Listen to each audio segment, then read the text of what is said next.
Hello, hello. Uh, let's check my audio here.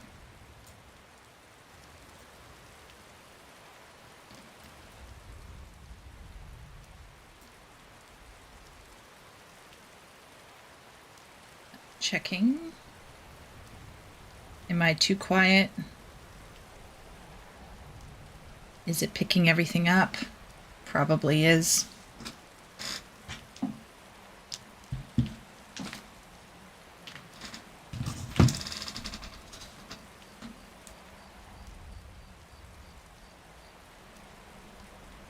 Um,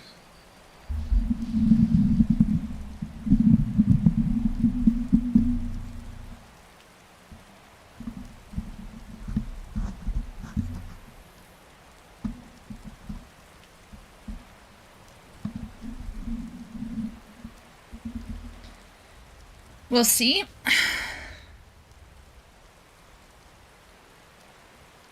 How it goes.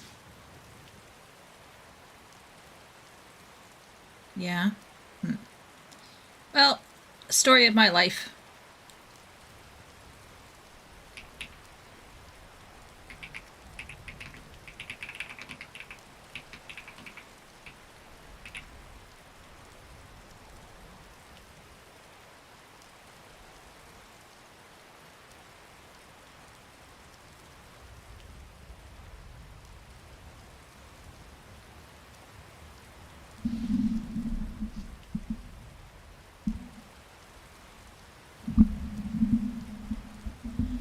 Trying to adjust the gain on my microphone, but we'll see.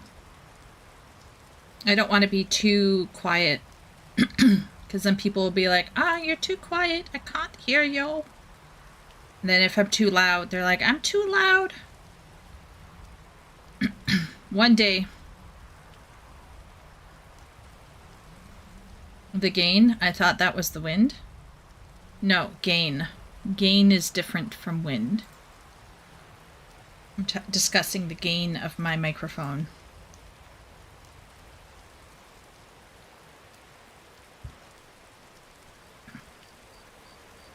The wind comes from this video that we're just having back on. 9-hour rainy night in the Rift. Skyrim music and ambience. So if you're hearing wind, that's where that's coming from. How's everybody today? Let's see, we got Ben in here. Hello, Ben. Hello, Party. Our lovely mod. Hello, Miro. Hello, Simp. Today we're going to get through some videos. As per usual. Well, I say as per usual, but let's all be real. The last couple times I've been on YouTube, I've gone quite late, but these days I teach on Monday, so sadly, yeah, sadly, the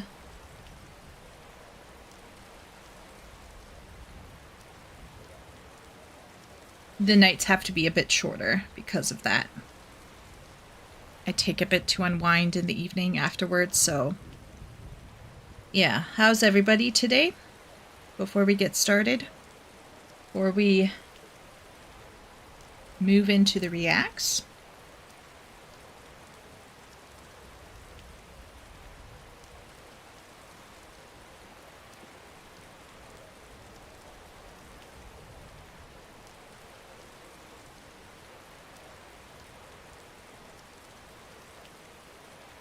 Miro's tired. Yeah.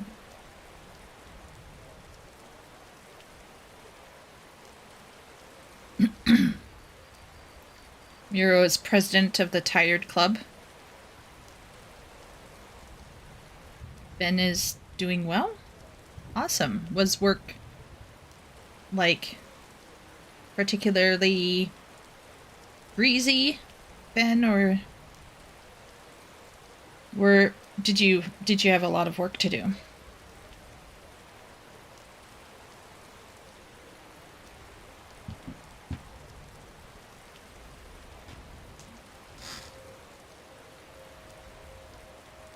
Pretty normal day. Oh, that's good. That's good. Simp, how's the... I'm trying to remember what project you're working on right now. You said you're working on some sort of programming thing? You said you stopped writing to do some sort of programming project. How's that going?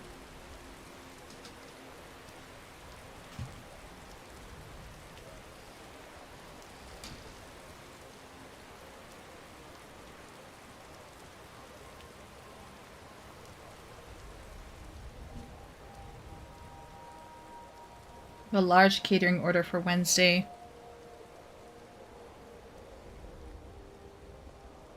And caramel slice tomorrow. Okay. Wow. That does sound like a lot, Ben, but we'll just hope that the weather doesn't, you know, F up your legs or hands too much. Ben, were you able to get your disability paperwork done? Like, get that filled out and kind of packed off for the year? I've been playing BG3, but we'll do some Unity soon. So the answer is no. You did not finish the project. Oh, sweet. That's good. I'm glad. And admin didn't notice us. Fire her? Oh. Maybe she's still waking up. I'll,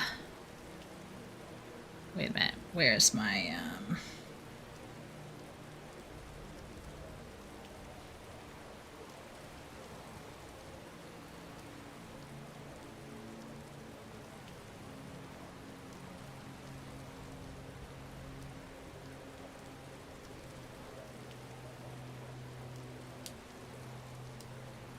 I don't know if that will do anything. Maybe not.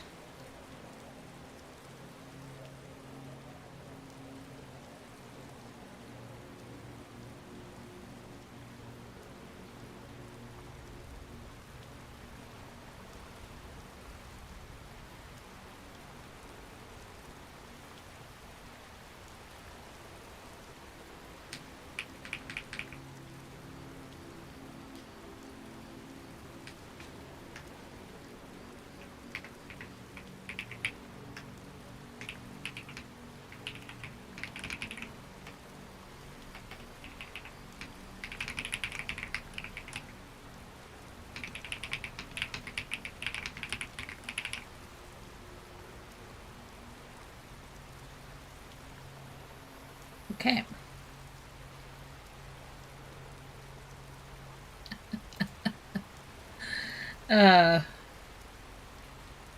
Okay. So that's done.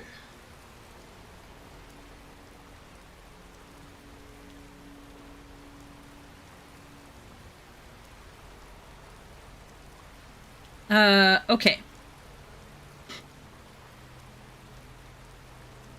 Hopefully that helps. Foxy says I'm not super late. Whoa. Yeah, I started a bit late today because I woke up, went to church, came back, socialized with Party. We had an unmediated embodied experience of talking to each other, and then we crashed in the late afternoon for a couple hours. So yeah, it's I started a bit late. But yeah. Oh, simp. Guess what? I've been wanting to do a sticky note. Like, I want to have a sticky note app, but some of the sticky note apps that I've done or I've used have been always a little bit hinky, like either too simplistic or too complicated. So wait 1 second. I used Claude, and I used Python with Visual Studio Code to create this. So with the help of Claude Simp, I wrote this. I didn't write it because I know nothing about Python. I need to let chat know. Like, I know how to do C# to a degree, but I don't know how to do Python. So it spat this shit out for me, and I've been toying with it. Guess what, everybody? I created my own sticky note app. Now, you can't see it here, but up on the upper left corner of the screen here, you can see like a little sidebar. So here I can create notes, sticky notes. But what's really cool is you can do all types of strike-throughs, formatting. You can even choose the font, the color of the note, and you can hide the note, and you can also open the note up. And there's various functionality attached to the notes, but one of the most cool things that I put in these notes is this thing here. So this is a task, so you can add in a task here. So like I could say fix notes app, and I could put down here programming as a tag, and then I could save the task, and I can even set a date on it. So these notes have tasks attached to them. So I could put on over here is check out the list feature. And this once again goes under programming. But I could make a note over here, and let's just say fill out demo eval. That's a work related thing, right? So demo eval on CC, a recent student that I evaluated. And then here I could do write out demo eval, and this one I'll put for work. And I could even put a due date if I want to on this calendar here. So now that you have all of these tasks on this app, on these sticky notes, you can go over here and you can see the tasks in a collated task list. And you can filter the tasks by notes, and you can order the tasks by tag, for example. And you can click on one of the tasks to open the note. And if you strike out the task, it will strike it out on the note. And if you delete the task, it will delete it off the note. And another thing that I created is a notes list. So now you can see various notes. Now you might notice that these notes have note 1, note 2. So I put in like this. So this would be a list note. So now you can name your note. So so here, for example, you have list note. This is we'll just call this empty note. So you can actually name your sticky notes. So when you look at your sticky note list, you can name them. And of course, you can delete them if you wanted to. So I could delete this one, for example.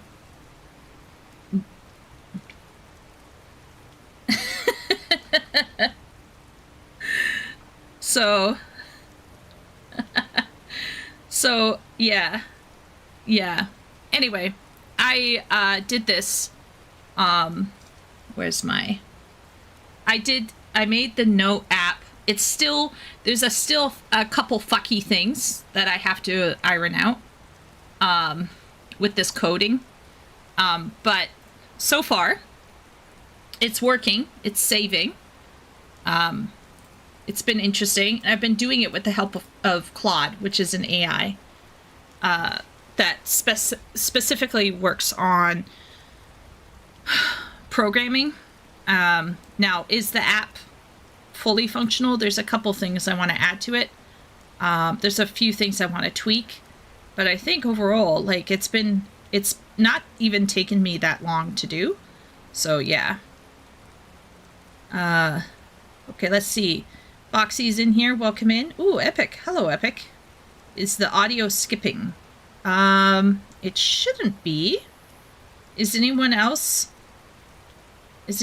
finding that the audio is skipping?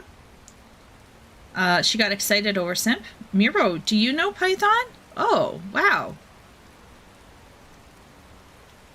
That's cool. Hello, Dane. Hello, hello. Hello, Jonathan. It's awesome that you made a custom app like that. I'm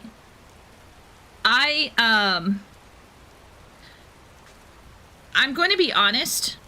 I would never sell this app, right? Like, I don't even know if I'll share it with anybody. Just because I made it with AI, and it's probably shit, right? Miro was like AI generated code, SMH. Yeah, exactly. I don't know Python. I don't know if this code is going to work, right? I don't know. So I don't think I could responsibly share it outside of my friend zone. But most people use Obsidian or Trello or Notion. Yeah. The problem, I love Notion, Simp, but the problem with Notion is that it doesn't make sticky notes. I specifically want sticky notes. I'm here, but probably in lurk mode tonight, unless there's something I can contribute. Hey, no stress, Shay. Welcome in. Welcome in. Glad to have you back. Yeah. We're going to just talk about reading, writing, AI. Yeah. Don't feel like you have to be socially stressed out by our group here. Just chill however you like. And, yeah. I want my space here amongst this group to be diverting and relaxing. Especially tonight. I don't know, but if everybody knows, but Shay's going through a tough time right now with some family passing. I know there are other people in chat right now who have also experienced family passing. I think Epic said that he also, which I knew about as well. But I know that there have been people that this past year and a half who have shared with me about family passing, and it's brutal. It's tough. We had some family passing. A very young cousin of mine died very suddenly.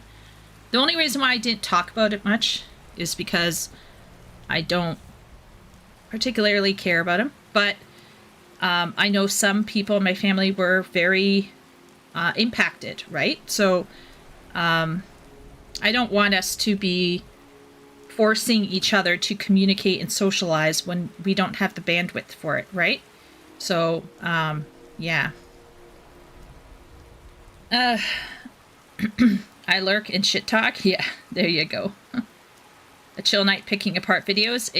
Exactly. Everybody else is having a chill night while streamers like losing hair. I'm going back to physical note taking. Yeah, that's nice. I physically can't right now. This is where my note taking is now happening, Simp, and it's not great. And the other day I was looking at my sister's desktop and I remembered that sticky notes exist. And so I thought, oh yeah, that's what I need. So I have Notions, which is great for like putting down huge chunks of thoughts. But right now at the moment, this is where I'm putting, look at this shit, just collating. Okay, this would go into Notions, but this stuff right here, like I don't want to have to always have Notepad open where I'm just putting little, like sometimes I would have like 10 Notepad things open. It's just nutty. I want to have little stick-it notes that I can move around on my screen, that I can minimize at will. I made my own app. I used AI. I'm not going to sell it. I'm going to test it myself, see how it works. And yeah, I'm very, I don't know, it's just something fun to do. How long did it take you to get where it's at now? I would say I spent a total of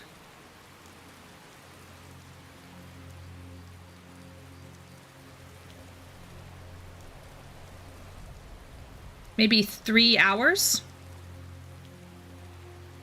Maybe. That might be pushing it.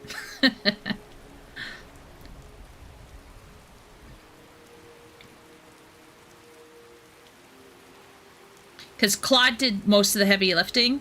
All I did was sit and talk with it and clarify things to get Claude to spit out the programming.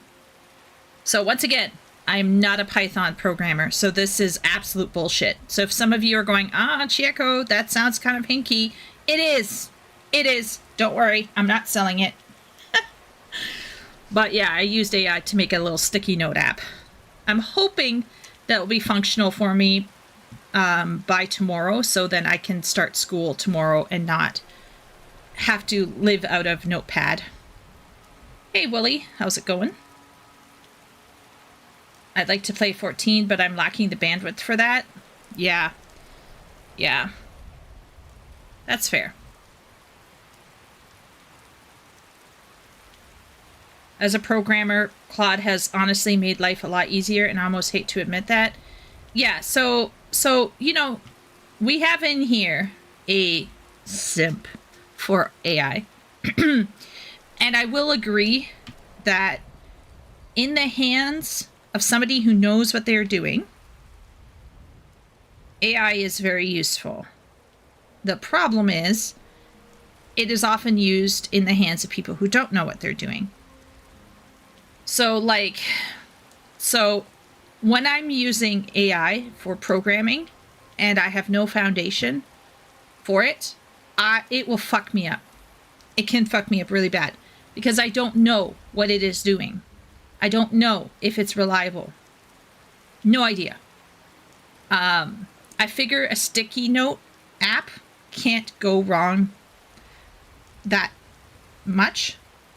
But like for a video game, I think things can get very...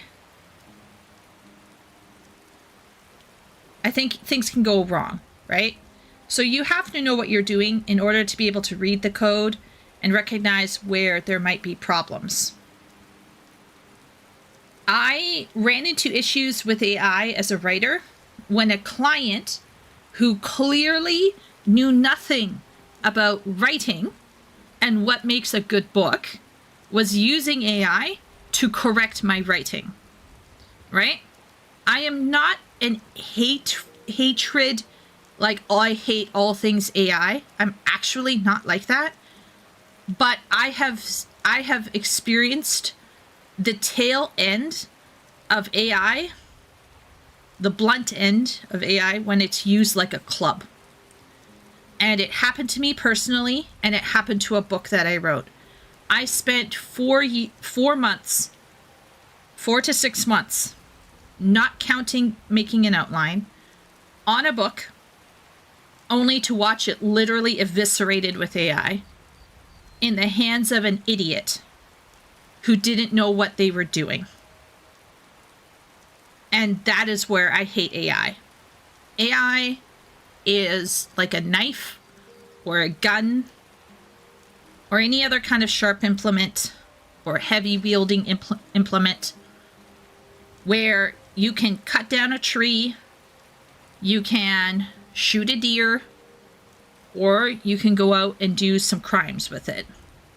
And this person used AI to such a degree that it literally, in my opinion, destroyed the novel that I wrote. And this person wasn't a left-winger. This person was a conservative person. So this isn't even an issue of politics. This isn't like I had an axe to grind against this client because I didn't agree with their philosophies on life. Right? So this has nothing, this is an apolitical problem of ignorant people using AI and thinking that they have what it takes because they have AI. When I said I made a sticky note app, it's because I want a very specific set of functionality, and I'm going to make it for myself, and I'm not going to inflict it on the world. And I'm certainly not going to Simp or Dane or Miro. I'm not going to them, hiring them to make me a sticky note app by hand, and then using AI to fix it. So that's where I see the difference between what I'm doing. Claude is a trap. It probably is. Today's been a successful elder care day for me. Stressful, not successful. Stressful. I'm sorry to hear that, Miro. Sounds like, though, for the past 5 years or 10 years of your life, that's kind of been, you know, been par for the course. Epic says, I like AI as a time saver. Yeah, but it's only useful insofar as, how can I say this? AI is only useful insofar as you know what you want or you know what you're doing. Wooly said, I found Grok to be useful as a verbose search engine while swapping over to Linux. If I use AI these days related to my writing, it's only as a search engine. 4 years this summer. Okay, 4 years. I think AI is the future search engine because the Google search engine, as far as I'm concerned these days, is absolute shite. Like, the Google search engine no longer works as intended. Yeah. I did find this wonderful person who explained how to make an inventory in a video game really well. So I've been studying how to make inventories, like video game inventories, and I did not use AI for that. So once again, when I'm personally studying something, I think AI is a trap. It actually disempowers you and takes away your ability to own your knowledge for yourself. So I am extremely wary about AI. But in this case, I just was like, I'm going to YOLO. Yeah. Today we're going to look at some stuff. We got No One Wants to Be a Reader Anymore. I think this came from Simp. We have Multiverses and Meta Humor from Craftian. I think that's the Dead Inside Bro. From, I think, Wooly. AI is not your friend. This came from my brother, Harazin. We all know, I think, Louis Rossman. And then we have this one, I think, posted by MB. How sensitivity readers made Elon modern fiction boring. My views on AI are similar. It's a tool in the right hands and a disaster in the others. Yeah, I agree, Epic. Absolutely. I personally experienced that, right? So once again, like, I know some people who would probably try to exercise you if you admitted that you used AI regularly. I know some people personally who have very, very, very strong views on AI.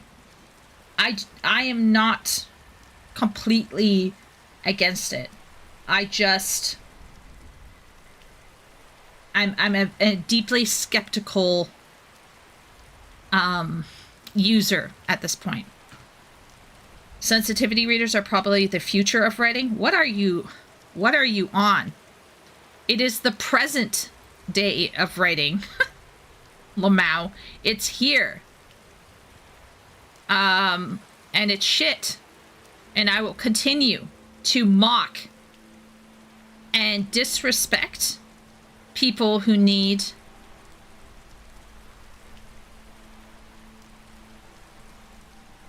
party. Are you okay over there?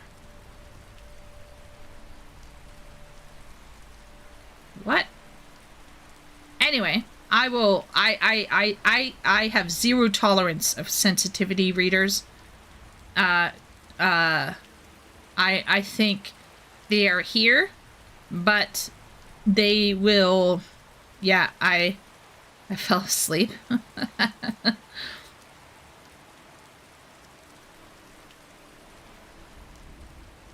RF Kwong is getting review bombed because she mentioned Israel. I don't give a if she is getting review bombed because she mentioned Israel.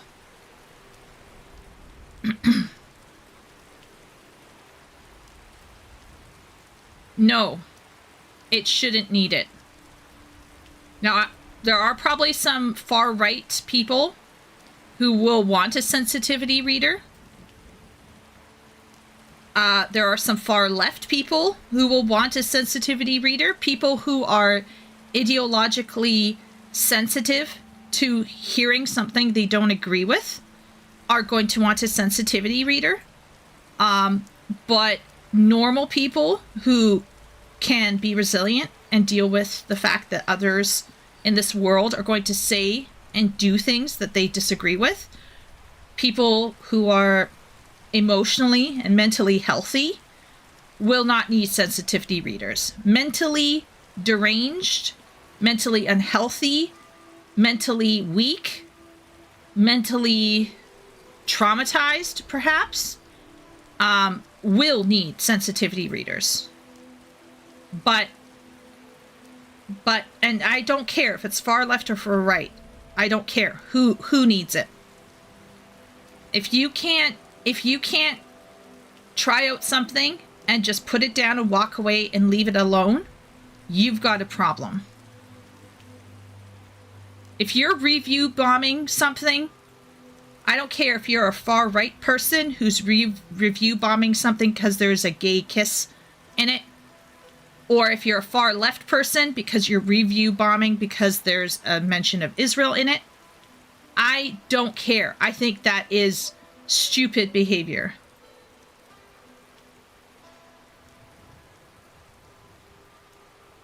I think people are really craving a political sensibility reader that tells them which stories and games invoke messages that could be seen as pushing any agenda. Yeah, I think people just want to know, am I going to come in here and am I going to get preached at?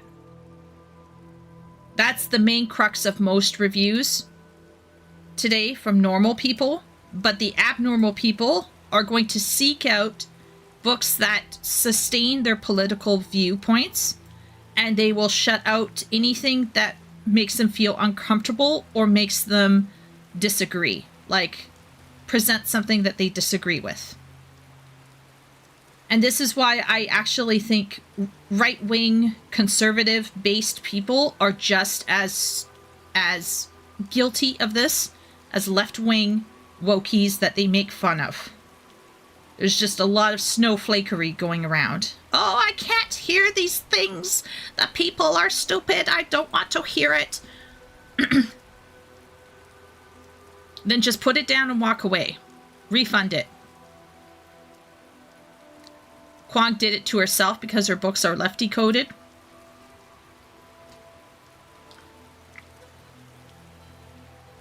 Well, that's the problem, Leo, is that these people, even if you got a sensitivity reader, the sensitivity reader will one day not be able to keep up with the crowds.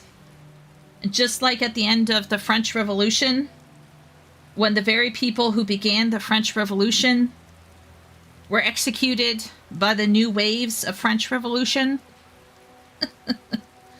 they will all be hoisted on their own petard. Because you can never be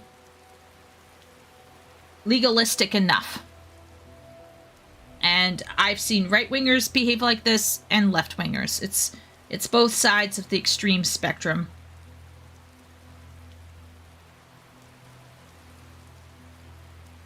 So yeah, we're going to talk about that.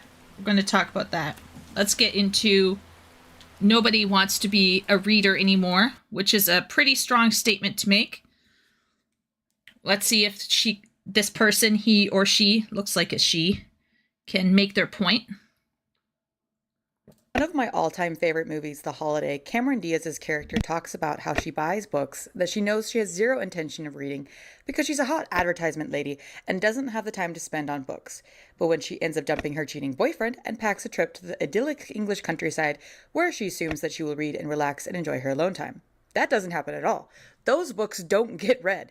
But she does end up dating the brother of the woman whose house she's rented, and he's a publisher, so I guess that's close enough. Hey guys, so I am in a new location because I currently hate what my filming setup looks like, and I'm not going to put myself through trying to film in that current location because of kind of what we're talking about in this video, which is the aesthetics of being a reader becoming more important than being a reader itself. BookTok has ruined reading is not a new take. It is very common nowadays to just believe that BookTok has devalued the hobby of reading. And I feel like up until like the last week or so, I really felt like that was disingenuous and that was like really taking away from the gift that BookTok has given to the publishing industry.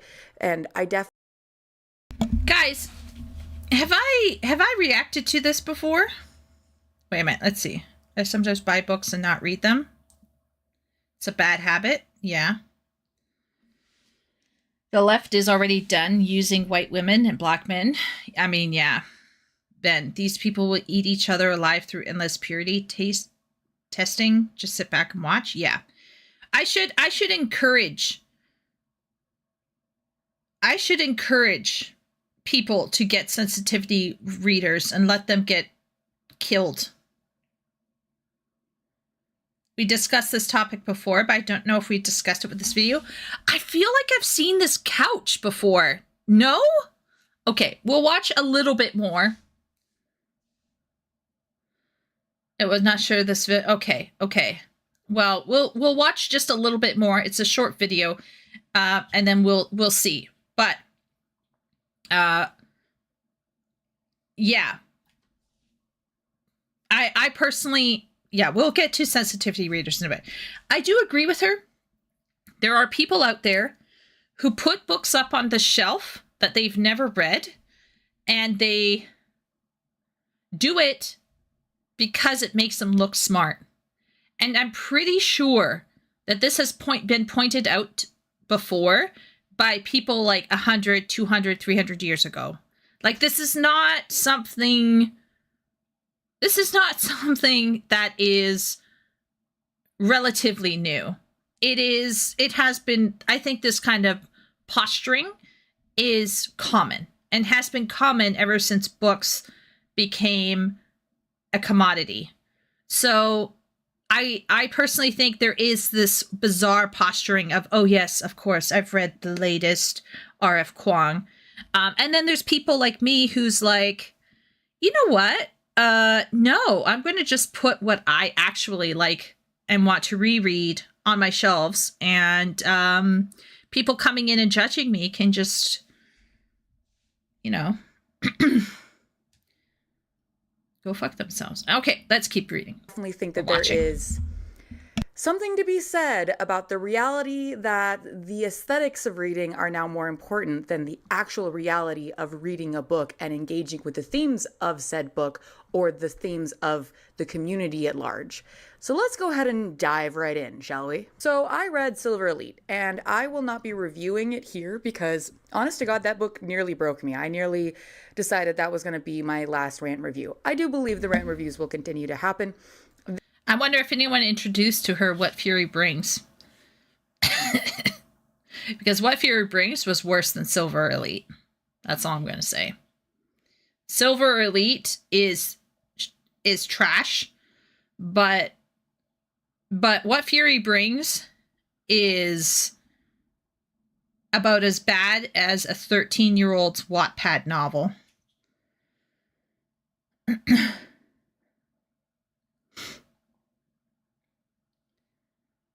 I read garbage opinions on Reddit. Does that count? If your books don't have finger marks, coffee rings, cracked spines, dog ears, they're showpieces, not books. I agree. I was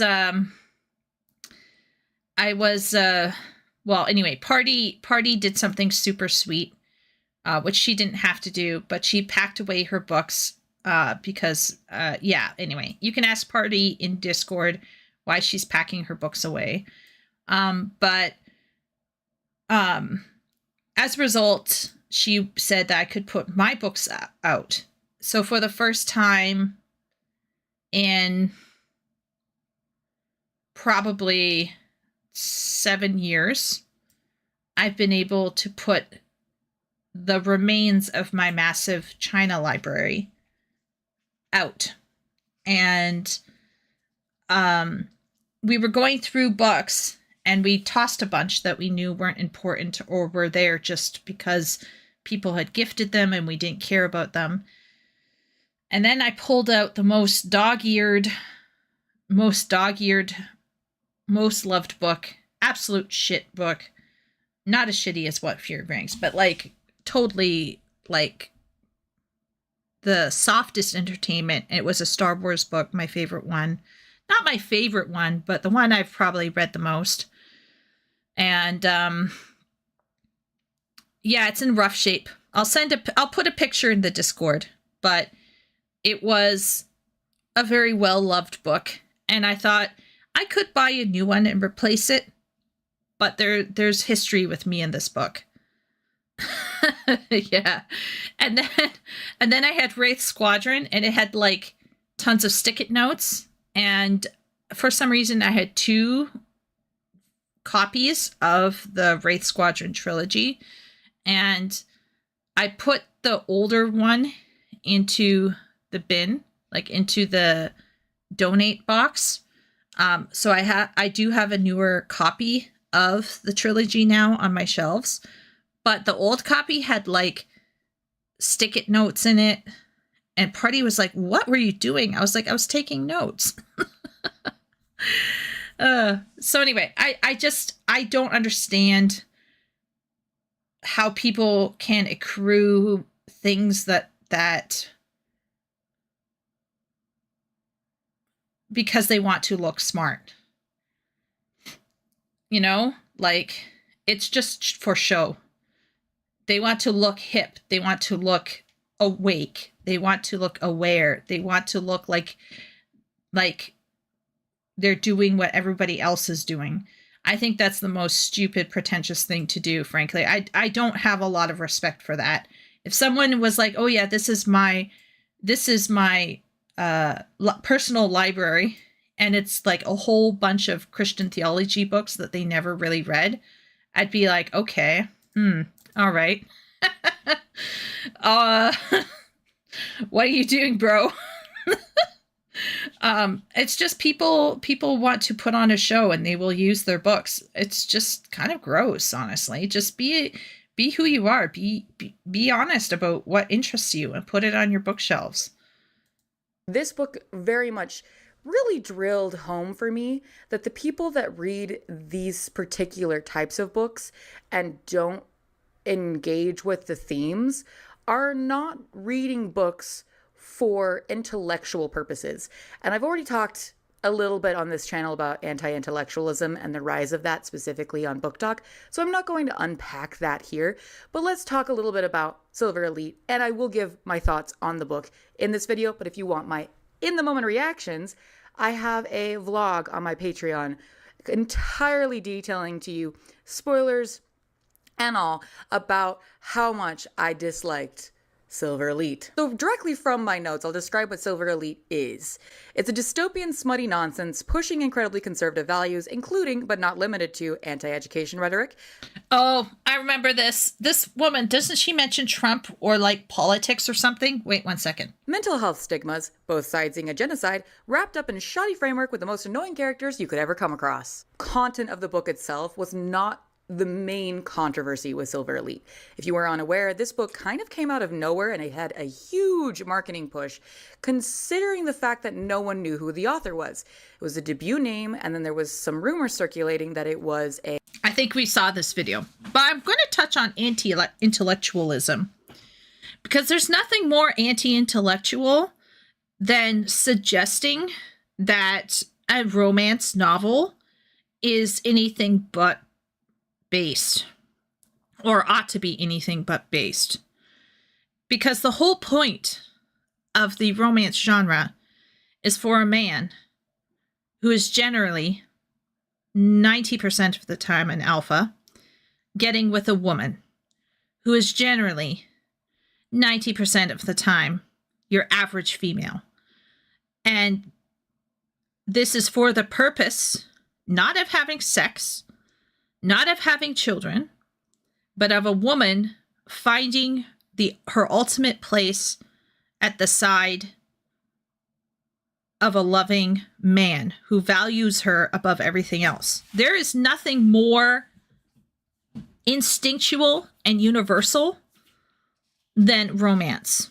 Romance is like the layer above animal behavior. And I think it's anti-intellectual to suggest that women who seek these natural human desires are somehow broken. They are not. How they are seeking these desires, we can raise an eyebrow and question that part. But the fact that women today, regardless of whether they are feminists or not, all women seek relationships. Almost all. Almost all. There are some outliers. There are some bizarros out there who are special and unique and should be respected for who they are. But most women are going to seek a relationship of some kind, whether it's gay or straight. And this is normal. This is human. And to pretend that romance is somehow supposed to be the site of transgression is hilarious. Because at the end of the day, what a woman wants to have is fun.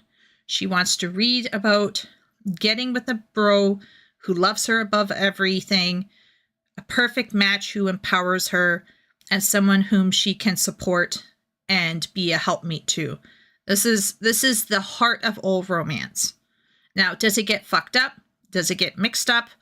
Does it sometimes get obfuscated and hidden by other types of genres or beliefs or ideas?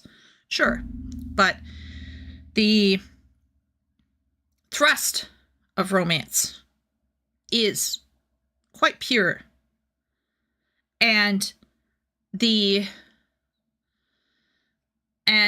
this is where I think she's talking about anti-intellectualism, and she's obviously going to link it to, because we've already watched this video, she's linking all of this to right-wing stuff.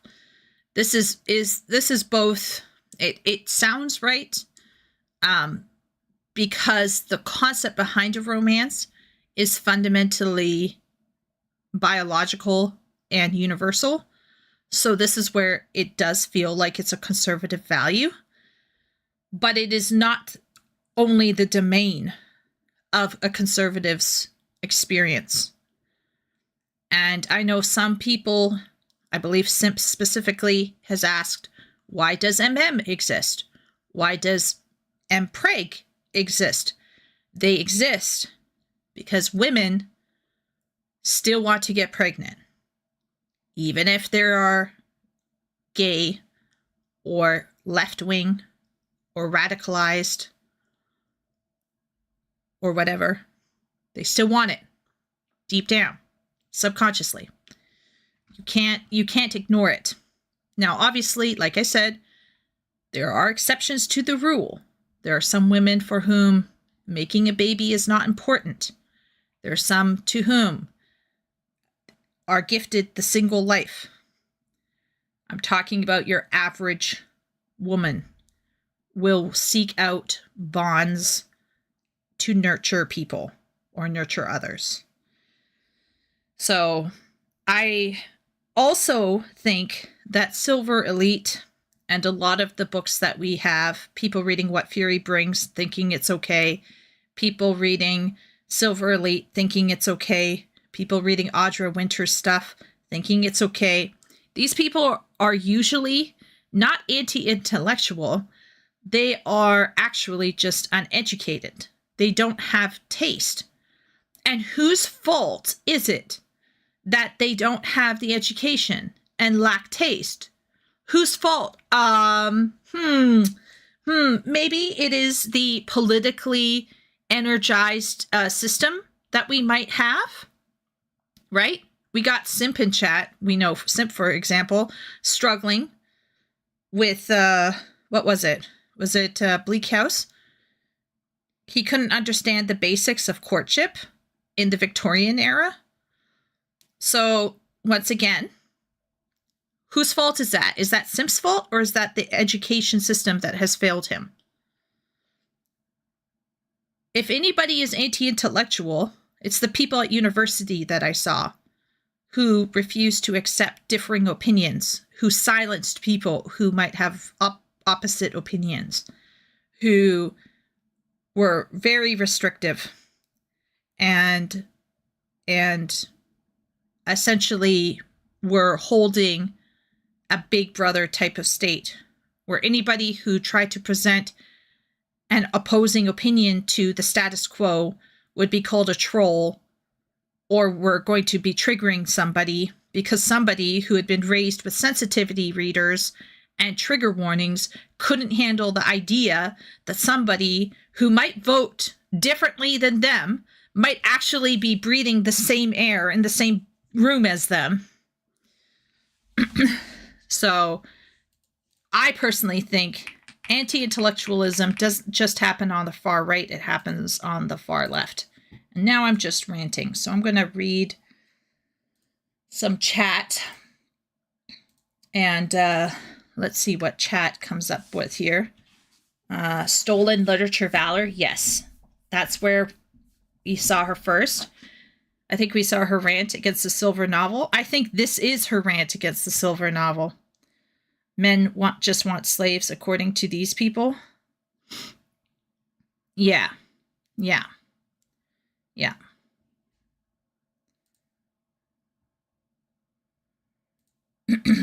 Pretty much.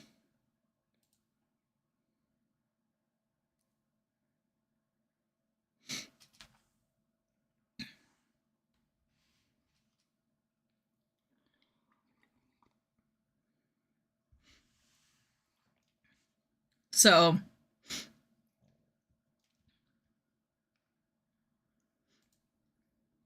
anyway, we're going to skip this, and we're going to move to multiverses and meta humor because we've already watched that. But if we have time, I'll add in another video, maybe from Simp, and we'll take a look at that. Okay, let's try multiverses and meta humor.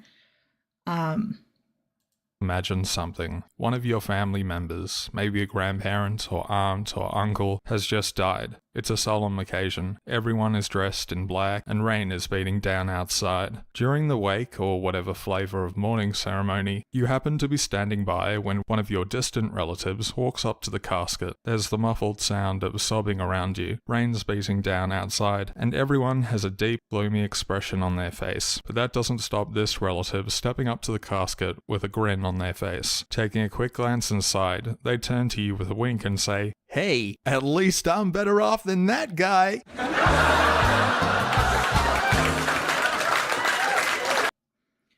Okay, I'm going to admit something. I know where he's going with this, okay? It's called inappropriate writing, and we'll get into it. But as a side note, some additional Chieko lore. For a long time, and even to this day, I struggle with dealing with sadness and deep emotions. And when I was a teen, I was that person. Now, for example, we were watching an Anne Frank, the very famous Anne Frank, there's like a film, Anne Frank film, and people are sitting in the room crying. And I was around 16-ish, maybe 15. So my mom's sobbing quietly in her chair. All of my siblings are lined up in a row because we're doing this for school, obviously. And I cracked a joke. Very inappropriate joke in the middle of Anne Frank. And the reason wasn't because I was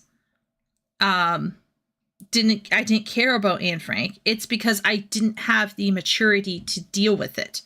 Okay? Like it was the only way I could cope with it. And I was like that for a long, long time. And I would say inappropriate things during particularly important occasions.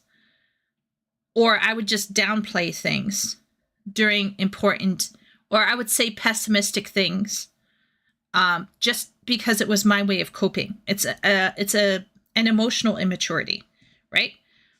I've grown out of it since. I'm much better. I just zip my lip and I kind of like batten down the hatches. But I have Frankophobia. But I do want to tie that in though, okay? Because I just shared a story about myself being inappropriate when I was a teen, right? And I'm linking it to a sense of emotional immaturity because I had not allowed myself to really allow myself to be vulnerable. And I think, I'm pretty sure there's some men in chat who also feel this way, who feel like it's not okay for me to cry. It's not okay for me to be vulnerable. And I can't show those tears even to the ones who love me the most. And that's all well and good. We need the world to sometimes run on people who are very strong. But sometimes that erupts in things that are not appropriate socially, right? So you may not be like me and my cousin, right? My cousin dying. I didn't crack a joke or say anything inappropriate to my aunt and uncle about my cousin, right? But I'd be lying if I said that I really cared, right? So you can be carrying on and being the strong tent pole for everybody, but that doesn't mean that you should be cracking jokes. That is the line between being mature and immature. I guess what I'm trying to say is whether or not you grow into your emotions, whether or not you learn the importance of being emotionally vulnerable as a man or as a woman, you still learn to shut the fuck up and not say the thing because it's not the right time. And I personally believe, if we take a look here, this is what Craftian says. Down here, the comment says millennial writing. So I think he's going to be talking about people cracking inappropriate jokes in, let's say, a video game or a film or a TV show, right? And this kind of inappropriate humor or inappropriate approaches to somber and solemn moments or spiritual moments. I think we saw it in Rings of Power, for example. And it displays a level of psychological, emotional, and spiritual immaturity. If you are afraid to be quiet, if you are afraid to sit and feel, if you are afraid to confront the dark side of yourself, if you are afraid to have a moment or to grapple with a universal truth, I think you will be unable to write meaningfully. And you will always be quipping, and you will always be joking, or you'll be always focusing on the character's internal struggles. That's the more subtle version of this. And you will not be able to create any type of a numinous, transcendental experience in your creativity because you will be dead inside. You got the emotional depth of a teaspoon, and you have the awareness of the world as a capybara or a squirrel. And it will affect your writing. You will not be able to write anything meaningful because your capacity to meaningfully, in good faith, engage with something is so dead that you can tell. And you know, I'm sorry for those of you who don't care about Final Fantasy XIV, but I know some of you have watched people react to Final Fantasy XIV.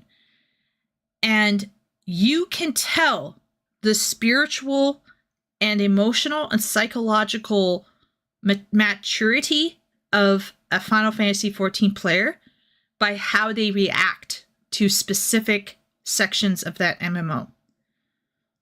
You can tell. Now, some people will cry, some people won't cry, right? It's not about crying. It's about the weight. You can see it in their face. It's not about, oh, they didn't cry or they did cry. It's nothing to do with that. I'm not talking about that. I'm talking about weight. And if you're cracking jokes 5 seconds after Count Edmont's speech, it probably means that you do not have the capacity to sit with something. Now, there are some people who overcry and overreact. That is just as telling as people who just crack a joke and move on. Both of those are performances or indicators of not truly grappling with what's going on. And there's some canary in the coal mine. Final Fantasy XIV is the canary in the coal mine MMO that tells you whether this person has actually grappled with life, has actually grappled with the material, and they just don't get it. They don't get it. It's gone right over their head. They're like, whew! They don't have the taste for it. They weren't educated for it. They're not emotionally ready for it. They're not intellectually ready for it. They're not spiritually aware to it. So they're just either overreacting or they're just cracking a joke and moving on. But if you have lived life and really, I think, grappled with the big questions, you'll sit back and you'll be like, oh my goodness, this is meaningful. Something's going on here. Or the scene isn't speaking to you. It happens. No, Leo. I personally believe that there are certain books and certain films and certain video games that have it. They have it. Capital I, it. And if you can't sense it, regardless of whether you like it or not, I think there's something wrong with you. Dark humor at the wrong time? Yes. Inappropriate humor.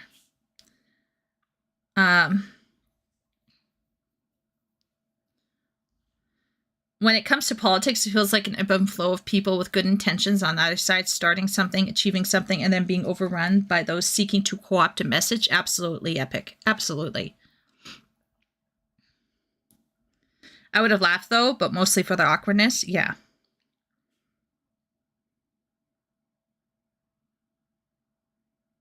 Not feeling like you can express your emotions because you're socially not allowed to is something that has affected me. Being emotionally healthy is hard, even when things go right. You are correct. There's something wrong with a lot of people then because Avatar has it and a lot of people don't see it. I don't know about Avatar personally, but I think I think the things that last a long time and matter are difficult for a lot of people. Shay said, I have a hard time trusting people who don't cry during the ride of the Rohirrim watching Return of the King. Oh my gosh. Okay, Shay. We were watching Return of the King 2 weeks ago, and we got to the ride of the Rohirrim, and my mom is sniffling, I'm not sniffling, but like I'm tearing up. Like I'm choked up. I'm trying not to cry, but I'm crying a little bit. Like there was leakage. I think Party was crying. My dad was just feeling the weight as well. And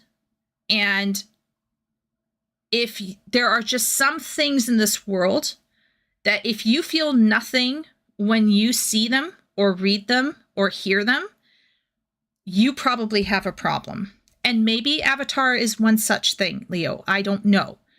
But I'm not surprised if people don't get it, because there are lots of people who don't get it. That's the problem, okay? That's the problem. I don't cry with any media. That's a woman thing to cry with movies and shit.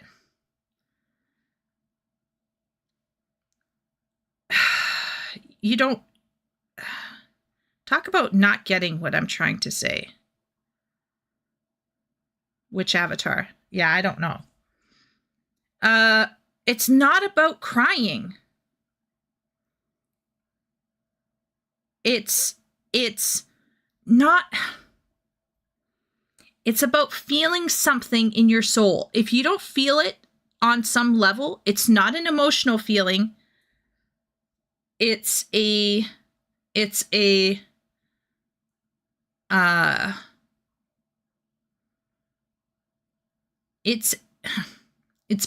bigger than that. And women will react to it with tears. Men may react to it with tears, but some men react to it with silence and thought. Boromir Falls, the reunion in Rivendell, Galadriel and Celeborn hearing of Gandalf's fall, Sam's little poem. Yes, I don't physically cry. Yeah, that doesn't matter. We're not talking about whether you physically cry. We're talking about a weight. If you don't feel that weight, then it's there, though. I don't think a guy has to cry or a girl has to cry, FYI. Like I said, I don't cry a lot. Party doesn't cry a ton either.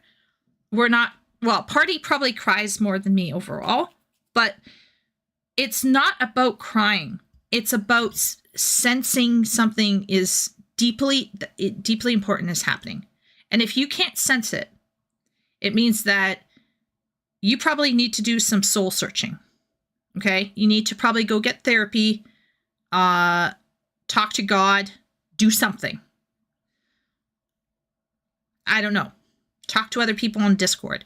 But the point, what I'm trying to say is modern writers today lack this. And it ties back to maturity, just in the way that little Chieko couldn't allow herself to face that weight. She couldn't allow herself to face that weight. So what did she do? She laughed and she cracked a joke. And usually when you are running away from something and you're joking all the time and you're unable to have a meaningful, sober moment with anyone in your life or with anything in your life, that means usually something's gone off the rails. Something's gone a little hinky. Because it's maybe not with us, but it's maybe with someone in your life that you are able to, or something in your life that you're able to interact with and have a moment with.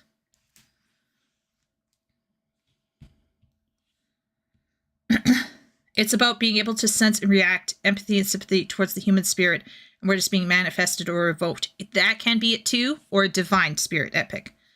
A masculine urge to bleed out in the snow or to have a last stand against a horde of enemies. Yes. Yeah. Crying is like throwing up for the soul. Yeah, that's true too. I'm a tear bot. Wish I could turn off the tears. It makes being a man easier. Yeah. It can cleanse you.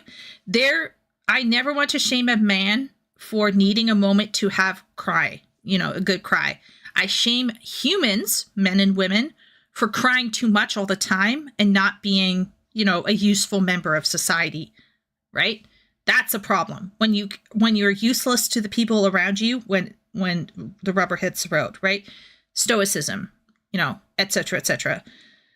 But if you can't have a moment where you deeply recognize that something's going on in your life or something that you have watched is impactful, and you're just cracking jokes and trying to be cool, I think you might need to seek some help.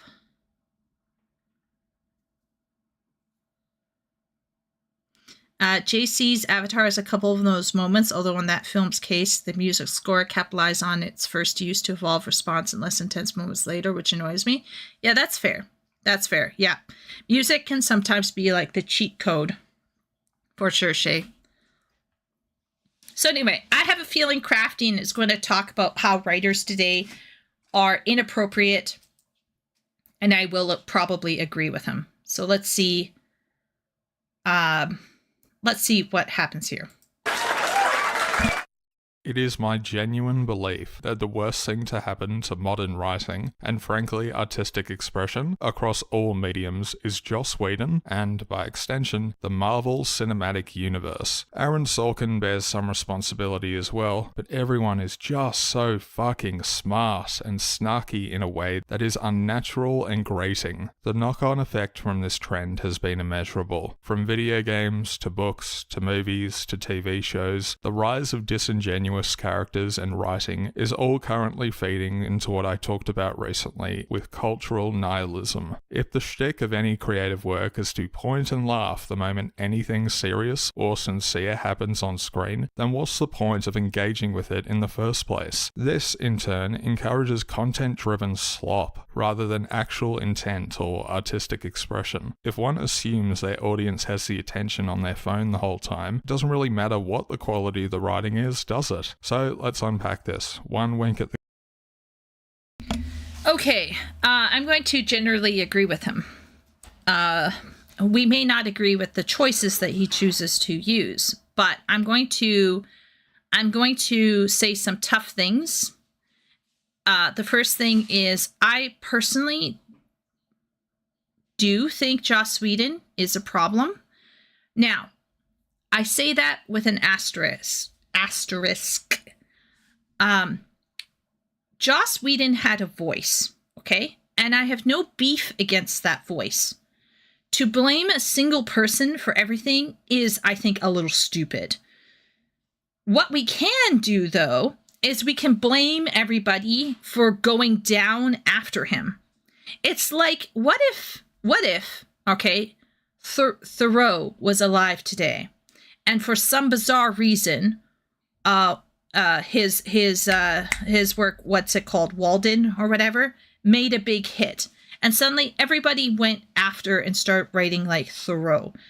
I would want to also call Maid just as much as I would want to call Maid if everyone followed Joss Whedon. The problem for me isn't that Joss Whedon has a personal style and utilizes it well.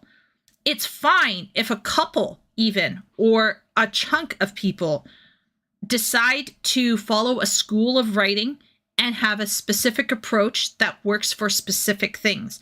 There is nothing wrong with having appropriate moments of humor and moments of laughter. The problem is when you're shoehorning it into everything. Everything. Like, I have no personal beef with Joss Whedon as a writer because he just had a voice. That voice cottoned on with Avengers Assemble, and people lost their minds and just went after that. That is not Joss Whedon's fault. He's not going around with a gun and holding it to people's head and going, if you don't write like me, I'm going to shoot you, right? Like, other people need to take responsibility for following the trend. Now, I have no beef with Buffy and the Angelverse. And did he write Firefly? I think he did. I liked Firefly. I liked those TV shows. I think they were fine.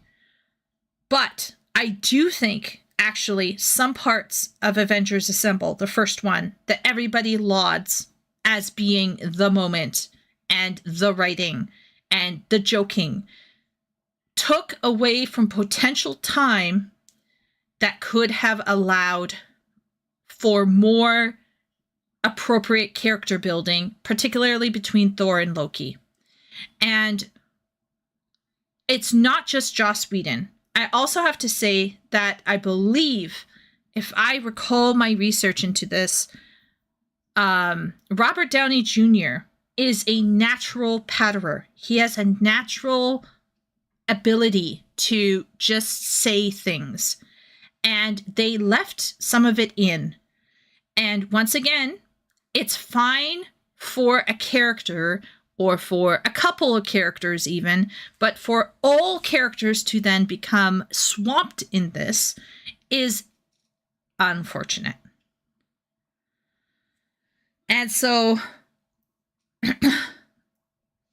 like, I personally don't think that Joss Whedon is to blame 100. Well, he is to blame for Thor: The Dark World. He is to blame for that. But like, setting aside Thor: The Dark World, Joss Whedon just did what he was hired to do, and he did his thing. And it's the suit's fault and the corporation's fault and the fault of other writers and the fault of other directors for going down that route for the easy money. Because let's all be real, people do enjoy that hip kind of glib talk. And why do they enjoy it? Because it's easy to consume. They're already seeing it on TV. Now, I personally think it's a mistake. I think some people need to like push themselves. But how many men these days are pushing themselves to read with their eyes physically a particularly difficult text? Not many. And not many women are either. So I'm not surprised if tons of people want to go for a glib chirp chirp. That's not a surprise to me. It's not a surprise to me that the box office numbers would go ding, ding, ding, because people like to just have fun. They don't want to have some heavy bullshit going on all the time. But the downside to this is that if everything becomes jokey, you lose the ability to have those transcendental moments. You lose the ability to have meaningful, sincere moments. And then you know what happens? Because everything becomes jokey and chirpy, then you get these realism Andy boys, okay, who then mistake extreme violence and lots of death as being meaningful. So it's almost like it creates a vicious cycle, right? Because you have this light froth, light froth, light froth, light froth. You combine it with violence and all of these heavy moments, but it undercuts everything. And so then you have a response of saying we need more violence and more heavy moments for it to really matter, when it's actually not what makes it matter. What makes it matter is silence and introspection and personal work on your part as an audience member to do the thinking and the heavy lifting.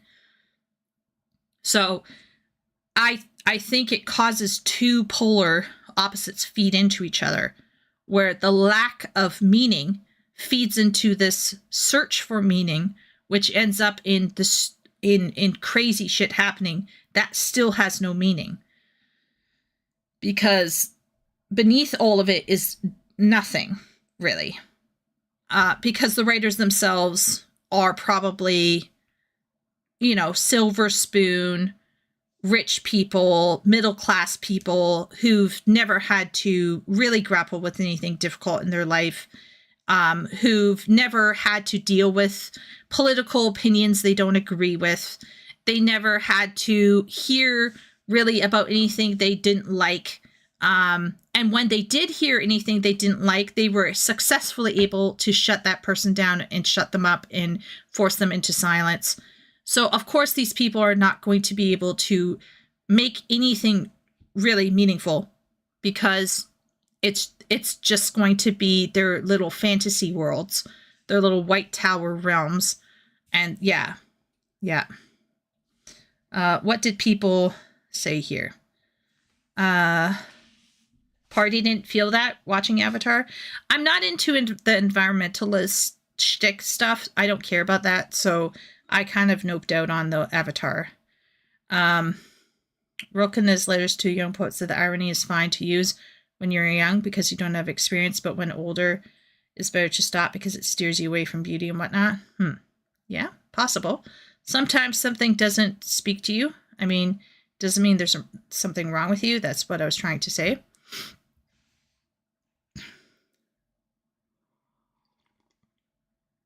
Some blame the sameness of JRPG on FF7, same energy. Yeah.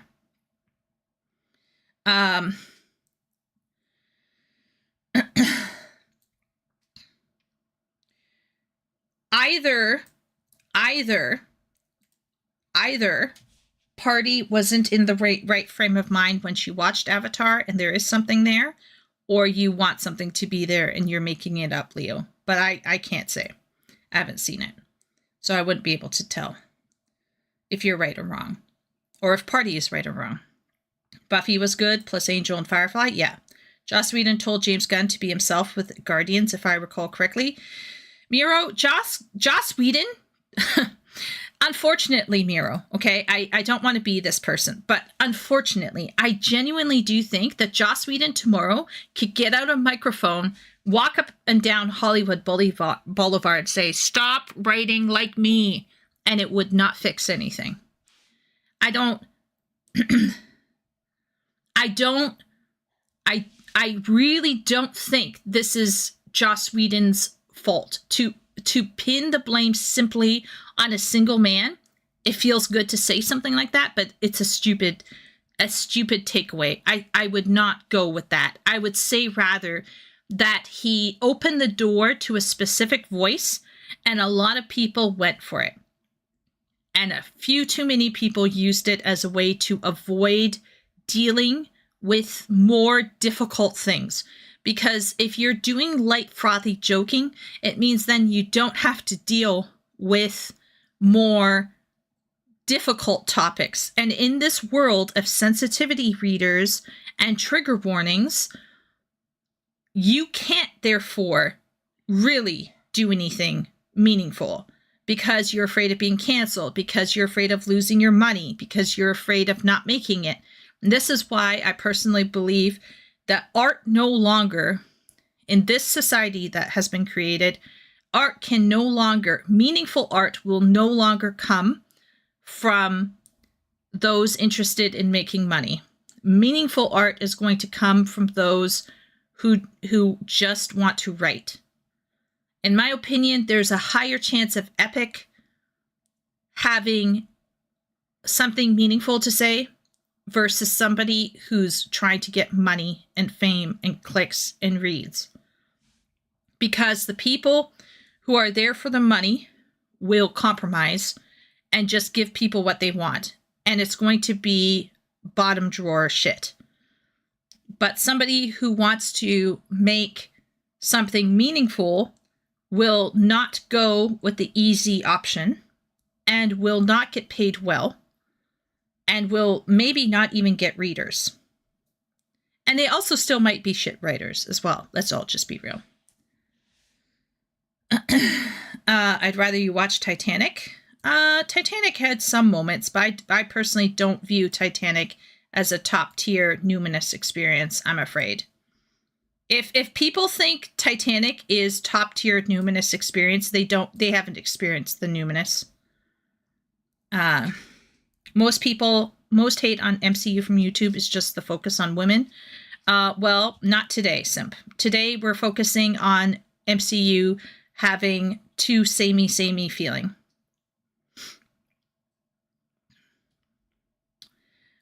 Same with how people blame all sorts of vague concepts on Critical Role or Avatar or Stranger Things. It's just because they're popular, and like most things, has flaws, but in the end, it grips people. Yeah, I mean, it's entertaining, right? Once again, we're making a mistake here, and possibly crafting is also making a mistake, right? Entertainment is not directly always the same as art. This is why we say art and entertainment. A&E. Hello, everybody. Not all entertainment is going to have art. And when we talk about art, I should do big A art. This art is not, art is creating and providing something meaningful. Not all entertainment is designed to do that, nor does it need to do that. So once again, it's great if there's a moment where you're like, wow, there's something happening here that's meaningful. Oh my gosh, that's great. We should all celebrate that and point it out when it happens. But I do think that some of these air quote cultural pundits are pretentious because they are expecting something out of a product that is not intended to create that. That being said, we can still call writers to a higher place and be like, hey, have you thought about maybe not doing that there? Like, you know, yeah.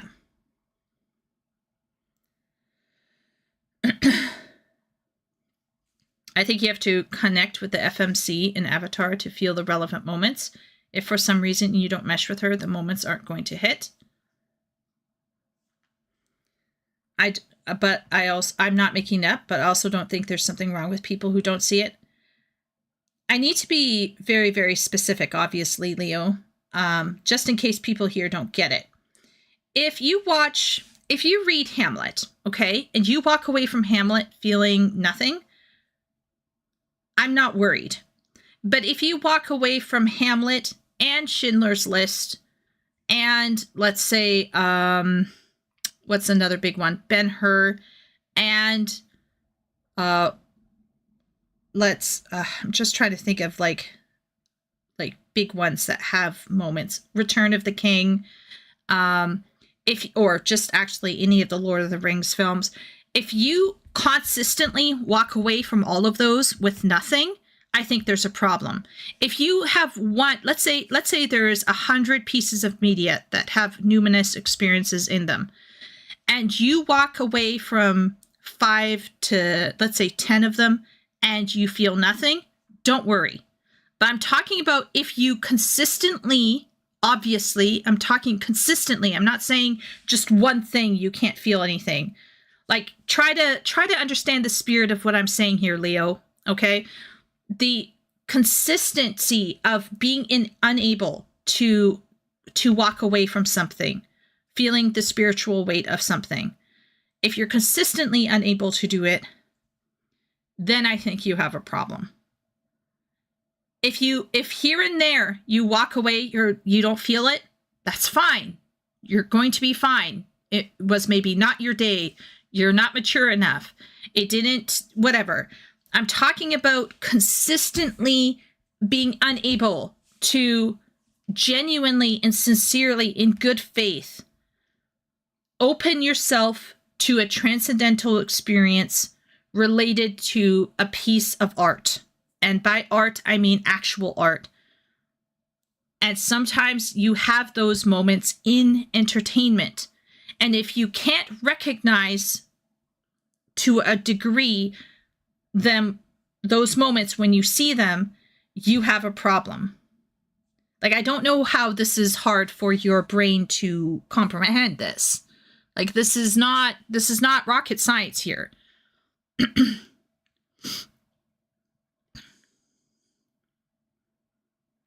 James Gunn approached Whedon for advice and told him, Gunn, to write the way Gunn wanted and not his way. As a result, Gunn's films were a breath of fresh air at the time. I would still argue, as much as I like Guardians of the Galaxy, that James Gunn is still more comedic. And it is still more quippy. Like, from an objective standpoint.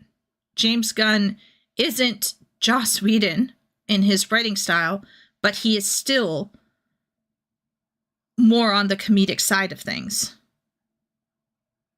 I will say that there is a warmth to James Gunn's Guardians of the Galaxy that wasn't as present. I do think James Gunn has more warmth than Joss Whedon, in my opinion.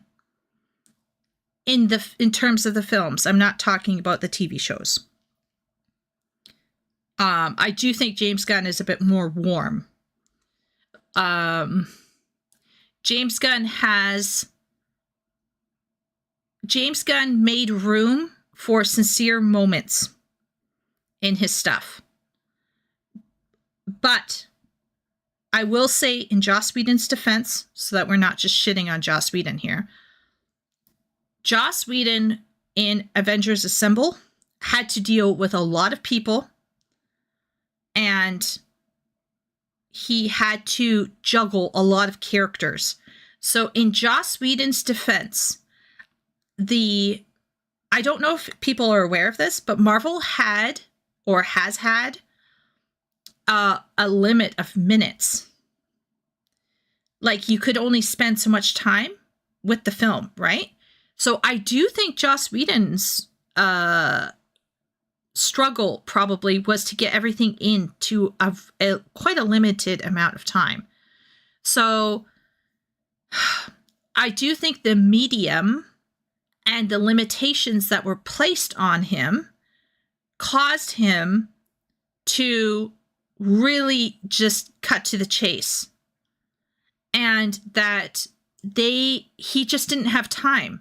He was juggling like 6-7 major characters all in a scene and had to give them all single lines that made their characters pop. How are you going to do that in 90 minutes? So I really don't blame him, honestly. Whereas James Gunn, for example, had a smaller cast to deal with, and he dealt with it over 3 films. So I feel like James Gunn had way more leeway to take his time with some characters. And that's why... wait a minute. How?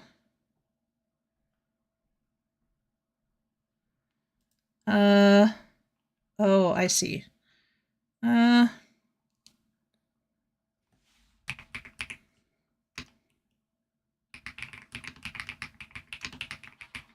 Sorry, everybody.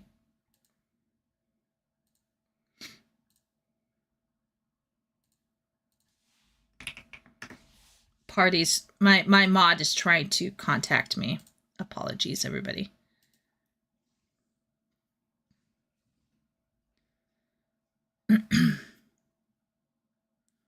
So, yeah. So I personally don't blame Joss Whedon for having a struggle there. He didn't have a lot of time.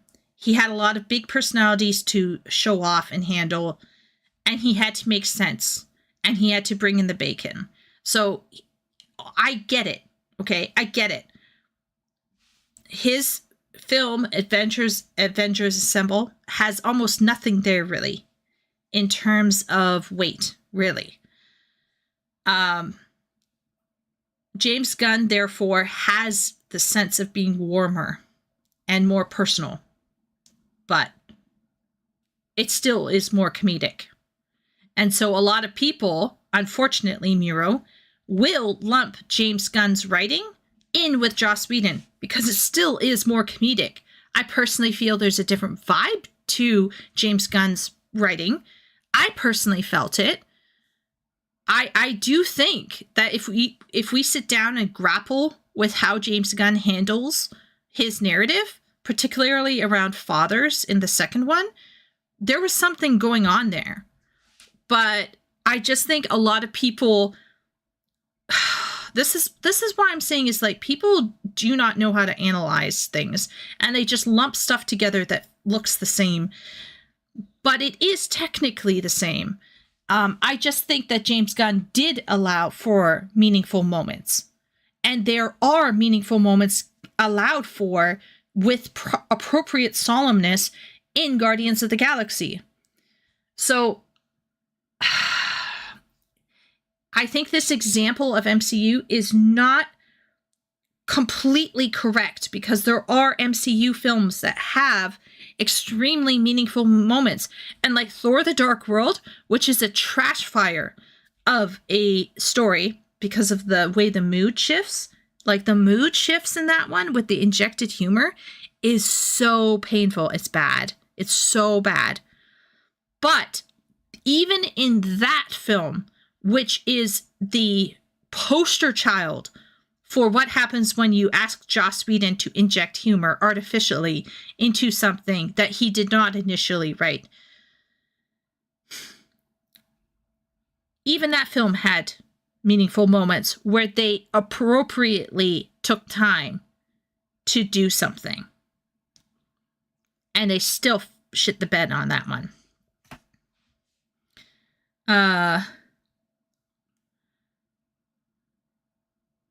Just like connecting, that is more. Lawrence of Arabia and Ben-Hur are good as well, yeah. Until I was in high school, I found it easier to sympathize with characters in a book than I could with my fellow classmates. And I admit that's a problem, but I did overcome it and learn to relate. Yeah, that's fair. I get that. Also, in the case of the MCU, I do want to mention that its job is to portray the characters and stories as they were in the comics and the Saturday animations that me and my parents' generation grew up. So I feel like the MCU is the wrong target for picking about meaningful literature because the meaning of the movies came from a sort of wish fulfillment of the kids that grew up on Marvel and DC.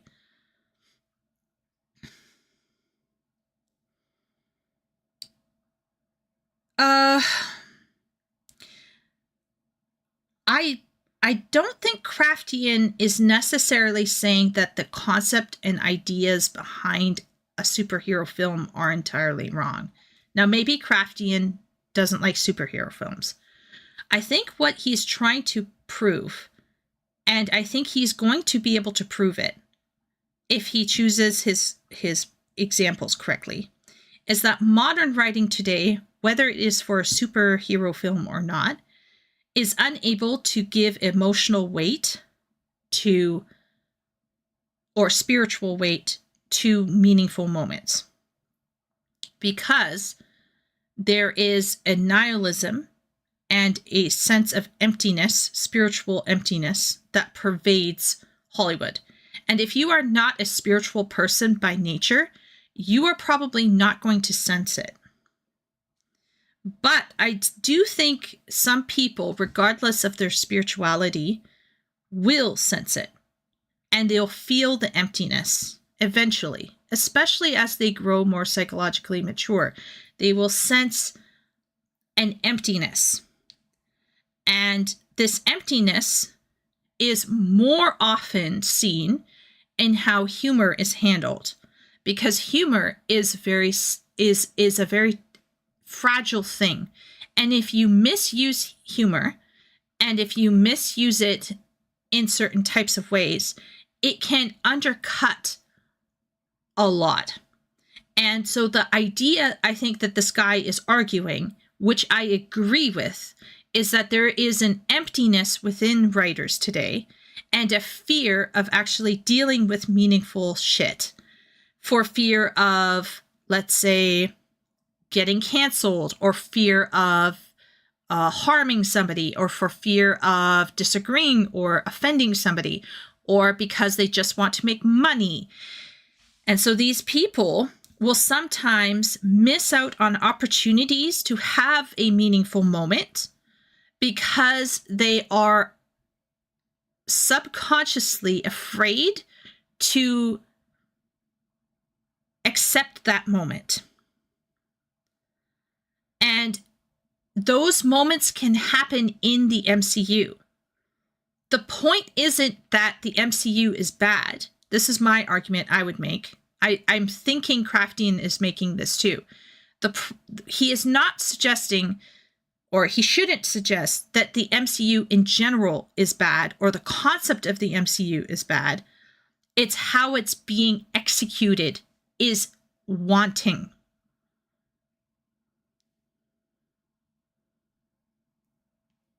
Right?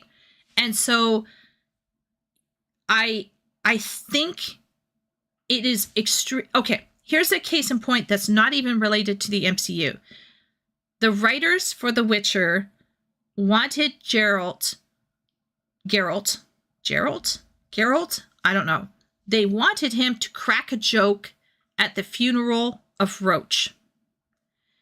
And Henry Cavill said no.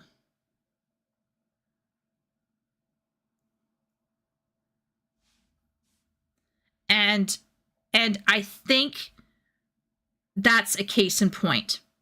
It doesn't even have to be MCU.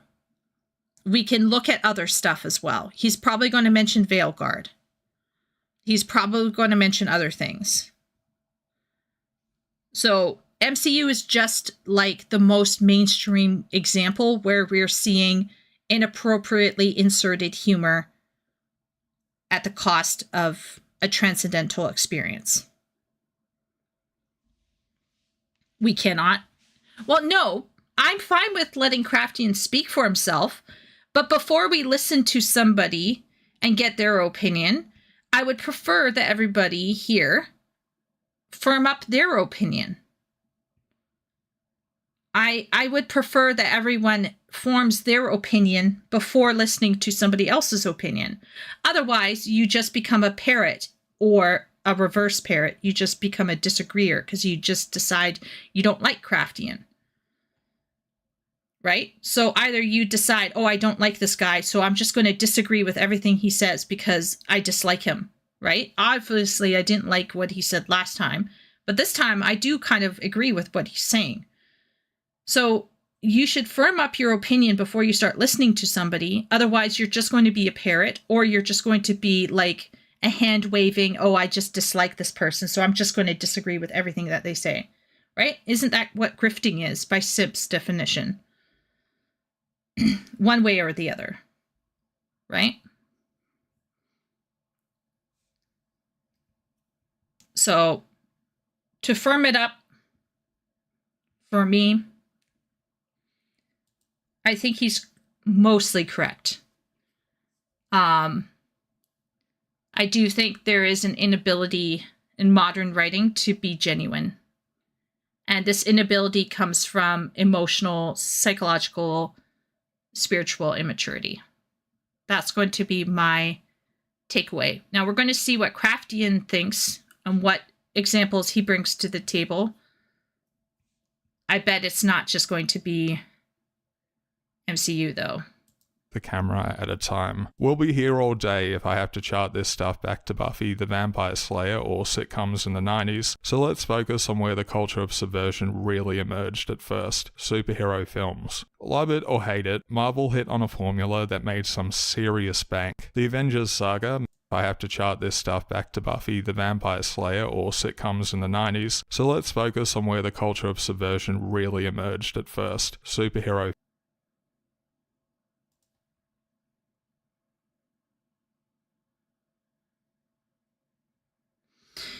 He said this is post Dark Knight.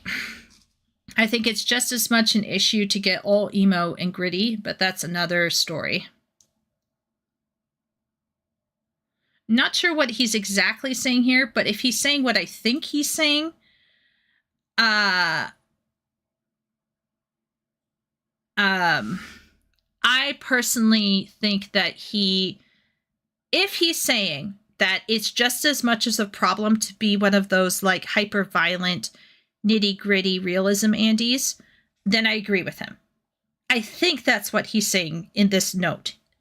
I think he's suggesting that there are two extremes of a spectrum, being too jokey and being too hyper realistic, morose, depressing.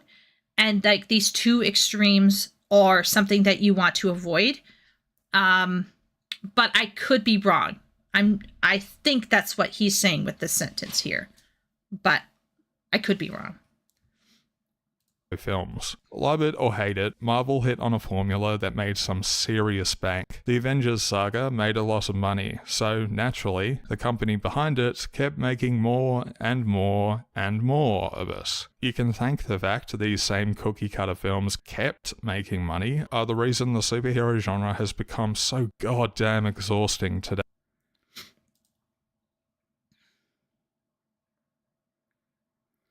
For people so immature or parasocially attached that think I'm just being a hater of DC, Marvel, whatever, please click off the video and destroy your computer immediately.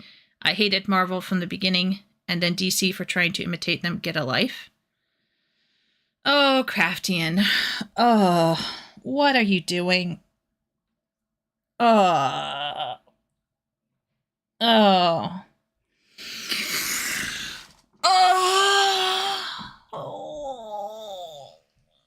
Oh, I want to call maid. Okay, whatever. Day. But it's Fuck also where the Craftian. first lesson of today really Go began destroy to show your computer, Craftian.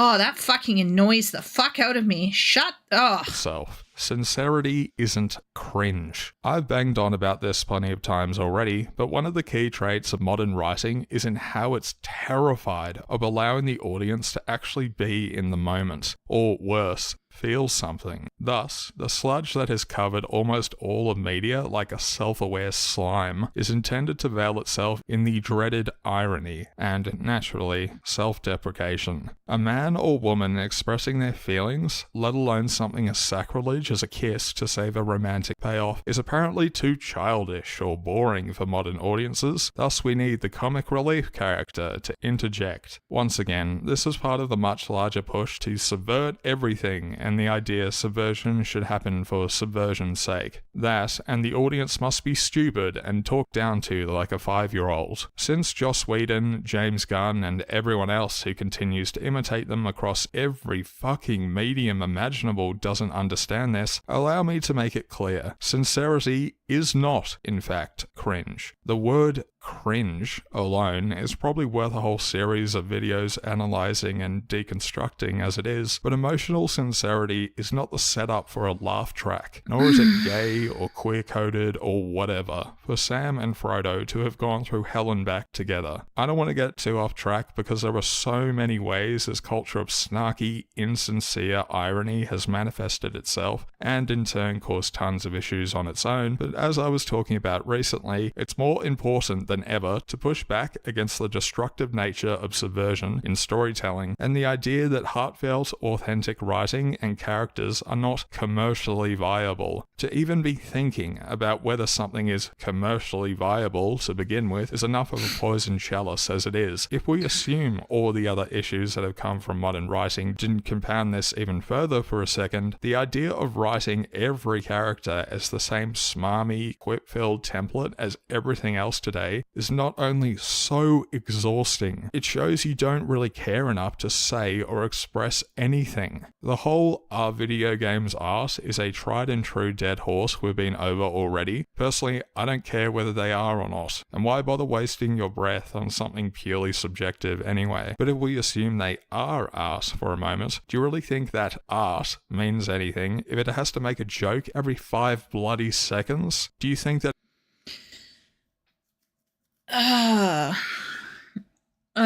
there's so, okay. Let's start out with some basics. So he suggests at the beginning that the reason why we're here today is because Avengers Assemble did really well. And he's not wrong. I do think he's correct. I think Avengers Assemble did so well, and they thought, wow, this worked. And so they just went whole hog with the comedy. Now, I do wonder, did the people mistake the investment that occurred within leading up to Avengers Assemble as being a love of comedy? Like, for example, what I'm trying to say, I guess, is like,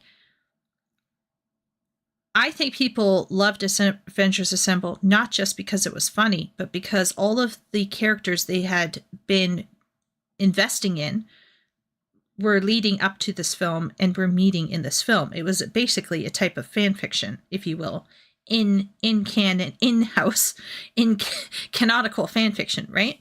So it's an investment moment that pays off when all of these favorite characters in disparate films come together into one. So were people really pumped about that? Or were they equally pumped about the style and the approach to this meeting, and Joss Whedon's writing just hit it off? And I think it could be a combination of both.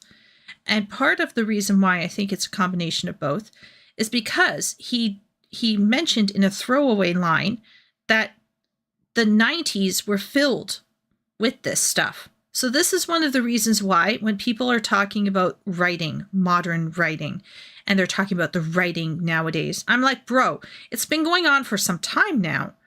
And let's all be real. Low entertainment has always been low entertainment. Why are we okay? So I do agree. He is right in that Joss Whedon popularized a specific approach to humor that many people got on board with. But he himself, Crafting himself, noticed that this was not just specific to Joss Whedon. There was a whole culture surrounding this leading up to it. And honestly, there are moments in Buffy and Angel where you are allowed to just be. I'm not a super Buffy head, but even I remember in the earliest seasons where she is facing death and Buffy says in this very poignant moment, "I don't want to die, Giles." There are moments in Buffy, like the whole point in the freaking musical, which is like one of those one-off silly type of shows, had this moment where she's singing this song about having died and come back and wishing she was dead. And it's extremely beautiful and poignant. So I don't think I do think Avengers Assemble and Thor the Dark World shows that when he's under restriction, Joss's writing can take a hit. But I personally do not think Joss is somehow allergic to sincere moments. I think Joss can write sincere moments. He's proven he can write sincere moments given time. It's just he wasn't given time. And with Thor the Dark World, he was asked to come in and lighten it up because who determined that Thor the Dark World was too dark? The Suits did. Some freaking audience people, I guess, responded poorly in previewings, and they went back and they, air quote, fixed it. This was a Suits decision. This was not the director. The director for Thor the Dark World came out and said, "I regretted doing the job." He probably felt like me after writing that book for that AI-loving client. This is not Joss Whedon's fault. This is not the director's fault. This is not the writer's fault. This was literally corporation chasing a trend and saying, we can't have a dark, gritty film where tons of people die because that's not what people come for MCU for. This is literally separate from everything else that was going on. And I personally think I don't think Joss Whedon is allergic to sincerity. But having said that, what I do think is that other writers who are allergic to sincerity adopted Joss Whedon's writing style. And people are blaming the writing style for the problem. The problem is actually much more deeper. And I think Crafting is touching on that. So we'll get into that later. Crafting is touching on the fact that there's something deeper underneath.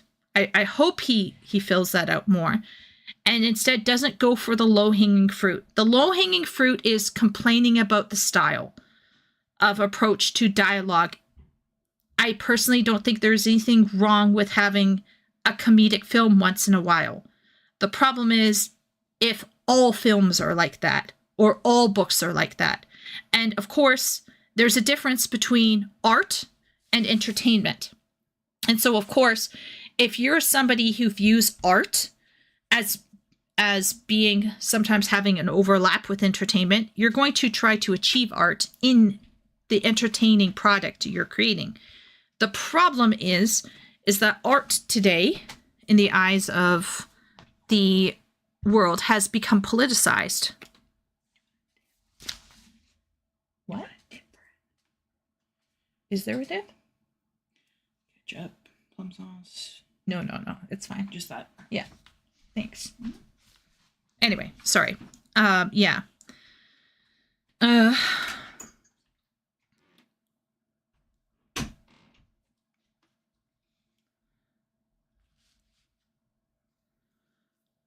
So like I think I do think, for me, that the issue is deeper and more fundamental. It's the void that's within modern writers.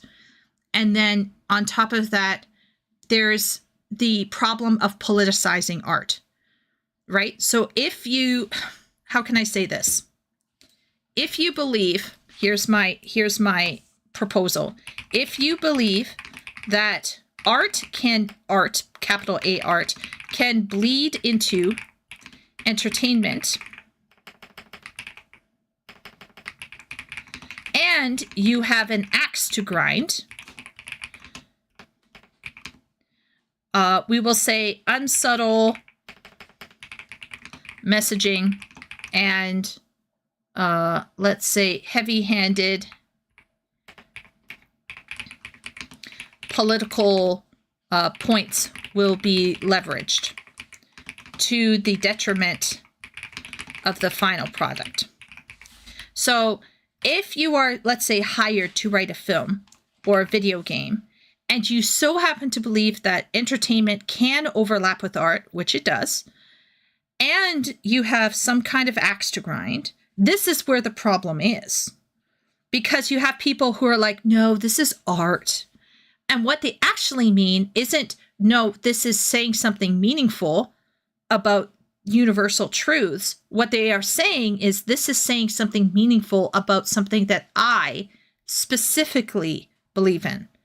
Okay, so this is where the problem actually is. So when people say this is art about something they created, they more often than not these days mean this is something that I believe in.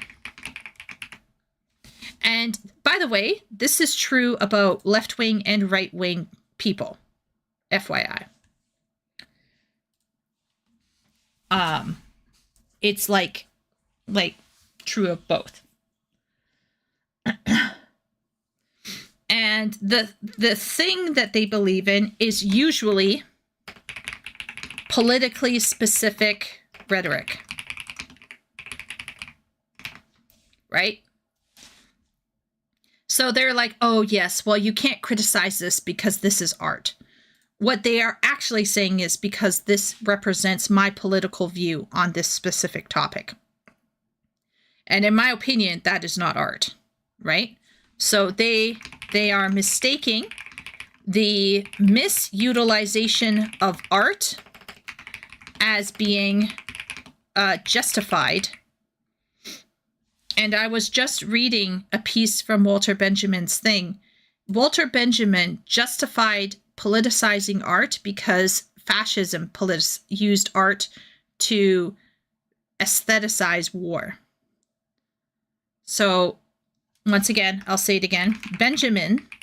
Walter Benjamin, School of Frankfurt, argued, this was his takeaway, since fascism has aestheticized art, fascism, communism ought to politicize art. Literally, that's what his takeaway was at the end of his essay. I'm not joking. So, is it any surprise that these people are suggesting that their quippy, shitty writing is art? Because for them, art is political. But you could have quippy, shitty writing that is not political, or quippy, shitty writing that is conservative political. And then you could have quippy writing that's just not shitty. It's appropriate to the moment and it's fine. So this is where I think both Kraftian and these people are wielding the word art in a very unhelpful way, because you have to determine when art is required and when art is not required. And you have to determine when art is happening and when art is not happening. And even more importantly, you have to understand when art is intended to be happening and when art is not intended to be happening. That's even more important. If you're actually trying to do literary or media analysis, that's the actual question to ask yourself. Was this intended to be artistic? And was it artistic by accident? And many times it's artistic by accident. And sometimes it's genuinely artistic, not politically. I'm not talking about politicizing, like genuinely, universally artistic. And it happened. It happened in Guardians of the Galaxy. And it's happened before in the MCU. So it's not, I don't see this as an MCU problem only. I don't know. This is like a very, very complicated topic.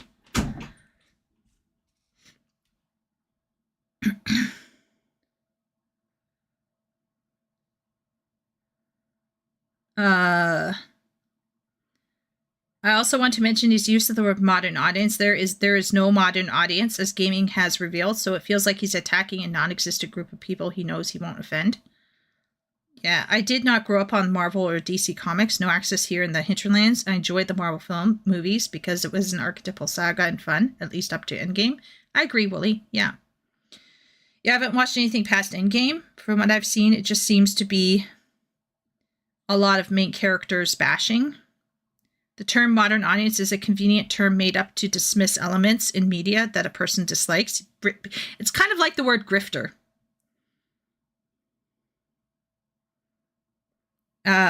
Benjamin argument to politicize art was to get closer to the revolution, right? What's the name of the essay? Art in the Age of Mechanical Reproduction? I believe so, Leo. Yeah, we studied it in second year. Leo. Yeah. His argument was that art with mechanical production lost sublimity. The transcendental was lost. So fascism was able to use art to aestheticize war. So then communism should politicize. So his full argument is, since we are able to mechanically produce art has lost spirituality, which is quite a statement. I think he was wrong. As a result, art has become a tool. It always was. But anyway, I completely disagree with him. But anyhow, and since fascism has aestheticized war through art, communism ought to politicize art. So his statement was, I think he was just burned out on Nazi Germany, frankly.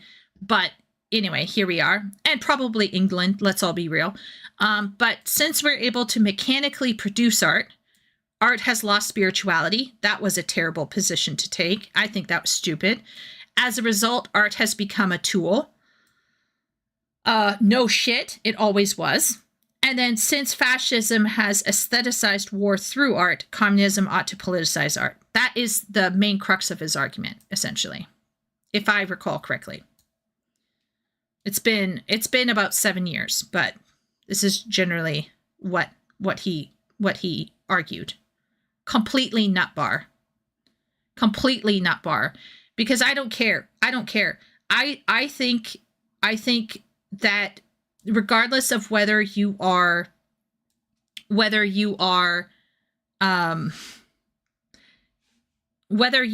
mass producing something or not, I think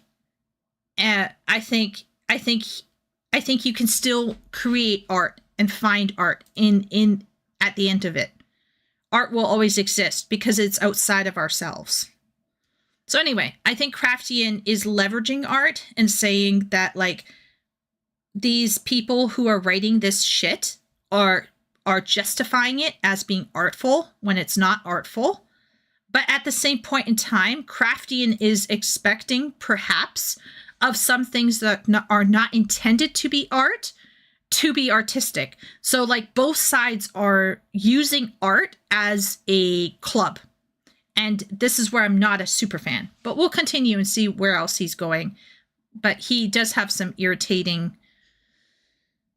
approaches.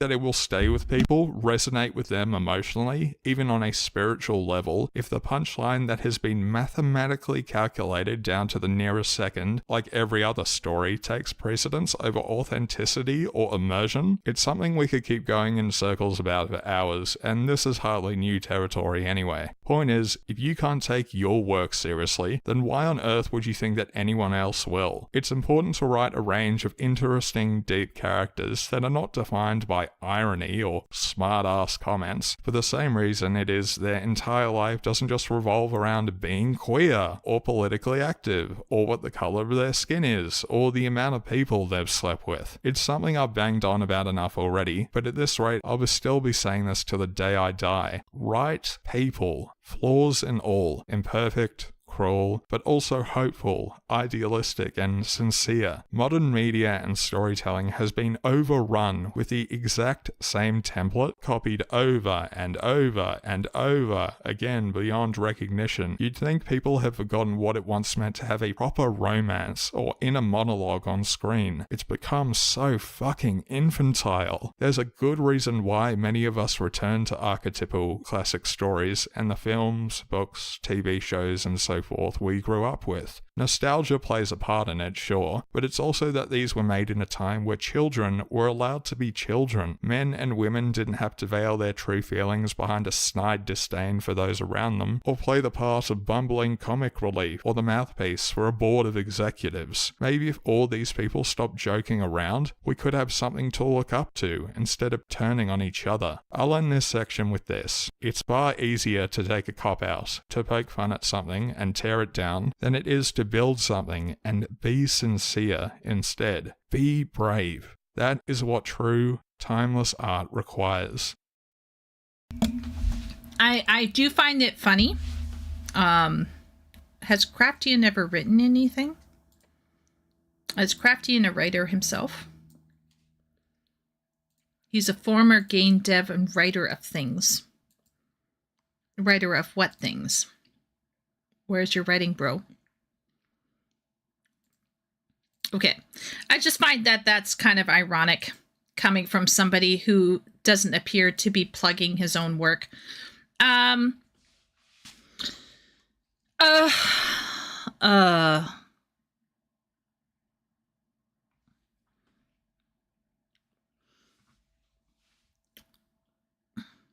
mean, if you want a genuine, sincere, simple archetype who is played straight for the most part and represents a sincerity of the shonen archetype, missing out on Believe It, but has all the other markers. May I introduce you to Wu Klamat?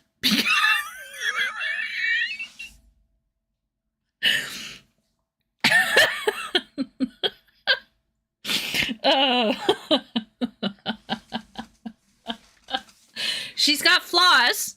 She has a progression.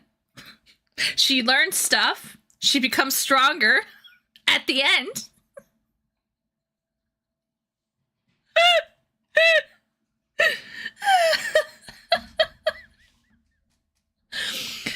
I mean, Wu Klamat is one of the most sincere people. She is a very sincere character. I mean, she is, okay, I shouldn't be laughing because it is true. She is one of the most sincerely written people. She is not snarky at all. She is sincerely idealistic and wants to believe. She wants to believe in her papa. She wants to believe in her brothers, even when some of her brothers are obviously mental. Well, one of her brothers is obviously mental. She is a believer. And she is played completely straight. And people didn't like her. But she is an archetype.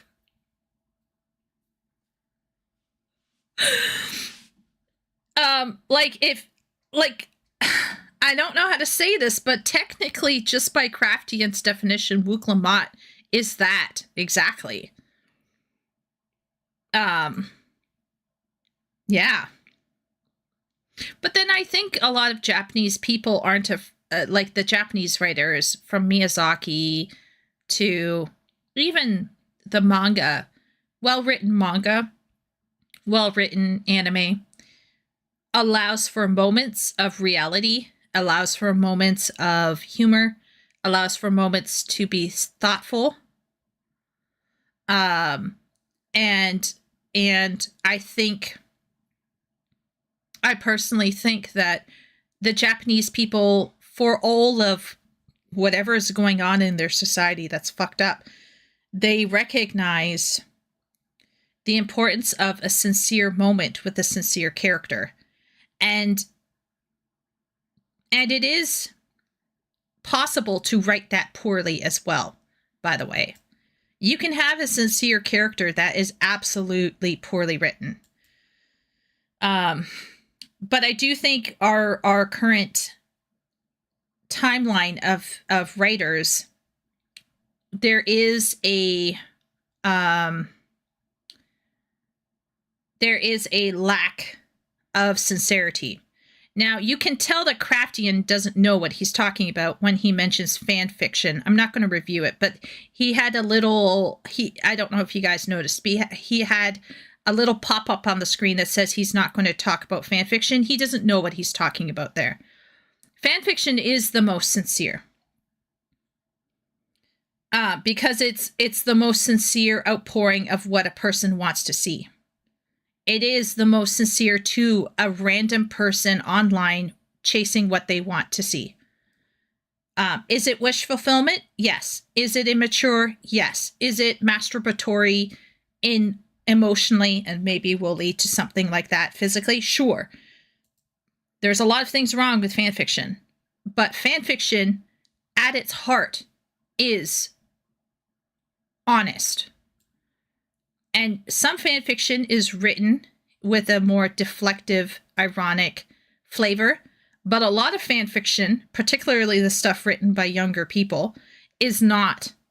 So once again, we got somebody talking about fanfiction who knows nothing about fanfiction. If the quality of writing itself wasn't bad enough, that storytelling across all mediums right now wasn't made in such god-awful, self-aware crap. Trying to be sincere still wouldn't be enough. Why? Because for much the same reason irony and self-deprecation has become a cheap cop-out to avoid writing characters with actual personality, flaws, or charm, so too has the multiverse done for stakes. Whether or not something is explicitly written as a multiverse is beside the point, because the cynical hell of every franchise ever needing to be turned into a cinematic universe in the wake of Marvel's success has had the same effect. Did a character die in your story? It doesn't matter. They're alive in every other permutation. Need to quickly fill a role in your story? It's like pulling a rabbit out of a hat. Multiverses are literally hack writers' get out of jail free card. Who cares about needing to write consistent characters? Different personality traits can be written in when the universe collides. Yay! I've been ragging on Marvel, DC, and everyone else that's been trying to emulate this soulless, lazy shit enough already, so let's have a look at something else instead. At the very end of Starfield, when you're supposed to be at the zenith of this big, dramatic journey that spans the stars, your player character has the opportunity to ask a version of yourself for answers about literally anything. This is what Bethesda thought would be cool and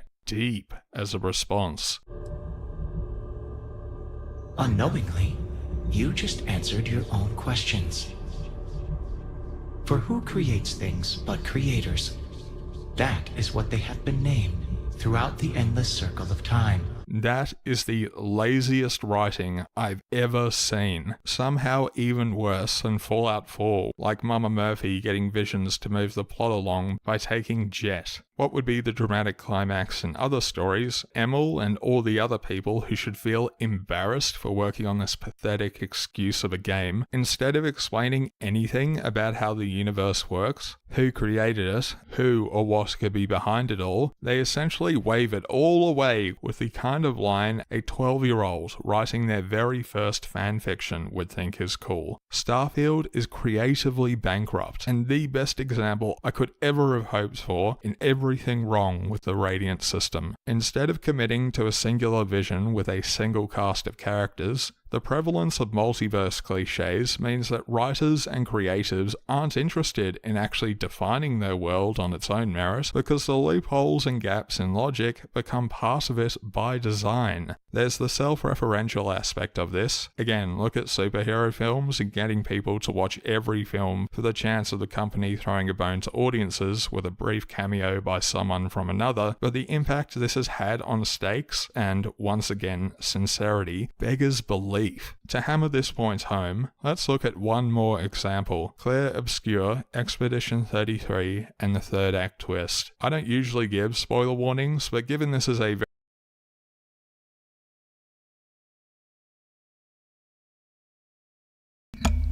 We're skipping this.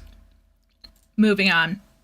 Over the past few weeks, since I started making these videos again, I've done my best to cover a lot of topics that either I find interesting or encourage people to look past the traps or cultural issues and make the stories and characters they want to tell. Except for the video covering cultural nihilism, it's this video in particular that I wanted to talk about the most, because these two issues are what's truly holding good storytelling, good art, back. When faced with the death of a character or a burgeoning relationship, and your first instinct is to use some tired, witty one-liner to break the tension, it shows you have so little care in getting people invested in your story or the stakes that why should any of us care either? Similarly, if everything is possible, there's a parallel dimension full of every character, every possibility imaginable. What's the point in getting invested in the here and now when your story or world doesn't mean anything in the overall scheme of things? At the heart of any good story is two things: sincerity and stakes. Instead of worrying about being called cringe by a bunch of terminally online losers, or that you have to cross-reference an entire universe instead of focusing in, have faith in your own writing and creative ability to tell the emotionally resonant and sincere stories you want to tell. We need that, and the world needs what you can offer it too. If you want your work to truly be art, don't follow trends or cliches. Go your own way and tell the stories that mean the most to you. I like his takeaway. I think his takeaway is solid. His takeaway is don't follow trends, do what is right to you. I do agree. If you want to do something meaningful, don't think you will make money. Don't think you'll get clicks. Don't think that people are going to cotton onto it and love it. You probably won't. If you are writing specific stuff, people are going to come to you and ask you ridiculous shit or recommend ridiculous shit for you to write, and you just need to ignore it and keep going. Okay? I experienced that writing fan fiction. I wanted to write something that was meaningful for me at that time. I wrote something, and I had people asking me for the wildest stuff in the comment section. Oh, could you put this scene in? Could you put that scene in?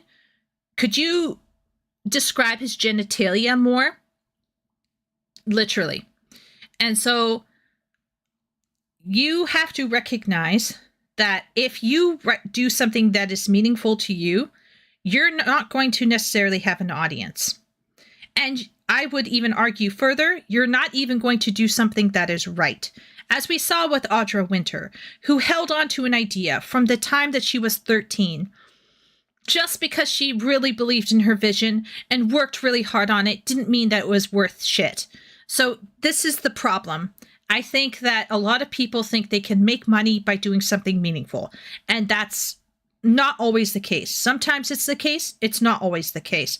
I would not throw MCU under the bus entirely. I think MCU had some very powerful moments to simply toss MCU in the garbage because of a couple films that had some imbalance and pacing issues is silly and shows that you have an issue and are cherry picking data. I think blaming a single man, Joss Whedon, for a whole bunch of stuff is also very silly.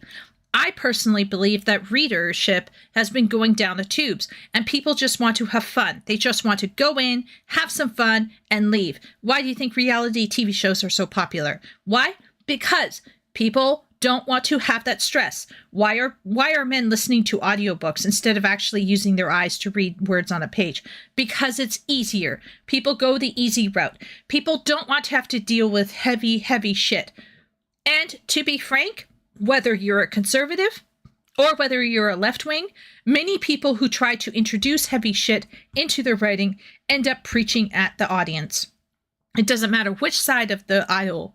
Both sides can't write sometimes with a genuine desire to write a story. They end up trying to make a point. And it happens on both sides.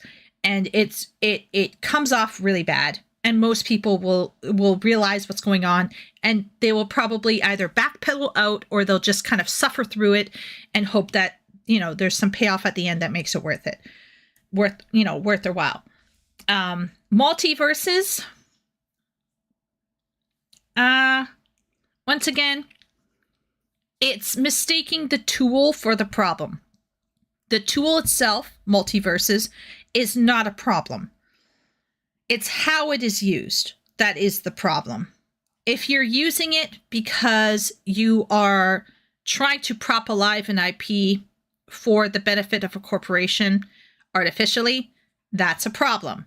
If you're using multiverses to get away with some bullshit politicized stuff, that's a problem. But I think having a multiverse in and of itself doesn't have to be a bad thing. Now, I am not a Spider-Man girl, okay? I actually don't care about Spider-Man as a character. I really don't. But I was invited to go to theater and watch the Spider-Man film. Spoilers for those of you who didn't see this. I don't even remember the name of the film, but basically Tobey Maguire and Andy Garfield reprise the roles of Spider-Man in some form. And I personally don't care about Spider-Man, really. But in that moment where they are hanging out as Spider-Men together, I was like, whoa, like, oh, wow. And it felt, there were some moments that felt meaningful there. And I wasn't someone who was particularly into Spider-Man, but I could sense that something was being said here that was important to the current Spider-Man. And it was through multiverse that allowed for this moment. So I think if multiverse is used correctly, it can be very interesting and helpful. And technically, if we go with string theory, FF14 has a type of a multiverse. That's all I'm going to say on that one. So this is where I think we have a problem, right? We have a problem because we have a couple tools. Okay, so let's say we call these, let's call them approaches to narrative. And one of them, for example, would be, number one, would be humor. Number two would be, for example, a plot element, which would be called multiverses. Okay. All right. So these are two things that a writer can access to use. The problem is that today, a subset of modern writers are misusing these approaches for a variety of reasons. So, why writers misuse these approaches? Well, number one, obviously, they are a young writer. Number two, poorly educated writer, right? Their prof taught them the wrong thing. So even though they're technically talented, they have been literally misinformed. Okay. Number three, politically incentivized. So they have an axe to grind, right? They want to make a point. I feel like Rian Johnson fell into this with his Last Jedi film. Politically incentivized, economically pressured. The suits are like, oh, we sent this to the audiences, and the audiences need the sensitivity reader, and so we got to take that out. We got to take that out because it's going to bother the readers.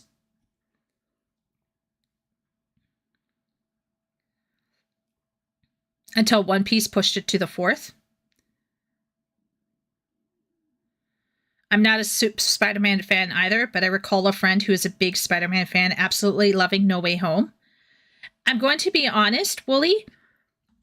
I am with you on this one. I was like, okay, but when I watched the scene, Wooly, I was like, oh my gosh, they're talking about loss. They're talking about responsibility. They're talking about, it was a meaningful moment that was actually done well.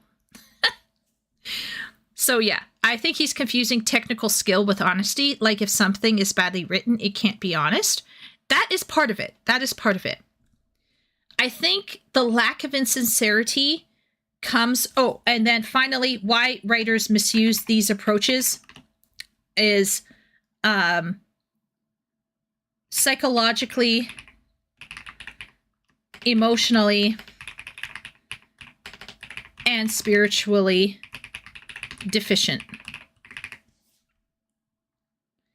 So I'm going to explain this one. I'm going to unpack this one.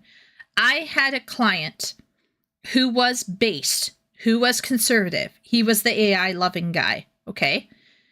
And he was not politically incentivized. He just wanted to make something that a large, broad audience would enjoy. He did not want any politics in his writing. It's why I took him on.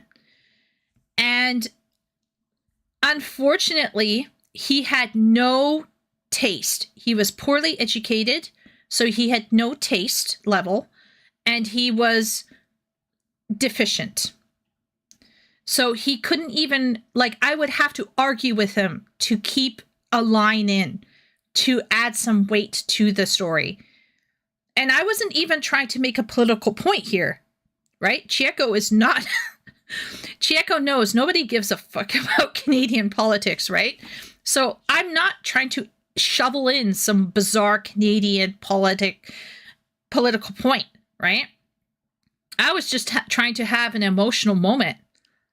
And I struggled to keep stuff in there that could mean something. Because this person couldn't even recognize it. So this is where I'm saying, is this, there are so many reasons why writers might be struggling to be sincere. It's not just because of fan fiction or because of romance or because of et cetera, et cetera. I genuinely think most of the time this is coming down to immaturity, lack of education, lack of taste, lack of personal development, pressure from above, political shit going on. And somebody like Joss Whedon, who is, I think, fairly left-leaning, still had moments in Buffy and in Angel that were meaningful. And James Gunn, I'm sorry, he lumped James Gunn in there, but James Gunn's Guardians of the Galaxy also had some particularly two, in my opinion.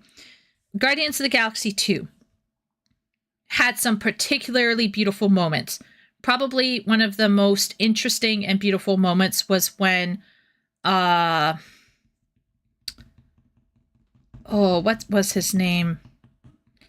The Western crazy bro who was his adoptive dad saves his life by putting his oxygen mask. Yondu. He may be your father, but he ain't your daddy. Exactly. Exactly. And then at the end, they all show up for his funeral and they're all firing guns. Yeah. Yondu was crazy. They gave Andrew Garfield's version some redemption, I heard, which was nice since he never got his third movie. Yeah, I agree. But yeah, the scene was solid. The scene really was solid. To be fair, manga winning in sales was also during and after the ideological capture. Yeah, that's true. I'm one of those with great power comes great responsibility, folks. I believed it when I first read the phrase as a kid, and I believe it even more as an adult. Yeah, that's fair. Yeah, yeah. Lots and lots of people love Spider-Man.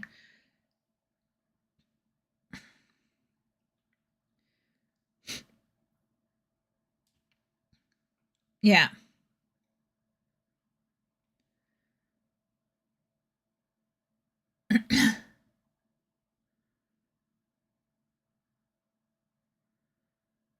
When you introduce a multiverse to your narrative, you're under more scrutiny from the audience, not less. I do think so, but I think he's, yeah. I'm not against what Craftian said entirely. So this video is probably, I'm like 3/4 on board with him. I just think he would have benefited from sitting with it a bit further because it is such a difficult issue. We have to talk about the difference between entertainment and art and what happens when there is overlap. And how much should we go into entertainment expecting art? Is it feasible to go into every single entertainment situation and expect art? And what is art, right? How do you define art? Because if you define art as politicization or aestheticizing war, then you're going to think that some of these low entertainment are in fact art. You're going to think that despite the shitty writing, you have art. It's like What Fury Brings, right? There are lots and lots of people who thought What Fury Brings is really solid because it was saying something they wanted to see. And I personally think that's a mistake. I think that's a terrible mistake to make. You should never say something is well written, even if it's saying something that you want to hear. It's just not well written. And I don't care if it's conservative or left-wing. So I think that a lot of left-wing video game developers, like the people who did that that one, oh my gosh, what was it? Where like it was like the college students. It was supposed to be like a really quirky, violent game, and they dumbed it down, and they had college students complaining about school debts, and Angry Joe Show were even like super confused and disappointed. But anyway, you guys probably know what I'm talking about. Saints Row? Is that a name? Saints Row? Anyway, you can see how some people thought that that was art because they were going on and on about politics and sociocultural concerns. But we can all sit there and go, no, it was shitty. It was a shitty Saints Row. It wasn't artistic at all. You were just politicizing. You were using it as propaganda. So we can all easily look at that and just go, no, that wasn't art. That was just you politicizing. And you were calling it art because you were being political. Is art simply being political? I don't think it is, personally. But you could see why some people would argue that. So then by their definition, they did the thing. They did succeed. So this is why we have to first define how we view art, how we define art. And then we have to determine, right, how others define it. And why they might be wrong, obviously. Because I do think we could probably make arguments. I believe there's some guy called Roger Scruton who makes arguments about art. I need to like read more of his stuff. But like I personally think the politicization of entertainment is often mistaken as being art. I personally don't agree with that. But if something lacks art, does that mean that it has no value? I would disagree with Craftian, I think, on that one. I think some stuff just isn't going to have art. It's just going to be lowbrow, rah, rah, rah. Let's just have fun stuff. And I think there's a time and a place to have that. Like, I don't think it's wrong to sometimes just want to sit down and just have fun. Whether it's with something that's super gritty and stupidly hyper-realistic or something that is super fluffy and stupidly humorous. Bet you Shapiro's novel will be ghostwritten.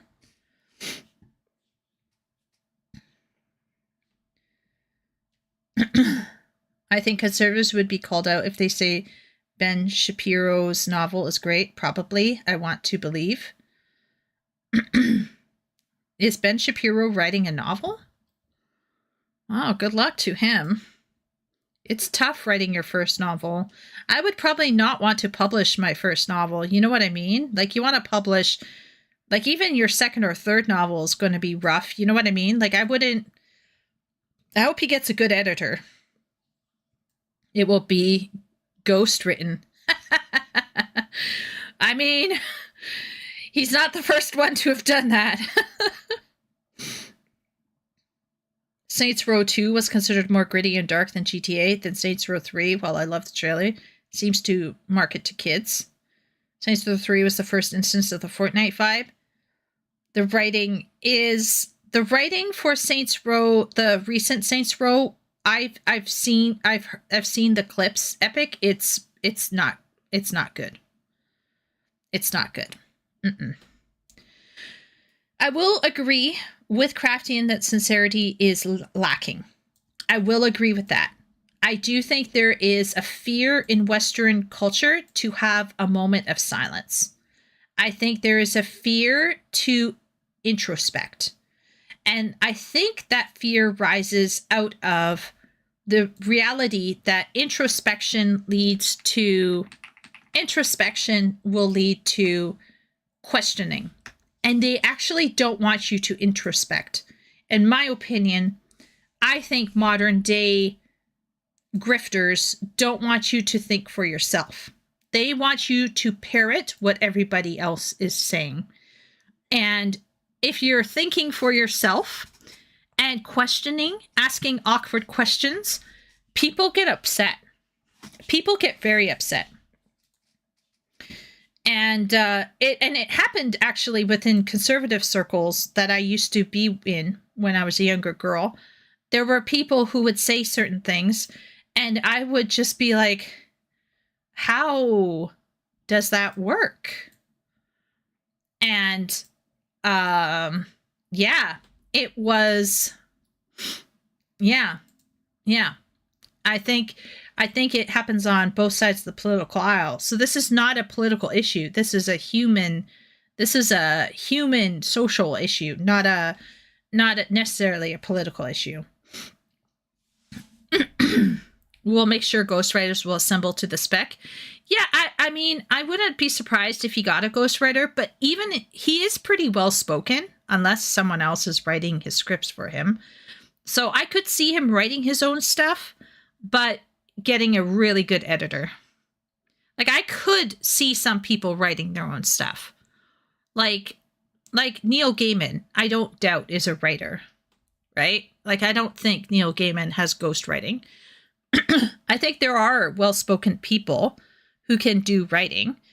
It's whether it's their first time, how much editing did they get help with, and of course, yeah, ghostwriting could happen. I personally wouldn't hire a ghostwriter. I'm going to be honest. That's kind of cringe, right? So, yeah. I'm just going to pause here for a second. I'm going to switch screens here. We're going to watch the Louis Rossmann thing. But I just want to go get some plum sauce. So BRB.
Okay, sorry, everybody, I'm back.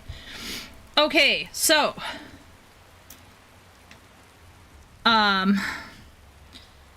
What is the general feedback from people here? I have a sense that Epic disagrees with Craftian on many levels.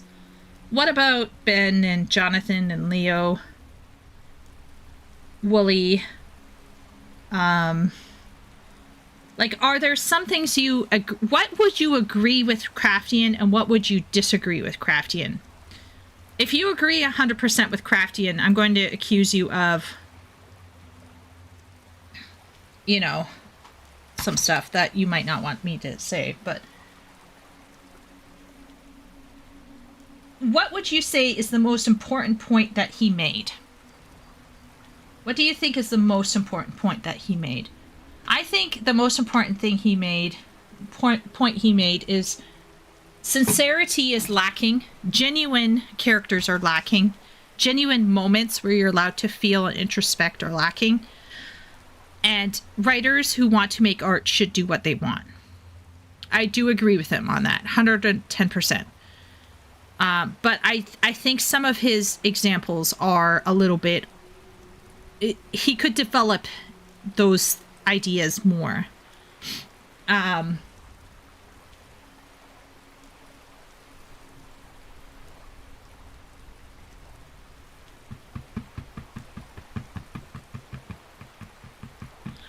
honestly, like, certain Japanese storytelling to this day has remained sincere and free of this sarcastic irony.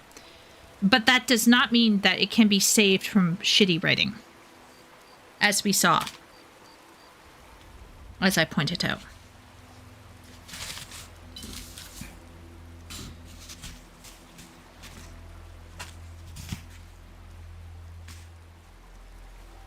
The fundamental argument that there's spiritual emptiness in a lot of media and that they hide it behind irony or post-irony is fine.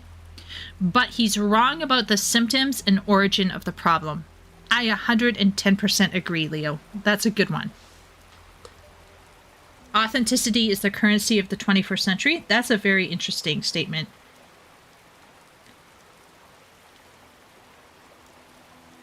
I think his primary error is mistaking a style, a tool, for the heart of the problem and labeling the style too Whedon. I do agree. I think we could say that the style has been abused by people who are empty. And that's unfortunate because I do think that if you put the right amount of humor as a flavor to the right amount of sincerity, something beautiful happens. I really do believe it. He really seems to dislike Whedon. I don't blame him entirely because, like I said, you can have an author who does something great and people rush to emulate them. And then, unfortunately, they don't do it as well. And so you can sometimes get a bit salty. You know what I mean? Like, you can feel like, why am I in this timeline? You know? But you gotta be careful, I think. It's never one individual, usually. There's almost always a host of other factors involved. Whedon was simply the first pebble of what had already been a steady trickle of a mudslide. It's like he grabbed a handful of technically true arrows and turned a decaying cadaver into a pincushion. Media is lacking authenticity. Yeah. I have a feeling the Epic is not done writing, so we will let him finish. But I agree with Wooly 100%. I think the fundamental issues are within the hearts of the writers and the politicization. And the jokiness is just the cherry on top that's being misused. Like, Buffy is by no means a masterpiece, but it's fun and has some genuinely fantastic episodes and moments. It has heartfelt moments. There are heartfelt moments in Guardians of the Galaxy, like I just said. So, yeah.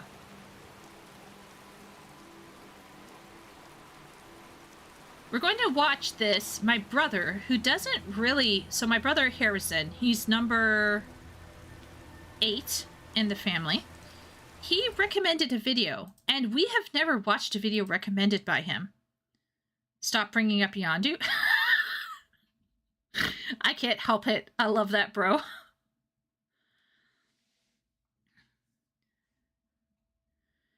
He could have made more unique arguments. Absolutely. When was the last time anyone said, wow, media is so authentic? All these shows authentic and made with soul in mainstream media? Never. Epic, I genuinely believe that although the output wasn't what I was hoping for, I genuinely believe that Dawn Trail was... I personally believe was not maliciously created and was not phoned in. I believe that Ishikawa and all of the writers thought that they were doing the best that they could for the start of an arc. I genuinely believe it. I think that they were worried about how some of it would be received because it was different from Endwalker. But in my opinion, I do think a lot of Japanese creatives make stuff authentically. There's a great argument for Asian writers and creators and many independent writers. I'm sure people in this Discord, right? Herman himself is writing stuff that he is wanting to see. I think there's a lot of authentic creativity happening. It's simply not being seen. And in the case of Dawn Trail, just because you have something that is authentic and is made with a genuine, like the characters are genuine and are not being ironic, doesn't mean that it's free from error and free from having problems. Herman says, I am seen. Yeah, Herman, we see you over there. Yeah. That's where I'm saying is like, even if a creative is going at it with the best of intentions and is working really hard and is trying to, cross the T's and dot the I's and make something that is meaningful and and truthful, and the characters aren't being ironic, it's just that sometimes things don't work out. It's just, sometimes it just doesn't work. And in the case of Dawn Trail, like I say, it's not an abject failure, but there are some weak points for sure that we can all talk about. While I have many criticisms for the new PGR story arc, I can't in truth accuse the writers of being inauthentic or malicious. See, this is why I'm saying, Willie, the act of creation of writing a book is, or anything really, is, there's a lot of stress that goes into it, right? There's a lot of, it takes a lot. A lot can go wrong. I reciprocate your views on Jotaro when it comes to the Star of End arc, but do you agree you could assume that Craftian But do you agree you could assume what Craftian would say about Dawn Trail? I mean, what would Craftian say about Dawn Trail? Well, if he's looking for a genuine character who is not treated ironically, you can look no further than Wuklamat and Kwana and Golul Jaja and Bakul Jaja. None of those characters, and Zorolja too, none of the characters in FF14 have ever been treated ironically. There were some side characters that were humorous, but there's nothing wrong with having a side character that's humorous, like Wook Evu. The characters in Dawn Trail were not treated like a joke. I think Craftian would probably, if Craftian made a mistake with Dawn Trail, it would be accusing a writer without proof that it was a self-insert, and it would be hopping on some sort of woke trans actor train or something like that. I don't know necessarily where Wook would maybe go wrong, like go off on it. If we go simply by the video that we watched, he should have no beef with Dawn Trail. He should have no beef, just based off of what we came off of this video. But I'm sure that some people would try to, Wook Evu. What's the name of the slapstick gentleman from FF14? Like Hildebrand?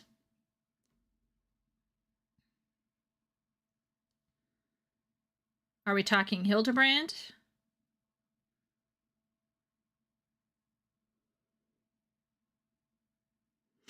Or are we talking in the MSQ, which would probably be... Well, there's that one Lala in Redacted Zone in Endwalker. I'm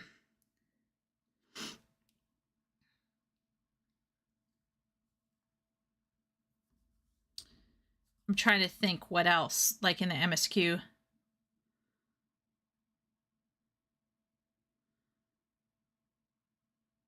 It's like they don't have a brain. The character's voiced in 4 languages. Yeah, Shh, Jonathan, shh. If you...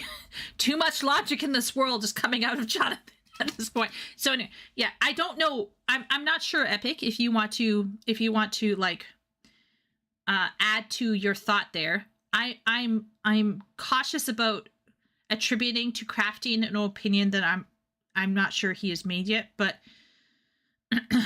most people's issues aren't the VA. I would say most people's issues aren't the VA, but I actually have met some people whose issues started with the VA.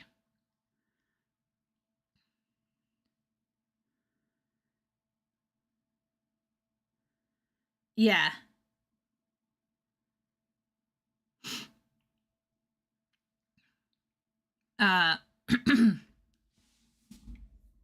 Yeah, I would say most people's issues aren't the VA, but I think determining the value or quality of a whole thing based off of a single voice actor is wildin'. But I do know somebody who crossed into that territory. It flavored the whole thing, and they didn't even give it a try.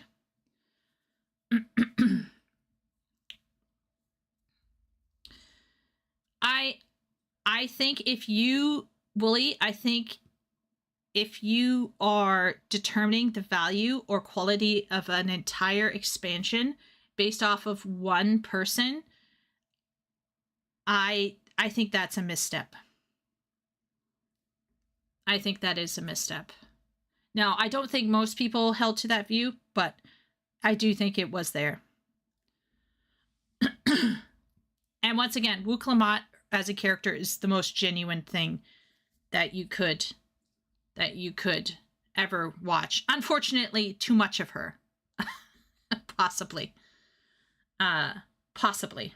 Catboy propaganda, government mandated. I mean, that's probably the only government mandated propaganda I would support, probably.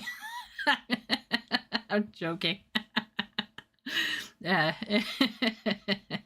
I'm gonna go eat my chicken nuggets. Let's listen to Louis Rossmann. Rossmann? He's the paperclip bro. I forget the whole point of the paperclip, but he has some interesting ideas about ownership and stuff. And I've seen a couple vids of his. So let's see what he says about AI, and then we're going to agree or disagree. So, generally speaking, like I said before, we all know, I have my own opinions. I've shared my opinions on AI. I hope all of you have formed your opinions on AI before going into this video. But let's see what he's going on about here. To show you some pictures that were taken by a gentleman in New York City of the subway. They put a bunch of graffiti and they defaced a bunch of advertisements in a manner that I can't say I'm mad at. There's this service called Friend. It's an AI service that purports to be your friend. They have a chatbot on their website, and then after you've used it a little bit, you can upgrade to something called a pendant. So a pendant is this little thing that you wear that sees and hears everything so that it understands what's going on in your surroundings, and then you use that pendant to then interface with the world. So it's one of these annoying, infinitely scrolly websites that I can't stand this shit. But you know, it says, like you're wearing it when you're at a museum, you ask it questions. This is some of the worst web design on earth. What is this shit? I can barely read it. Want to grab food or keep exploring? Friend, your new roommate is waiting. $129, no subscription, 1-year warranty. And they have a video. Oh, God.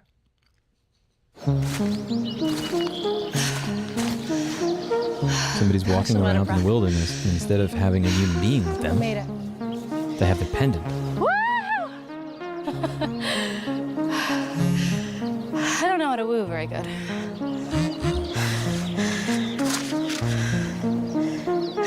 That's fair. All right, let's go. She's not with her friends. She's with an AI pendant that she's wearing instead of real human company. Oh, come on. What a weird fucking future. Oh, let's go. Are you serious? Come on, man. I hate this game. Take notes, baby. Oh man, you guys suck. Bro, you look like the back Let's of the go. Let's go. Dude, what? How did you do that?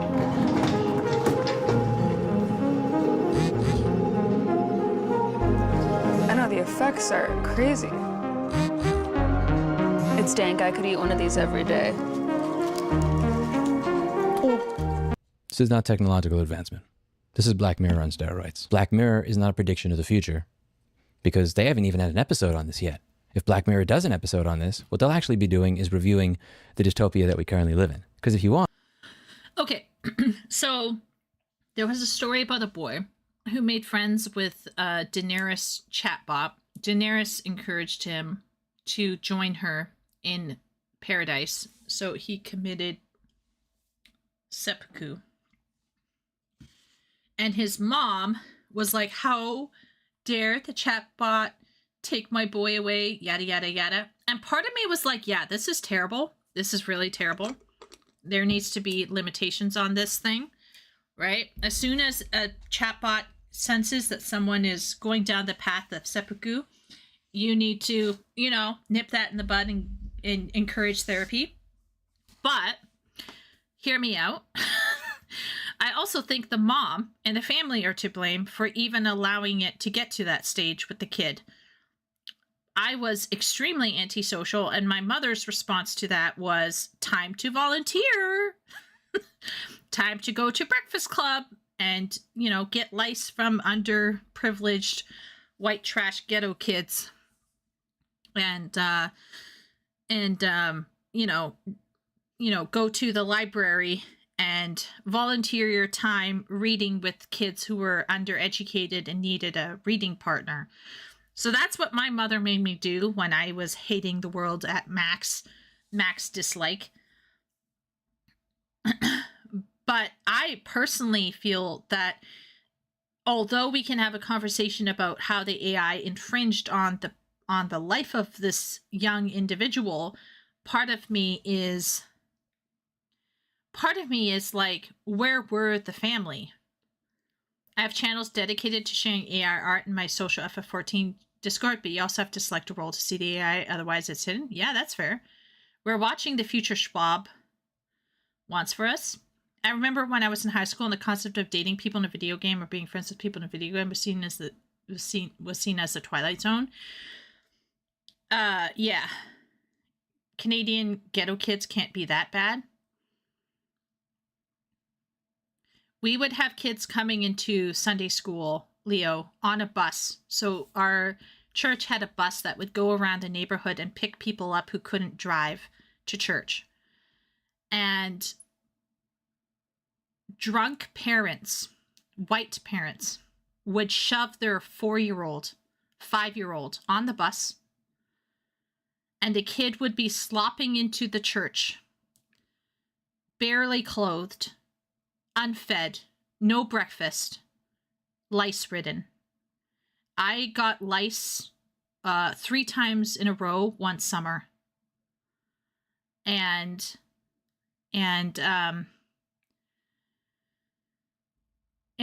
it was hard. It was very hard because these people were taking welfare checks from the government and they had child support bonuses and none of it went to the children. It was extremely hard to live in that neighborhood and see that happening to the children. So the breakfast club was for kids whose parents refused to make them breakfast, and we would try to serve them moderately healthy, but sometimes very unhealthy food, just to make sure that they had something in them before they went to school. And partly you can say, well, the social programs allowed and enabled those situations to continue. But at the same point in time, let's say we wanted to stand on principle and say, no, your child is your responsibility. A lot of kids would be in a lot of trouble. There was one kid across from our house who was sitting on the front lawn in the front porch for, I think it was 12 to 24 hours. And my mom noticed that this child was outside the house, and she confabed with a couple neighbors. And essentially they determined that they went and talked with the kid, and they found out that the kid had been locked out of their home. This was under 13 years old. Locked out of the home because the mom skeeved off with some guy for the weekend, and the child couldn't access the home. And so my mom, with a very heavy heart, had to call child services. Yeah, and they took the kid away because the mom abandoned the child, essentially.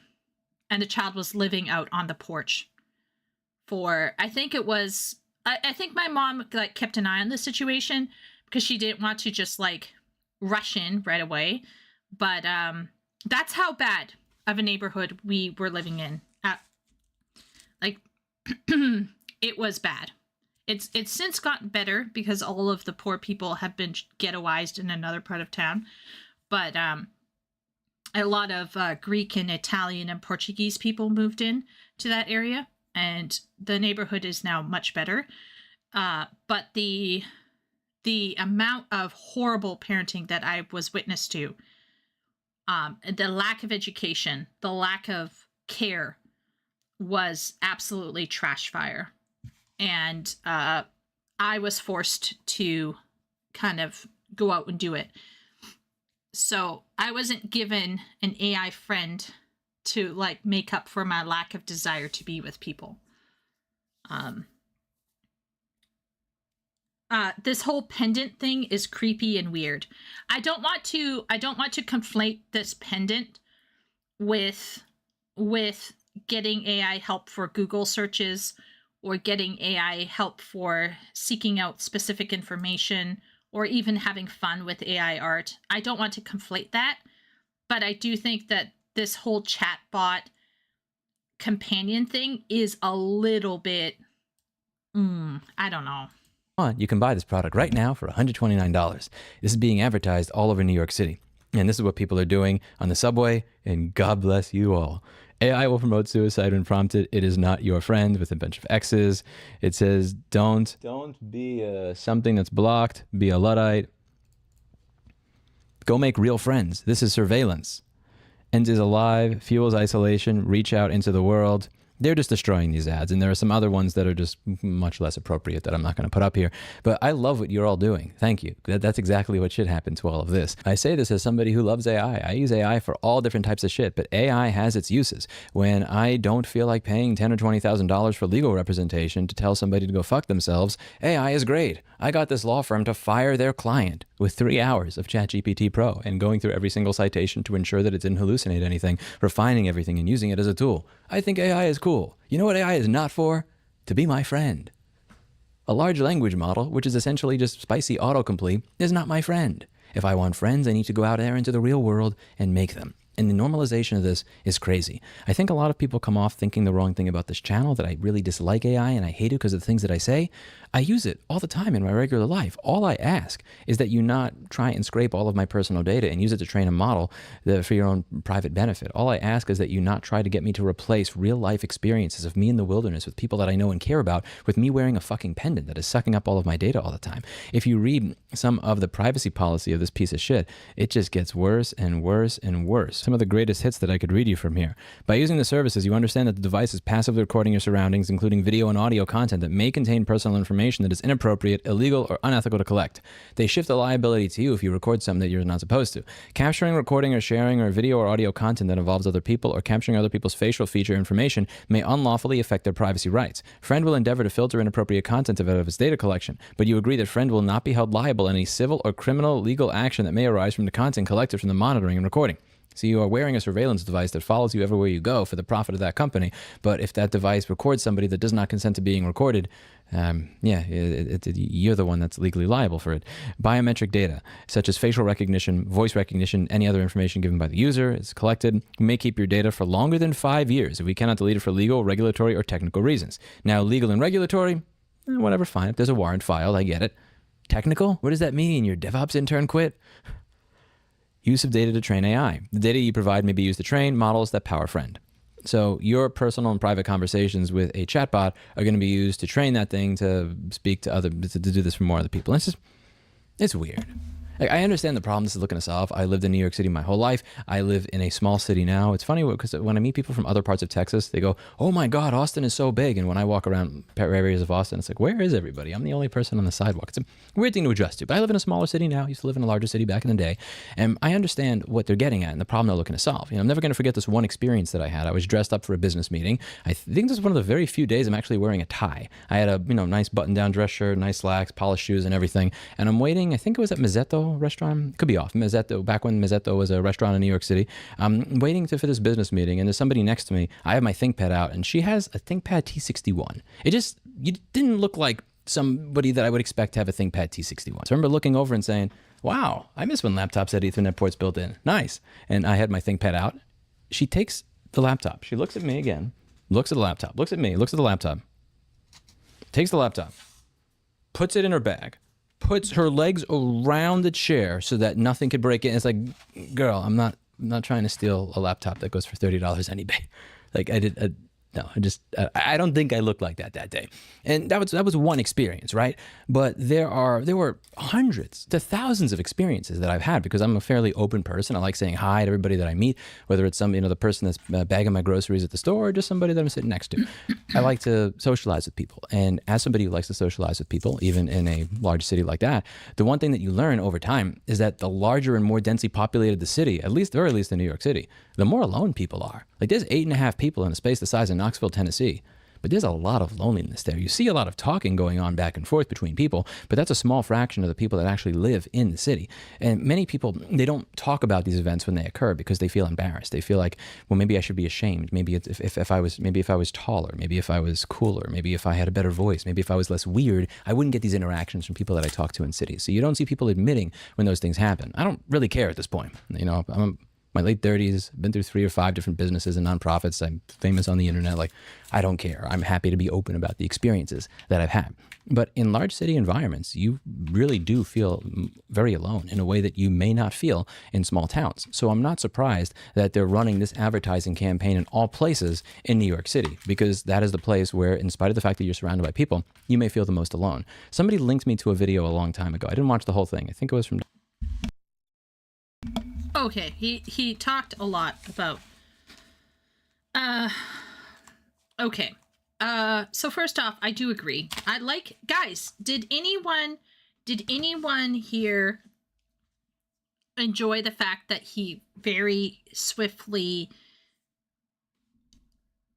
clarified his position on AI by saying, I'm not hating on all of AI. I'm just disliking this portion of AI. And he was being very, very clear that AI has its uses. AI is a tool.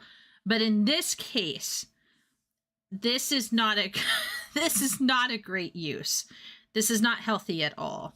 And I kind of appreciate that he's qualifying his statement here, because he is rightfully putting AI in its place, and he is suggesting, in the right hands with someone who is willing to take their time and knows what they're doing, AI can be extremely useful. I think Shay discovered something about AI improving productivity for people that are somewhere in the mid-core users. So they're not the top talented people of the craft who would be held back by AI, and they're not at the bottom where they don't know anything, so they can't even know when AI is wrong. They're in the middle, and they are maybe not quite as talented as the top people, but AI will therefore help kind of expedite some of the processes that might bog them down. So in this case, I think it's really great that Rossman is very, very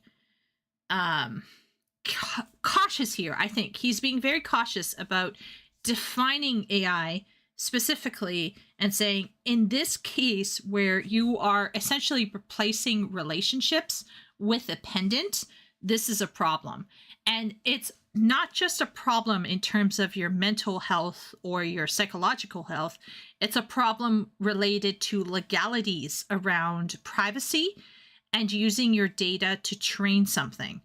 And maybe for some people that doesn't matter, but I'm personally, I think it's kind of creepy.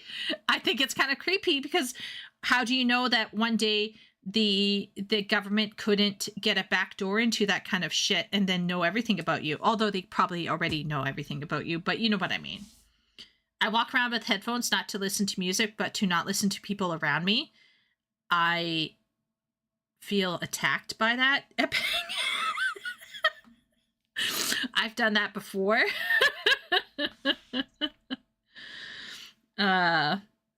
Rossman is the king of being politely furious. Yes, I agree, Wooly.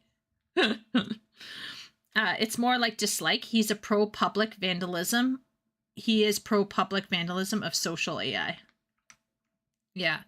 I live in Norfolk, not a big city. It has a lot of people, and while it's not crowded, it can be in places.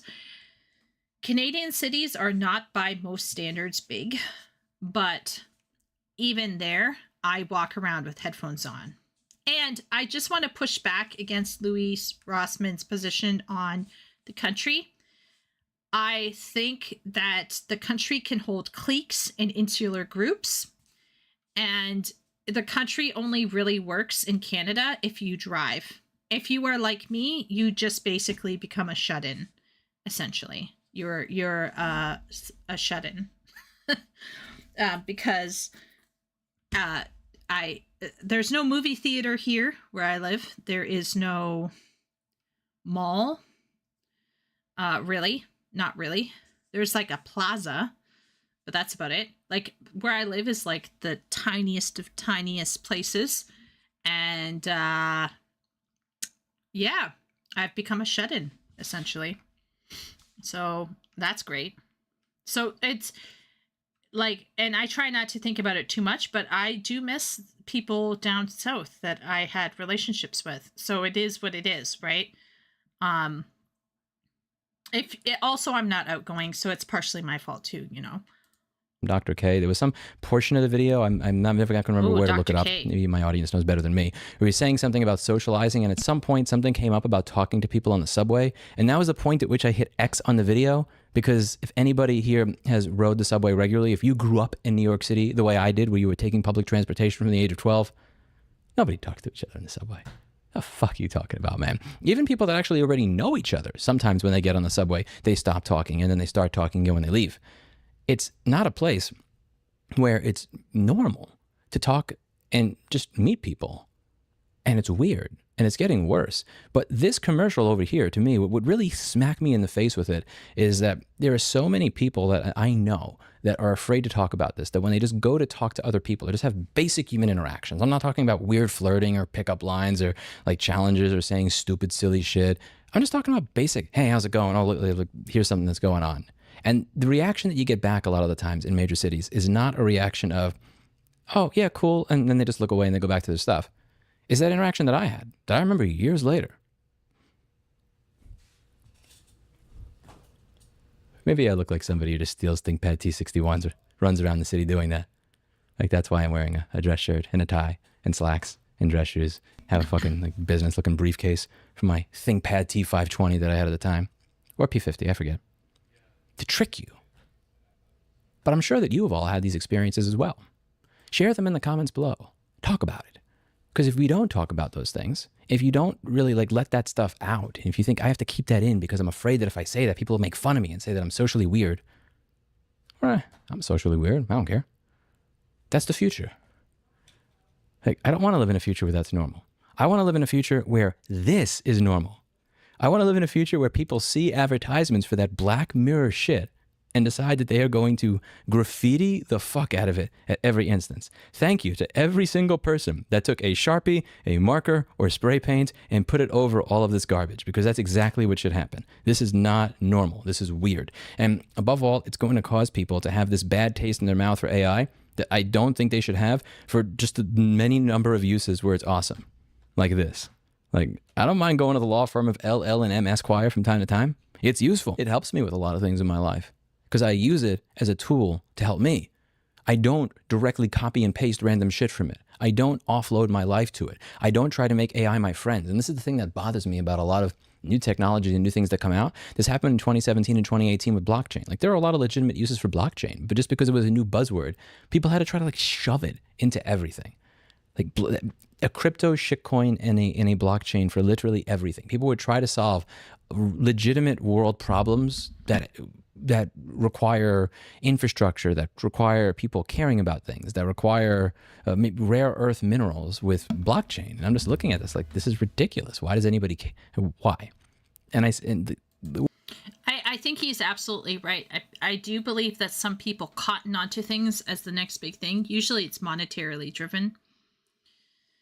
I do agree with that. I'm going to say something crazy. I found that your average worker in Michigan, in the places of Michigan that I visited, were more friendly than Canadians. There, I said it. Yep. Now, I did recently, well, not recently, but a couple months ago, I walked down to a local sewing center, and there were some old ladies there, and they were pretty nice, but I have to say that I've had more positive interactions with common workers in the store in Michigan. And I'm going to explain why. Have the French coldness? No, it's not that at all. No. Because the only times in Canada that I have positive interactions with people in the public sphere are when Party is with me, or my father or my mother are with me. And the reason why people in Michigan are so outgoing and friendly is because African Transplant is with me. Otherwise, I'm a ghost.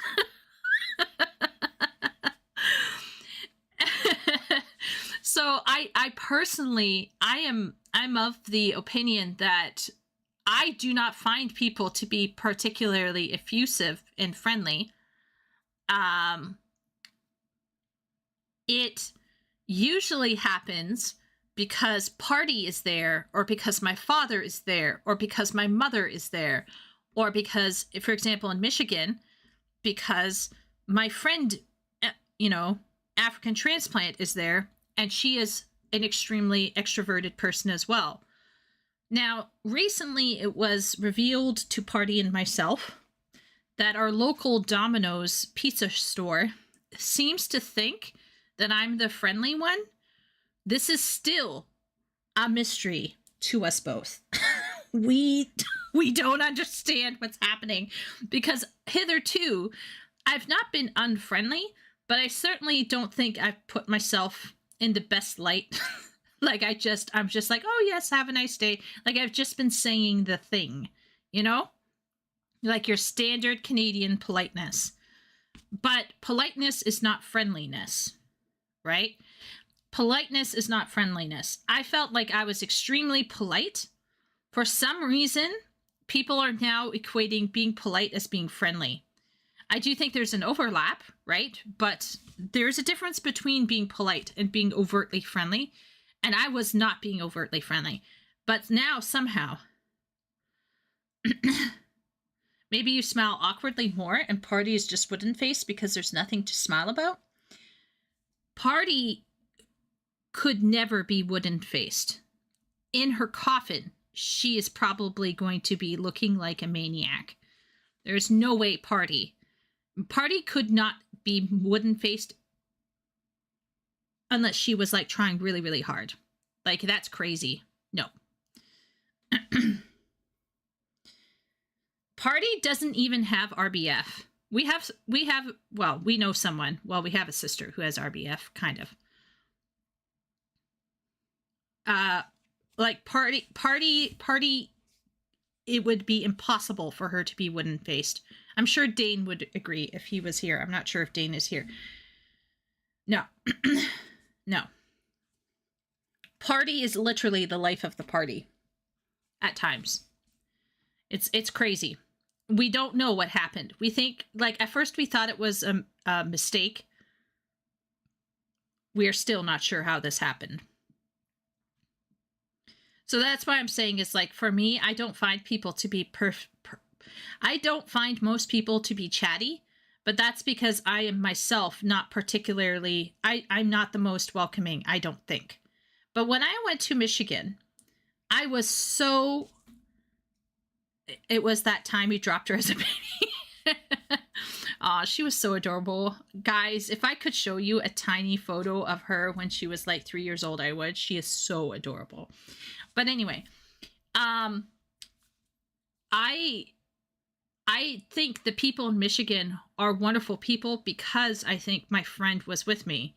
And the times that other Canadians open up, it's because of my dad and my sister. My dad has this sparkle in his eye and he cracks a joke and like the woman at the cashier store starts blossoming like a flower before my eyes. And I'm like, huh? How? Is Party younger than you? Yes, I'm the oldest in the family. I'm the oldest in the family. My soul is charred. I'm like Wooly. But not quite like Wooly.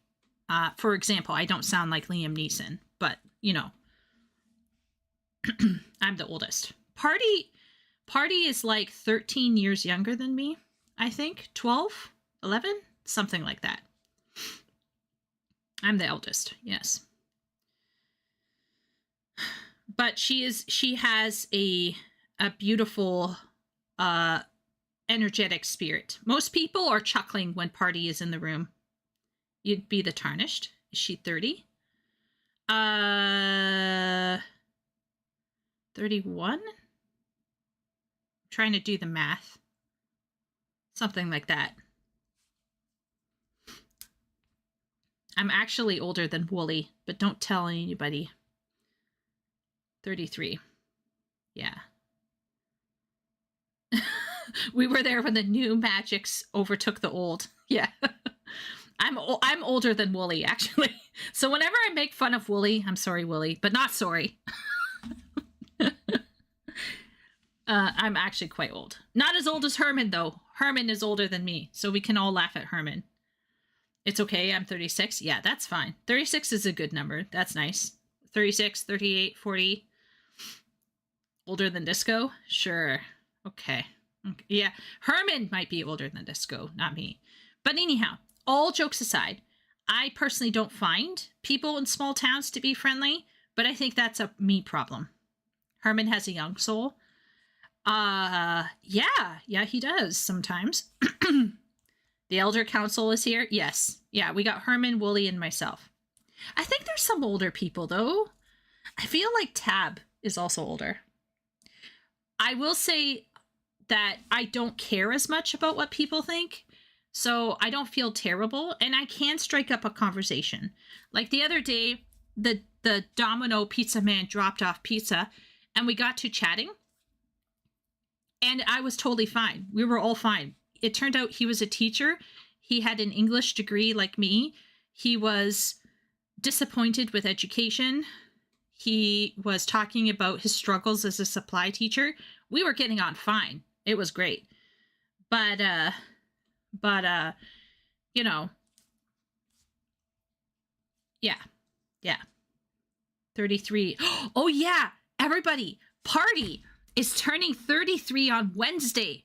So on Wednesday, we should just at her a lot to drive her crazy, right? Next Sunday, we should do something really embarrassing so that she'll never come out of the apartment again. I'm scraping by being under 40. Yes, next year, Ben, time to call maid.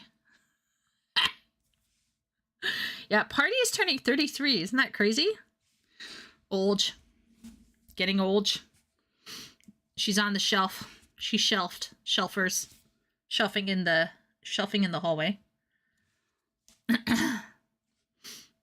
Yeah. Also, people, share your birthdays with us so we can celebrate your birthday with you. I will sing the song of my people in honor of your birthday. I think most of us are in our 30s or 40s, honestly. 13th of March. Ooh, we got another March baby in here. March babies unite. So this means Ben, Wooly, myself, and Johnny are all in March. March is the best time of the year, right, everybody? Right, March people? March propaganda. But yeah. I do want to push back on that rhetoric because I think it's, well, I mean, October's kind of cool because A, autumn, B, Halloween. I don't have one anymore. Medical issue. Okay. Right. Okay. But yeah, I also get the sense that Louis is a very open type of person, you know, like he does seem the type of person who would strike up a conversation with you if you pulled out some weird technology. March is when all the depressed people get bored. Yeah, Ben didn't get the memo. Ben's failing as a March person. We should put him in January or February. Melancholics. Yeah. Yeah, Wooly, yourself and myself. It's a decent month. Early spring is a plus, but Lent puts the damper on celebrating. That's true. You are correct, Wooly. There is that. Yeah, you don't want to... If you're observing, it's... yeah, that can be a more somber season of self-reflection, for sure. Yeah. All right, let's finish this Louis Rossmann. We're at the peak here. Pretty good. Let me know what you think in the comments down below. I don't want to come out here and just do the bullshit of just go outside and touch grass and talk to somebody, because I fully understand if you live in a place like New York City, just how difficult that is. For every one person you see that's going to have a great interaction, there's going to be a lot of other interactions where people are just conditioned to just think, what the fuck are you talking to me for? Stop that. And it's weird. But if we don't try and move past that a little bit, then this is going to be the reality. This is going to be the future. Sorry, I got you messy. It's really nice up here. How'd you find this place? I don't know.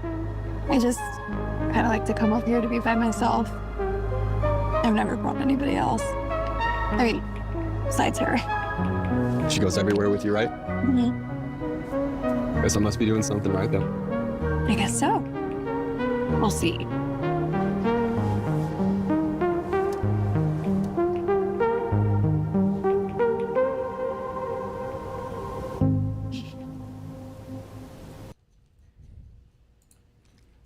Every generation reaches this point where it feels completely out of touch with the new generation, where it thinks that everything has gone to shit and there's no fixing it. And I feel like right before I turned 37, this is the point for me. It's not that this product exists, it's that in order for this product to exist, somebody somewhere had to invest money in it. Somewhere out there is a venture capitalist or a loan officer that looked at this and thought, yeah, this is solving a problem people need solved in society. Here you go. That disturbs me deeply. Don't allow life to become a Black Mirror episode. That's it for today. And as always, I hope you learned something. I'll see you in the next video. Bye now. And don't steal anybody's ThinkPad T61. And if you're watching this, I wasn't trying to steal your ThinkPad T61. Just saying hi. Bye now. Okay, I'm going to be honest. I love Louis Rossmann, and I really appreciate how he wasn't throwing all of AI under the bus. He's a very reasonable person.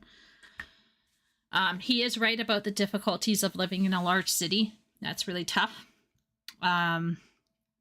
Especially when you're in a low trust society, and you can't trust people to behave normally. Things are whack. But when I saw this couple, okay, when I saw this couple with the pendant, oh, this cringed me out. What if your pendant was connected to your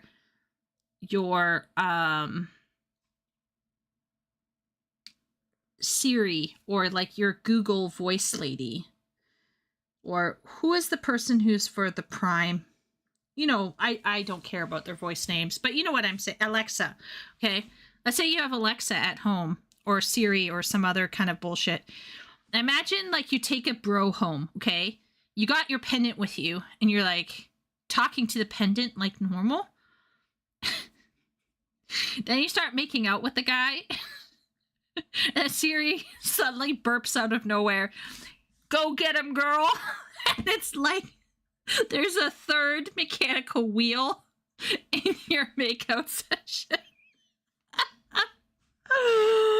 Oh.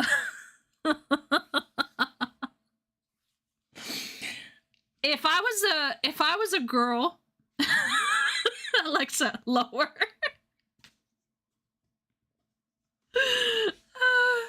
Like, if you were a man, or let's say even if you're a woman, and halfway through your lovemaking, you get input from an AI because the person you're with can't live without their AI partner, I think I would just be like, no, that's it. I'm done now. I'm good.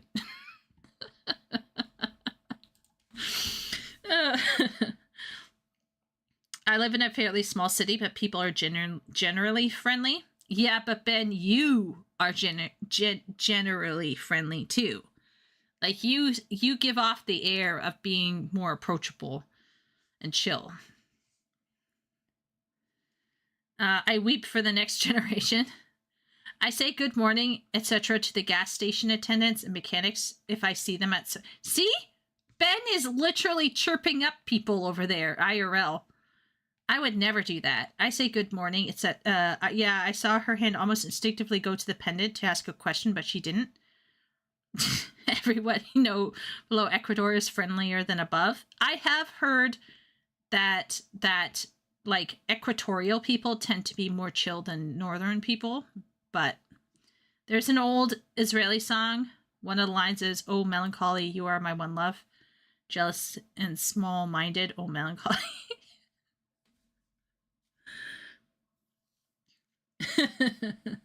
Is that how it was in the movie Her? She's already kidding. Good night, Herman. Rest up. Stay away from the pendant. Oh, this is a good one. Oh, this was a good video. I honestly have no beef with this one. I'm going to give it a thumbs up. I felt like he was being very even-handed about AI as a whole, but he was pointing out the absolute atrocity that we have going on right now in terms of human relations and AI, and it's not healthy.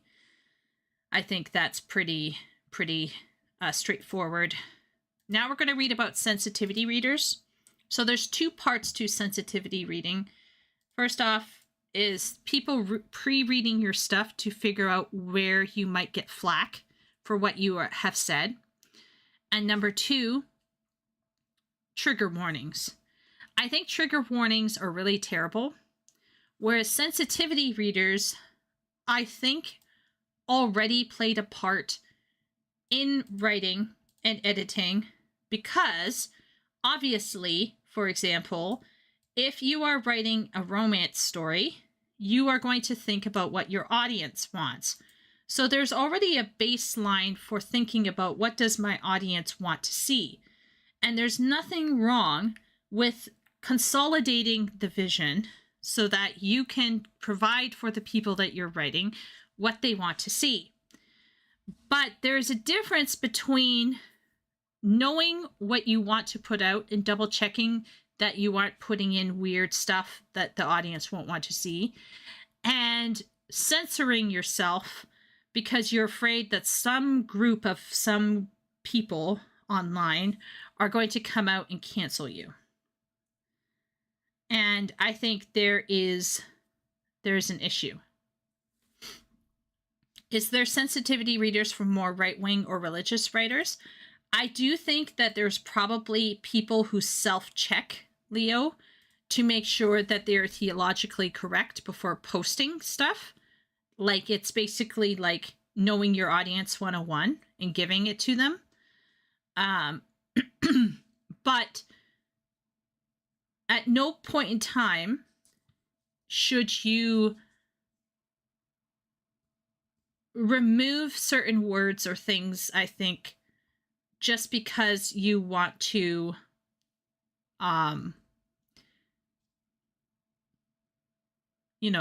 appeal to a specific crowd or whatever. Like, it makes sense that you would have some sort of self-management. So, for example, if you're writing a romance novel, you're obviously not going to take time to describe a gruesome accident in detail, because the point of the romance novel isn't to be realistic about a car accident, right? It's to show how the car accident brings the two people together. But that, to me, is not about sensitivity. It's more about giving the audience what they want. Sensitivity readership is more specific to limiting what you say out of fear of social cancellation. So, for example, let's say your story would make sense, or would make more sense, if it portrayed, let's say, Nazi. But you decide to remove it, even though it would make more sense, because you're afraid of triggering your German audience and making them feel bad. Or, for example, it would be like hiding, let's say, doing a historical fiction set in the 1950s in Japan and somehow avoiding talking about Imperial Japan, which had a direct impact on Japan at that point in time. And the reason why you're not mentioning it isn't because it's not important to the story. It could actually be quite important to the story. But the reason why you've decided to cut it out is because you're afraid of offending somebody.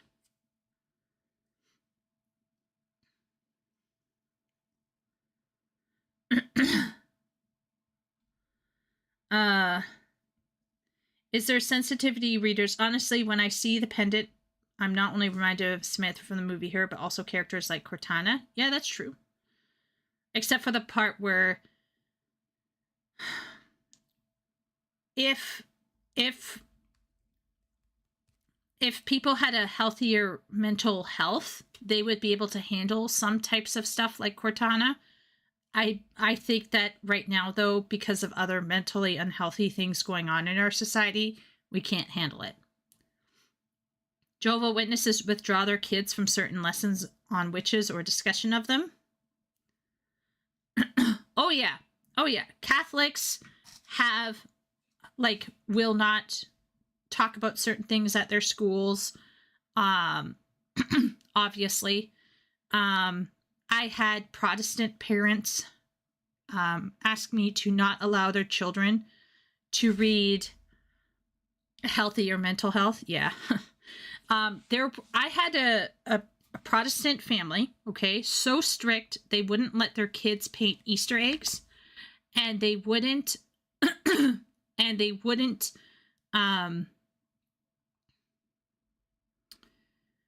didn't want them to read Chronicles of Narnia. My family that I grew up in was extremely strict as well. It didn't work.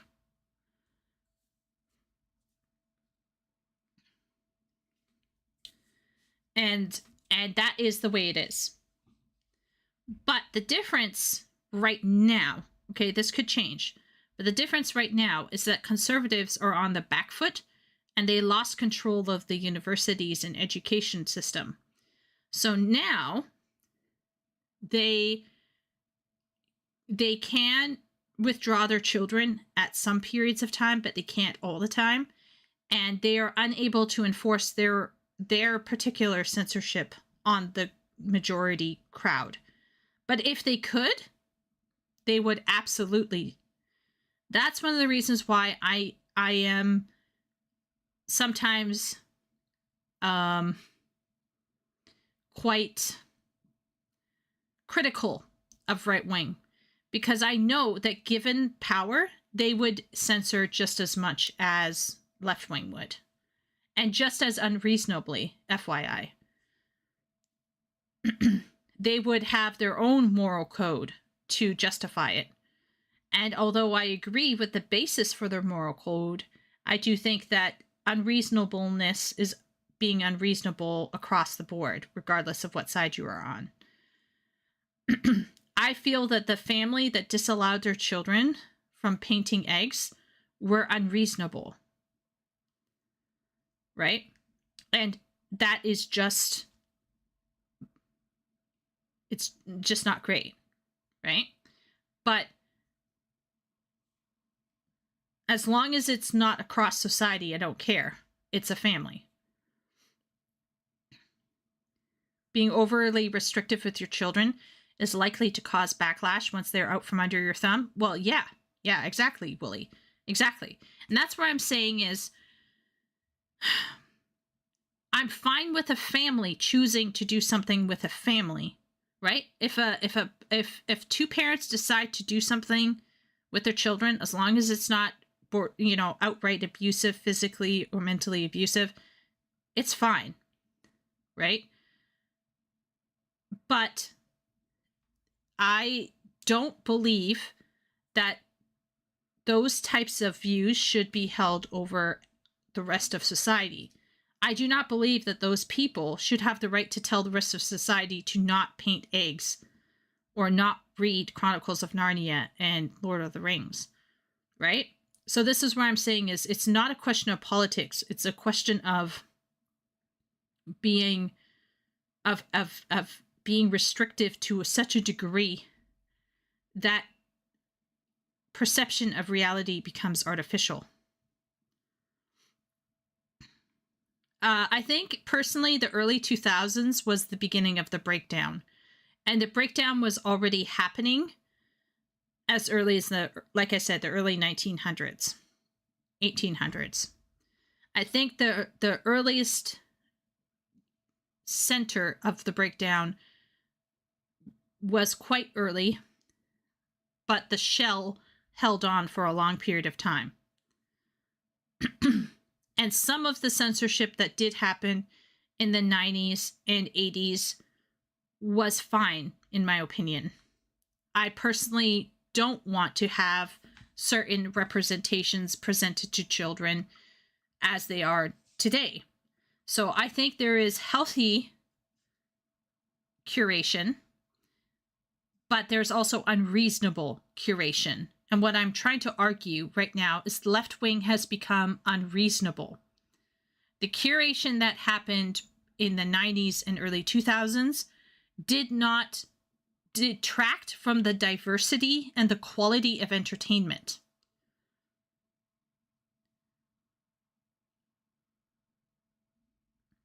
It didn't. But right now, the unreasonable rules and censorship is affecting the quality and the diversity of entertainment.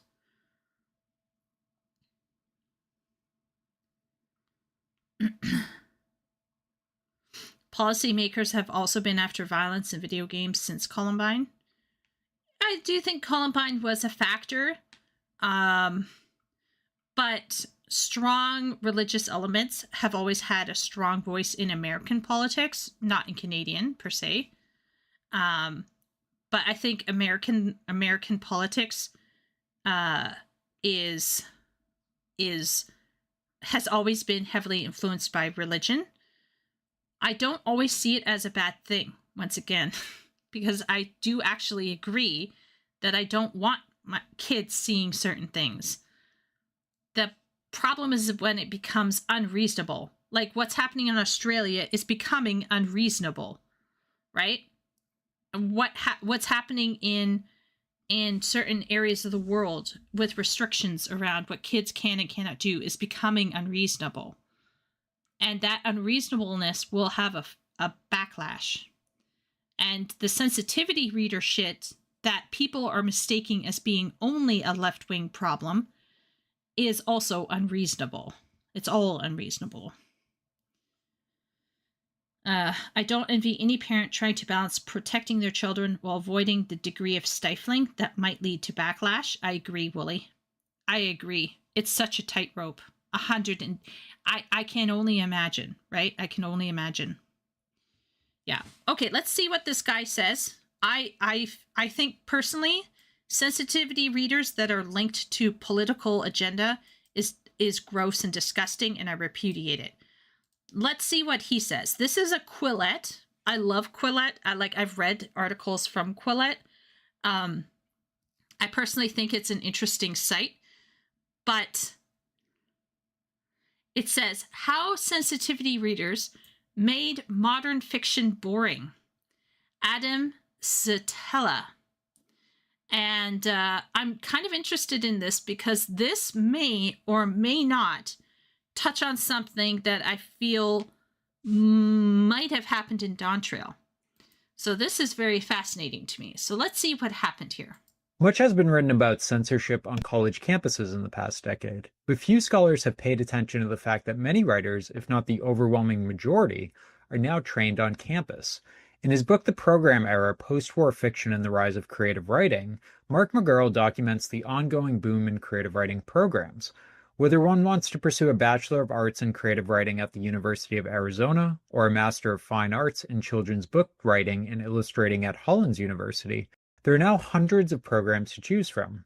As novelist Poe Ballantine reflects, the old path of quitting your job, selling your car, and hustling like an old hooker with a toothache has been replaced by taking out a student loan and enrolling in the nearby university.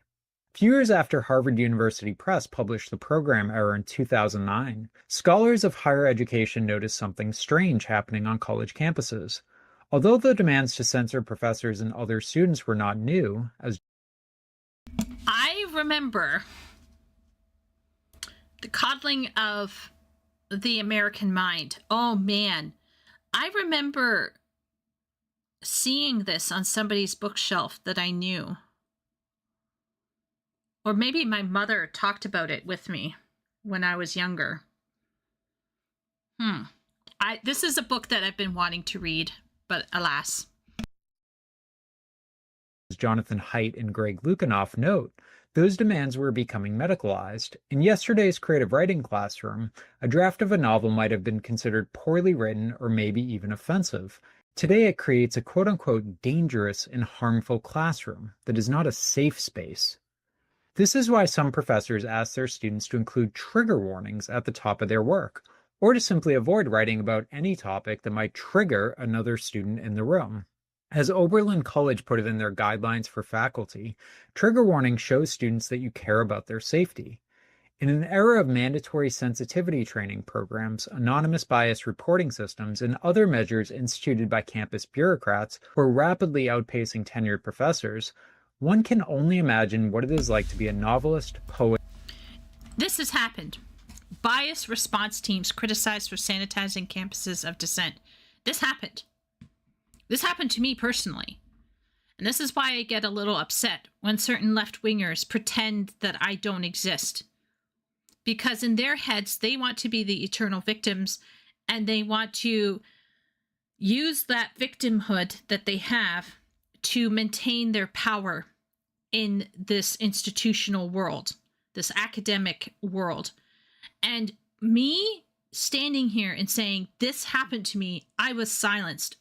I was taken aside and told that I had triggered somebody when I clearly had not intended anything like that to happen. And clearly what I was talking about should never have triggered anybody. I am an uncomfortable reminder that you can be, air quote, attempting to protect people. And in the process of attempting to protect people, you will hurt other people. You will victimize other people. You will silence and oppress other people. The first thing, Lord Peter Wimsey states in Gaudy Night, the first thing a principal does is kill somebody. You cannot have a victimless principal. And this is the victim right here. The victim of this security-focused, safe world with trigger warnings is honest academic debate and inquiry and dissent. And once there is no dissent, once there is no debate, once there is no inquiry, there is nothing but propaganda. And this is 110% true. This has happened in Canada. And now what do we have? We have the NDP party, which I will admit is the worst party of the lot. We have the fucking NDP party having cards coming out at political meetings and people waving different colored cards. And the rest of the world is mocking them. Because if tomorrow that group of people had to actually face military conflict, they would just fold like the cards that they are holding. Right? It's disgusting. It is unacademic, and I hate it. And this is why I will say I probably get very intense about sensitivity readers, because I know everything that's related to this is dangerous. It is dangerously unacademic. But I will say that the conservatives as well, sitting on the sidelines, laughing and going, ha ha, the snowflakes. They're snowflakes too sometimes, aren't they? Poet or playwright on a college campus. At Williams College, visiting professor Misha Chowdhury, a queer Bengali playwright, was working on a production of Alicia Harris's Beast Thing. The play attempts to step into and explode certain archetypal stories and characters in American culture that are inevitably marked as white, explains the playwright. As opening night approached, the theater department canceled all scheduled performances. In his statement of resignation, Chowdhury reflects, "There is a profound irony at play. I experienced many instances in which people imposed fragility and fear onto bodies of color and, couched in the language of care, policed what people of color are allowed to do and make and say." Around the same time, plays were canceled at Knox College, Kenyon College, Brandeis University, the University of Utah, and other colleges and universities. At the University of Michigan, professors and students demanded that Bright Sheng, a professor in the School of Music, Theater, and Dance, be removed from his course after he screened an adaptation of William Shakespeare's Othello that included blackface. Exclaimed one student, "I was shocked that Sheng would show something like this in something that's supposed to be a safe space." Sheng survived the Cultural Revolution in China, but he did not remain the professor of his own course. A few weeks into the fall 2021 semester, he was replaced.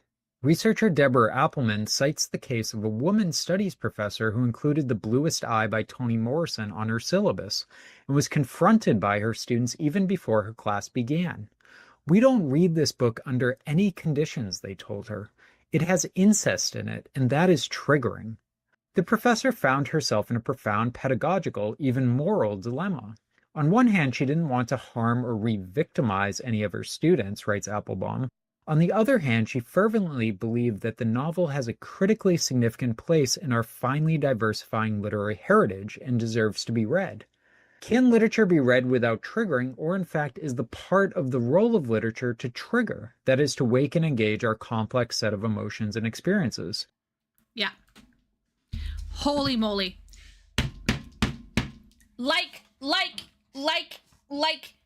Hello? This is what, oh my gosh,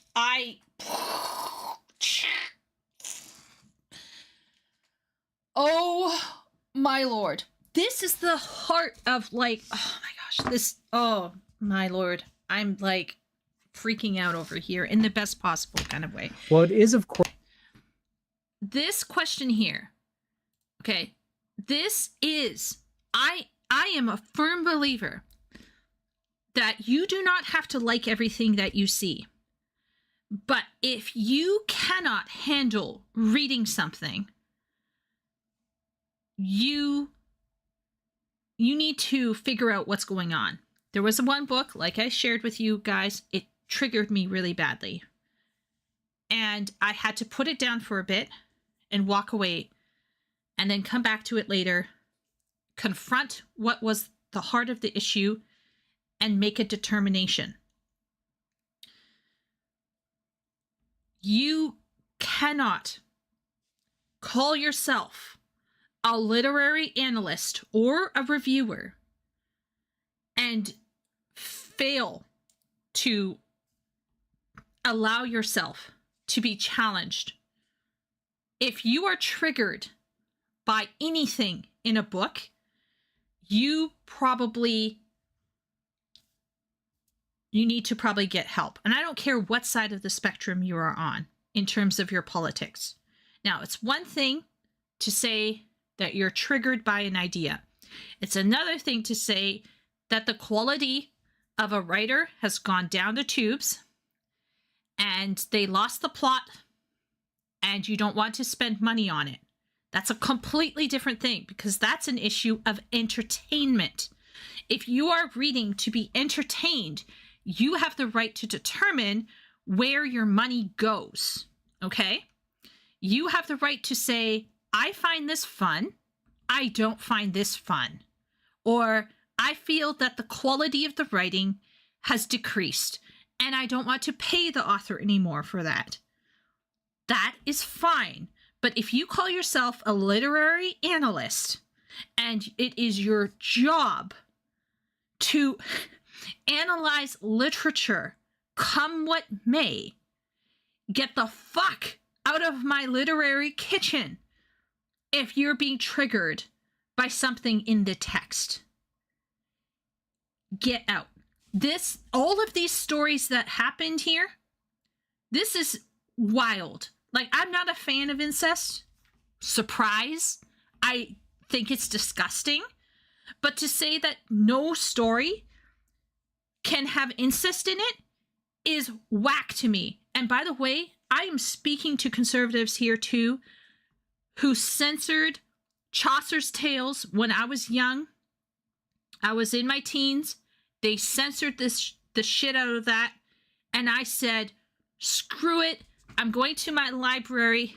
I'm going to smuggle it into the house and I'm going to read it for myself and determine for myself. This this kind of censorship, whether it comes from a conservative viewpoint or whether it comes from a liberal viewpoint, is wrong. But what is crazy is that the liberals went after the conservatives and were like, you can't silence people's voices. You need to give voice to the gay people. You need to give voice to the trans people. And you need to give voice to the people of color. And then they themselves turn around and are censoring this probably left wing. Let's all be real. The Bluest Eye is probably not some conservative propaganda either, right? The Bluest Eye is probably Toni Morrison. It's probably quite progressive. They can't even handle their own people's stuff. We got a problem.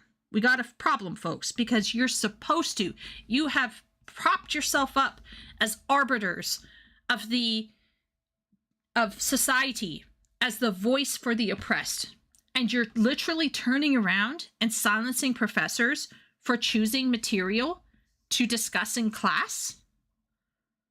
It would be like removing all mentions of the Holocaust because you didn't want to trigger your German students or your Jewish students and thereby erase the Holocaust from your history books, similar to how the Asians did it, and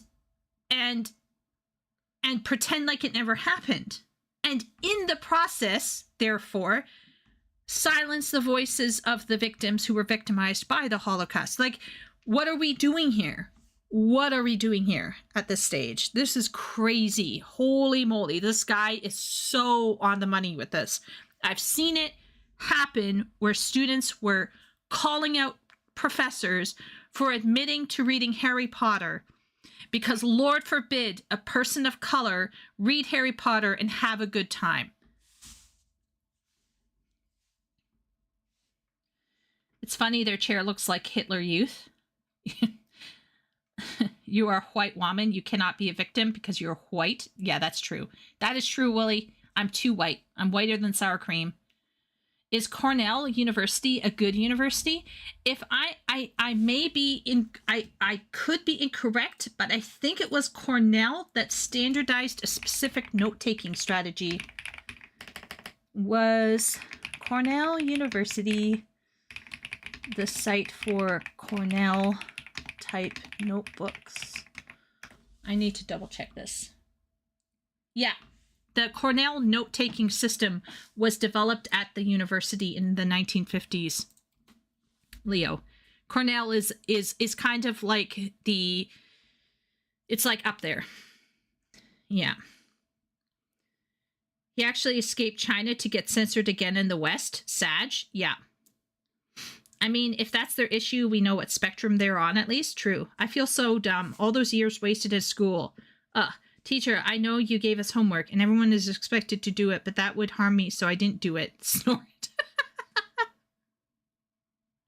I feel vindicated for dropping out at 15.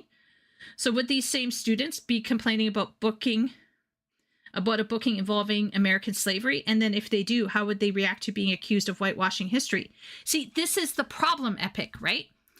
This is why I'm saying you got to be careful of the parrots, right? Because the parrots don't understand the nuance. So because they don't understand the nuance, they kill their own people, metaphorically speaking, okay? So let's take American slavery, all right? Serious issue, right? Good to talk about. In their rush to empower Black people, they could conceivably erase American slavery from ever having happened because they are rushing to empower Black people today. Here's a case in point, okay? Women. It is known that throughout history, women have played a huge role in history, obviously. Now, some women played a more supporting role in making important children, right? Or in, for example, nursing, like Florence Nightingale, or Elizabeth I was a mechanic in World War II, right? There are tons and tons of women who have offered practical intellectual, psychological, emotional, socio-political aid to the male endeavor of history making, right? Men and women have both played a part. But in their rush to show that women are important, they use the history of women to validate their position that women are important. So therefore, they go back in history seeking out women who played an important part in history. And so they're like, yeah, this woman was important in history, and this woman was important in history, and this woman who worked in a team of men was also important in history. And so they start looking for all of the women in history that were important. And let me tell you, there were a lot. But in the process of doing that, they run the risk of also eradicating the reality that women sometimes lacked agency. Right? So they're kind of stuck. And smart professors, like this one professor I knew at my university, would be very cautious and say, yes, women were very important historically, but they still lacked social and political power for the most part. But, okay, stupid people who are parrots, who don't understand things and just say the thing, right? They're just taught to say the thing. They either are inherently unable to understand, or B, they were not taught to understand, because it's better to have a parrot and control a parrot than it is to control a thinking, living human being, right? So whether by design or by nature, they've become a parrot. They apply this principle of seeking validation through history to certain stuff, and thereby eradicate accidentally the reality of women not being treated well. Because they're rushing so hard to prove that women were always important, they end up eradicating the reality of women who weren't important. Right? So it's literally a type of parroting that eradicates actual stories of abuse and exploitation, whether it's to people of color or to women or to whatever. They eradicate it in a rush to validate something currently with history. It's kind of like the whole gay Greek thing, right? Where they want to prop up Greece as some sort of gay paradise so that they can point back in history and go, oh yeah, there was that one gay culture that was really awesome. Or like matriarchies, right? They'll try to find like some esoteric matriarchy to prove that matriarchies work, and in the process may accidentally eradicate the reality that most societies weren't matriarchal but patriarchal in the worst sense. So this is where I'm saying is like, it's the dangerous left-wing people are the people who understand how to speak with nuance. The people that we know that we hear most from are the stupid parrots who literally don't understand what they are saying. And so they are applying everything across the board equally.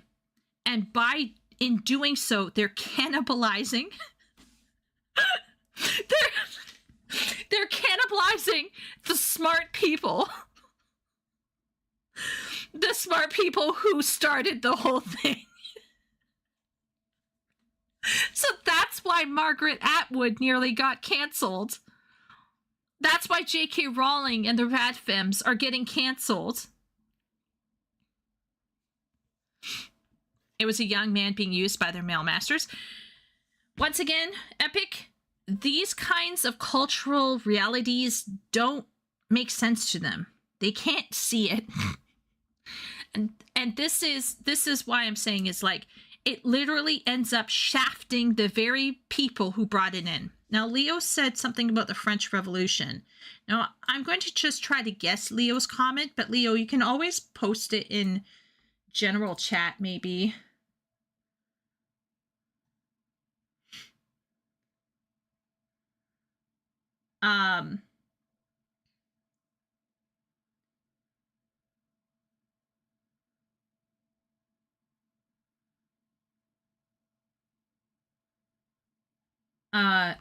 But I'm going to guess, okay? So the French Revolution started with a group of people. And if I am correct, a group of that group of people were killed by their own people. So, yeah. So this is so true. Can literature be read without triggering, or in fact is part of the role of literature to trigger? That is, to wake and engage our complex set of emotions and experiences. Amen. Preach. Why else are we engaging in literary studies? Hello? But, you know, here we are.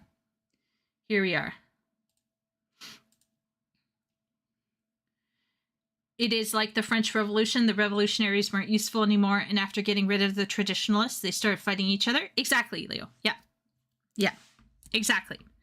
It's literally self-cannibalizing. It's literally bring back to the kitchen benches. It's literally the same thing. And that's one of the reasons why, like, this is horrible, right? I'm okay with hearing stuff that I am not a fan of. When I go to university, I know I'm going to hear things I don't agree with. What is worse, though, is having to hear those things that I don't agree with having no freedom or space to politely disagree. I'm not even talking about going crazy or calling names or resorting to slurs. I consider myself to be a fairly reasonable person. Am I intense sometimes? Yes. Do I sometimes, rip somebody a new a-hole on occasion? Yes. But I'm generally polite, I think. And if somebody like me can't have a space, we got a problem. Ooh, it's already 12. Okay, we gotta try to speed run this thing. While it is, of course, imperative to consider our students' well-being and teach sensitively, I worry that these considerations will banish some significant texts into silence. Whereas the old era of solidarity revolved around doing political work to help people who face injustices, the new era of quote-unquote allyship revolves around the institutionalization of neuroses. For the neurotic, reading is not like re-victimization, it is re-victimization. Censoring Toni Morrison is now a feminist act. If you have a hard time staying up to date with the twists and turns of the sensitivity era, it is only a matter of time before you, too, will be accused of insensitivities. Unlike political solidarity, cultural allyship can look confusing to anyone unfamiliar with the abstruse, ever-changing guidelines. On campus, even journalism has to be a quote-unquote safe space. According to Northwestern University's newspaper, quote, "While our goal is to document history and spread information, nothing is more important than ensuring our fellow students feel safe." Northwestern has form here. They put Laura Kipnis, a tenured professor in their School of Communication, through a Title IX investigation because she wrote a Chronicle of Higher Education article suggesting there are too many Title IX investigations. She was the subject of a second Title IX investigation for writing a book about being investigated for saying there are too many Title IX investigations. At Princeton University, hundreds of faculty members and staff signed a letter that asked their university to form a committee to oversee the investigation and discipline of racist behaviors, incidents, research, and publication on the part of faculty. It will be interesting to see what thought crimes turn up in the work of Princeton's poets, novelists, playwrights, journalists, and scholars. After all, Joyce Carol Oates, a professor of creative writing at Princeton, was admonished for criticizing sensitivity readers. According to one critic, Oates spewed a lot of racist tweets about how if people don't like the stories, don't read them, and they should start their own publishing house to get their books published. Oh my lord. That's too much common sense, Oates. Then once again, Oates, probably left-leaning, right? I bet this lady here is not, right, the bastion of conservative thought. This is someone like Margaret Atwood, somebody like J.K. Rowling, who simply said, don't read it if you don't like it. What was my response about 2 weeks ago? If you don't like it, walk away. It's that simple. Put it down. Get a refund. You could even, if you want to get really melodramatic and cringe, go into your backyard and burn it in a campfire. But don't burn plastic, please. But like, you know what I'm saying. I genuinely don't get it. I really don't. There is a freedom unprecedented in this era with electronics to go and write your own shit. You don't want to see gay stuff? Write your own stuff. You don't want to see not gay stuff? You want to see more gay stuff? Write your own stuff. You want to see more people of color? Write your own stuff. You want to see more people of your ethnic background? Maybe you're white. You want to see more white representation? Write your own stuff. Like this is as simple as it gets. And you should have that freedom to write what you want to see, to create what you want to see. You sitting around and trying to censor other people for not writing what you want them to write is really asinine, in my opinion. And these people are wielding their institutional power at the top level to ensure that a very specific viewpoint is held, which is left-leaning right now. Now, in 20 years, 30, 50 years, that could change. Right? That could change.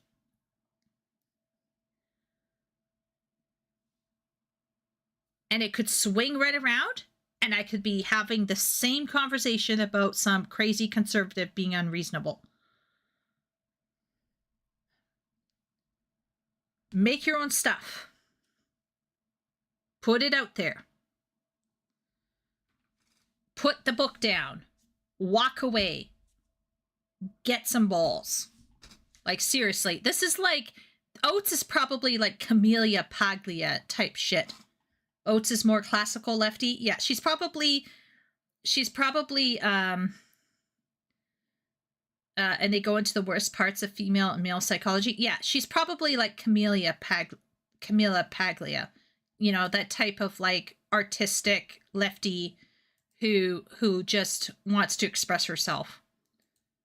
Because this is what counts as racism in the sensitivity era, Princeton's investigators will surely find more racism in Oates's 58 novels. Likewise, people accused Princeton poet Michael Dickman of racism after he wrote a poem, Shoals Ferry Road, that includes a racist character. Poetry retracted his poem. In response, Tracy K. Smith, another Princeton poet and the 22nd U.S. Poet Laureate, spoke of developing a formalized process for addressing accountability and making reparations in situations of this kind. The problems of free speech at Williams College, the University of Michigan, Princeton University, and elsewhere are not distinct to these colleges and universities. Across the country, institutions of higher education look less like the University of California in the 1960s, where the left's free speech movement ascended, and more like the pseudo-therapeutic spaces of Goodreads and Bookstagram. Because higher education is what David Fenza, the executive director of the Association of Writers and Writing Programs, calls the largest system of literary patronage for living writers the world has ever seen, its infantilization is central to the infantilization of literary culture. Many of the moral crusaders discussed in this book is dangerous teach or have taught on campus. There was a time when emotionally fragile individuals who could not withstand the stresses of daily living headed off on reaching adulthood to a convent or monastery, writes philosophy professor William B. Irvine. These days, they might instead go to a college campus. An insular culture of hypersensitive people who accuse one another of quote-unquote harm is great fodder for dystopian literature. It is terrible for literary culture. It might be most terrible for historically underrepresented writers who do not get the feedback they deserve. One recent MFA graduate I spoke to recalls a typical experience workshopping what they considered a heavy-handed sermon-like story. There was no way I was going to stand up and be like, hey, I think maybe you need to tone down the political messaging for the sake of your story. There's a story here. I want to just hear your story, which will have in it these important social issues, but when it starts to stray into the grandstanding, the preaching, it actually takes away from the impact. In the interest of the exact message this writer wants to get across, I would like to make this recommendation. But there's no chance I'm going to say it. I'm just opening myself up to a world of shame. Also, nobody says it, so this writer isn't getting the feedback that they probably need to make this piece better. As an MFA program, you're kind of doing your black writers a disservice without telling them that it's sort of more clever to hide your politics. Not because you should hide yourself. That would be how that would be received if I said it. They'd be like, you just want to suppress this person's radical black politics. No, not at all. But being sneaky about that stuff is just more effective. It's always been that way. It works better when I'm immersed in that experience, instead of having it talked about to me in these very moralistic terms. Books that are pedantic are boring, and nobody wants to read them. Nobody could ever say that in that room, except maybe another person of color. Another writer I interviewed describes this. Okay, so he just quoted this young woman who basically said, there was something that was written that was very pedantic and preachy, and no one felt it was okay to say anything. Once again, I have personally seen this kind of thing happening.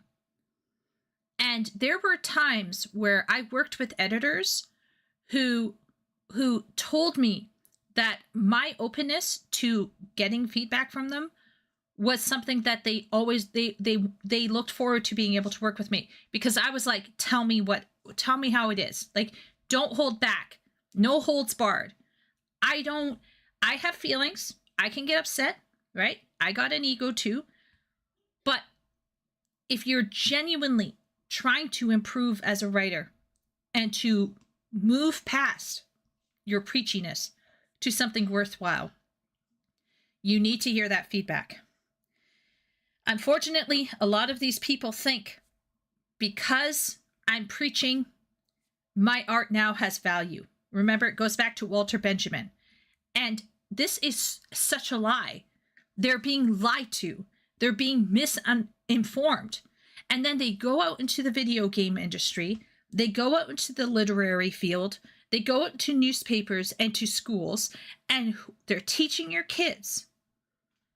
And they are writing your TV shows, and you're wondering why stuff is shit? It's because there is a whole social problem where people are like unable to deal with any kind of criticism, and you pair that with this misunderstanding about how art can transform and change people in subtle ways instead of overt ways. And it's no surprise why things are the way they are. How is it racist? Well, Ben, everything is racist, right? Anita Sarkeesian. Go get laid and find a backbone. I doubt messaging can be hidden anymore. That's true. You need to show it to get that juicy contract. Yeah, that's true. Every time I share my work in Discord, expect to face honest criticism, even criticism for the sake of it. But all that harm, Lamau, what doesn't end you makes you stronger. Exactly. Yes, Epic. Correct. I think this is where, like, once again, I can be a critical person. I don't think I'm like the best editor, but I can be a critical person. I just don't happen to think that right now, the philosophy that is driving our universities allows for even someone like myself, who is very cautious about her criticism, generally speaking. Obviously, sometimes I go off on stream, but I am not by nature automatically debative, shall I say. I pick my battles, right? And so if someone like me is feeling there's no space for them, your group probably has a problem. Personally, that's what I believe. Because I do not, I do believe, I have grown to believe, I have matured enough to believe there is a time and a place for etiquette and for respectful conversation and listening to people. And I've grown into that. It took me a lot of time to learn, but I'm there now. And if I don't feel comfortable to say something, if I feel like I will be silenced and kicked out of the university for questioning a student, we got a bit of a problem, right? And I shouldn't have to, and once again, like, I should not be afraid to state my opinion because I'm afraid of pushback, right? Everyone needs to, like, stand on their principles. That's important. But this is a situation where people are afraid to say anything because they will be kicked out, not because of actual pushback. So this is a problem. It's one thing to be afraid of, like, pushback. That's something you need to fix. But if you are genuinely being silenced by institutional powers that be, that is really, really tough to negotiate. And some people just walk away, right? Or shut down. Workshop climate as the quote-unquote racism of low expectations. John H. McWhorter, professor of English at Columbia University, reflects, white people calling themselves our saviors make black people look like the dumbest, weakest, most self-indulgent human beings in the history of our species, and teach black people to revel in that status and cherish it as making us special. An anecdote from a top-ranked MFA program illustrates McWhorter's point. We had a black writer turn in this truly beautiful essay. Everybody was so admiring of it. We were in the complimentary phase of the workshop, and the professor said, "This is just such an ambitious thing you've brought in. It's taking on so many different topics, and it's so exciting." Then one of the other students, a white student, made a point of stopping the professor and saying, "Just so you know, the word ambitious, especially when applied to women and people of color, is deeply insulting because you're saying that she's sort of stepping beyond her capabilities, that she's trying to do more than she can, than she's capable of as a black woman." After, the professor spent 2 minutes doing the standard penance, but everyone's so tight after that because you're like, Jesus, this guy just complimented her writing. MFA programs reward students who spot morally problematic. This is yet another example of someone so stupid. It's like those people who are like, well, you know, decimate actually means 1/10 of yada, yada, yada. 1/10 is left. It's like, yeah, I know. But you know what else happened? Decimate has now changed. So it just generally means to wipe out a whole bunch. We're not doing just the 10% left type of deal anymore. So it's the same thing with the word ambitious. Ambitious has two connotations. One being that you are reaching high, and one that you are reaching further than normal.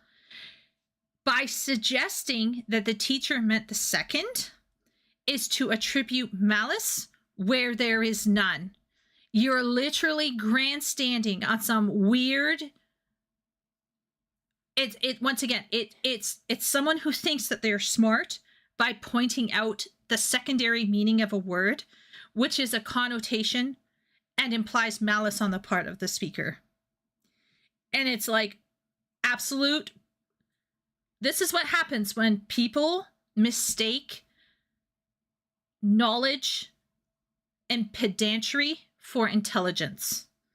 You can be a pedantic asshole that does not make you intelligent. You can be super nitpicky. That does not make you intelligent. You can be nuanced. That does not make you intelligent. And you can be based, or you can be well-read, or you can be this and that. That does not make you intelligent. And it's this tiny little nitpicking. That's absolute brain rot right there. Absolute brain rot. That's horrible. That person probably was like, oh yeah, here's my chance. Here's my chance to virtue signal how awake I am to the unspoken meanings of the word ambitious. It's like, no, bitch. There's connotations, learn them. And then generally, let's not attribute malice. And let's just attribute the first meaning to what this person said. That's absolute wildness. That's crazy. Issues in other students' work, in other students' comments, and even in their professors' compliments. There's social points awarded for each identification of something problematic, explained one recent MFA graduate. It happens all the time. How much time this leaves for elements of craft, like how to write an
Oh my gosh.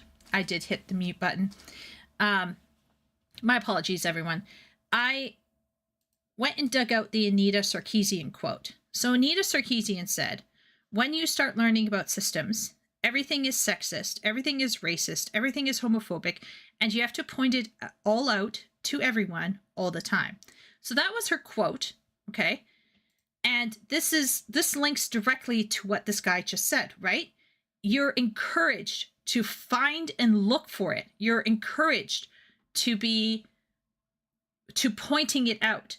The example that was given about this person talking about ambitious was an example of someone being encouraged to attribute malice so that they could show that they understood something. And there was no actual internal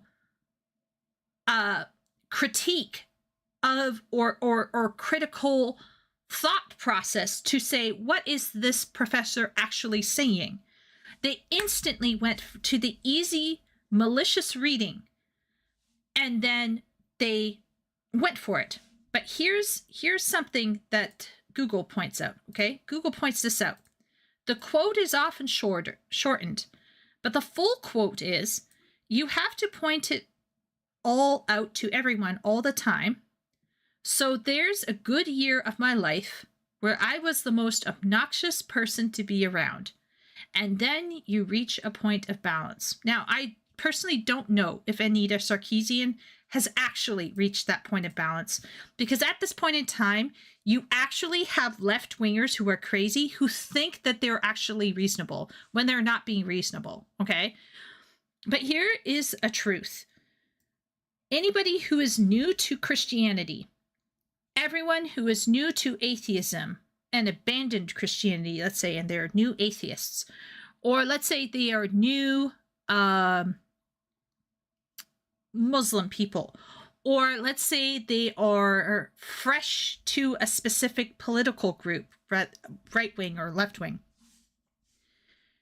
The immature believer is a zealous believer, and they can be insufferable. New Christians can be insufferable to be with because they're pointing everything out all the time. Are they right? I do happen to believe that young Christians are often quite right. But a youthful Christian can be extremely difficult to be around sometimes. And usually they even out. So they're not like vibrating all the time.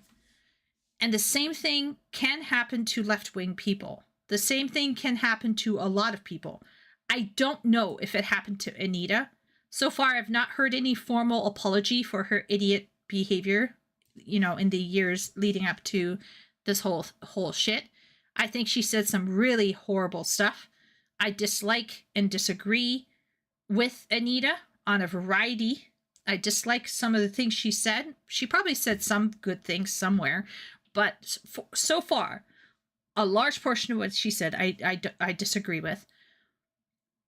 But she is correct here that at the beginning, when you latch onto something, you're absolutely obnoxious to be with. The problem is these people who are obnoxious to be with have the power of the institution behind them. So, yeah. Tell them to sod off. Agreeing to the Euristophobe frame already places you within their false moral frame. Well, if you want to shift social dynamics, 101 is putting someone on the defensive. Telling them to sod off is like flipping the board.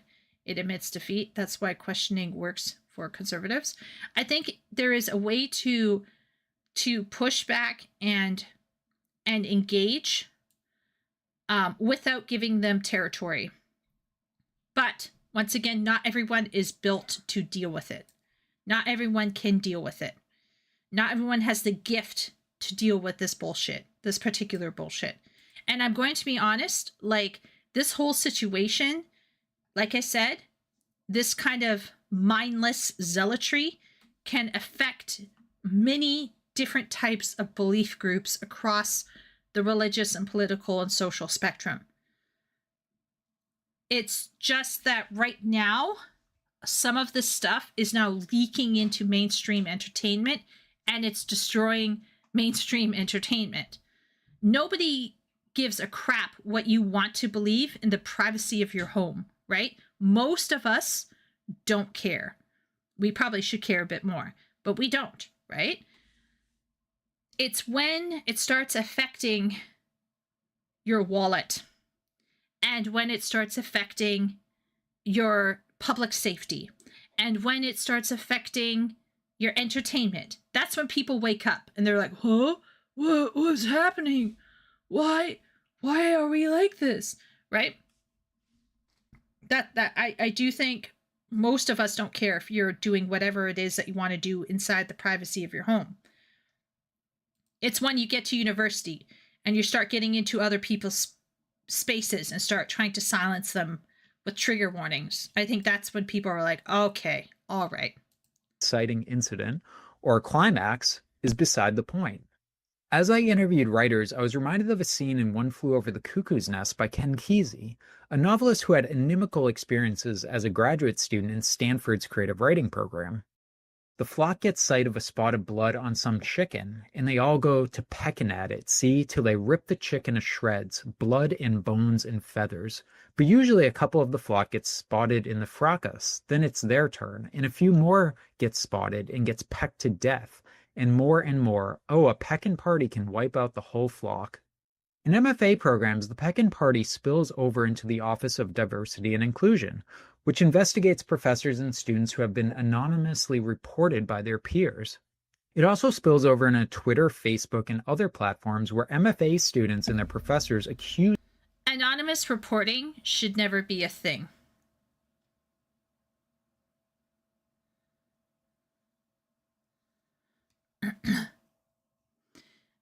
Anonymous reporting should not be allowed. It should not be allowed. Yeah, it shouldn't. And while I do agree that there's some people that are not, you can't really have conversation with because they're just so, taken, right? They're so, like I've met religious people who are the same way, right? Like you just can't talk with them. There's just some things you can't talk with them about because they're unreasonable.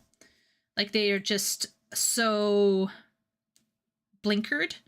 It's just like, yeah, never mind. Just don't talk with them. But you don't know until you ask some questions, whether they're unreasonable or not, especially at a uni. You walk into a room, you sit down at the table, you look to your left and your right. You don't know who's reasonable in that room and who isn't reasonable. So you do have to strike up a conversation to figure it out. Now, it's very easy to go online and see some person saying some crazy stuff. Then you can do what Wooly was talking about.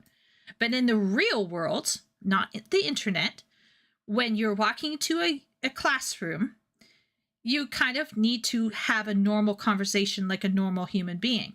And you can't do the smug anime girl .jpeg. So let's live in reality for a second here.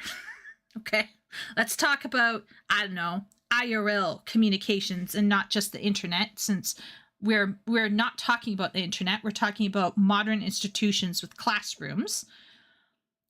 When you walk into a room, I do not walk into the room with a fuck you sign on my forehead and a chip on my shoulder going, I'm better than all of you guys. I walked into that room thinking, I hope I have a good conversation today.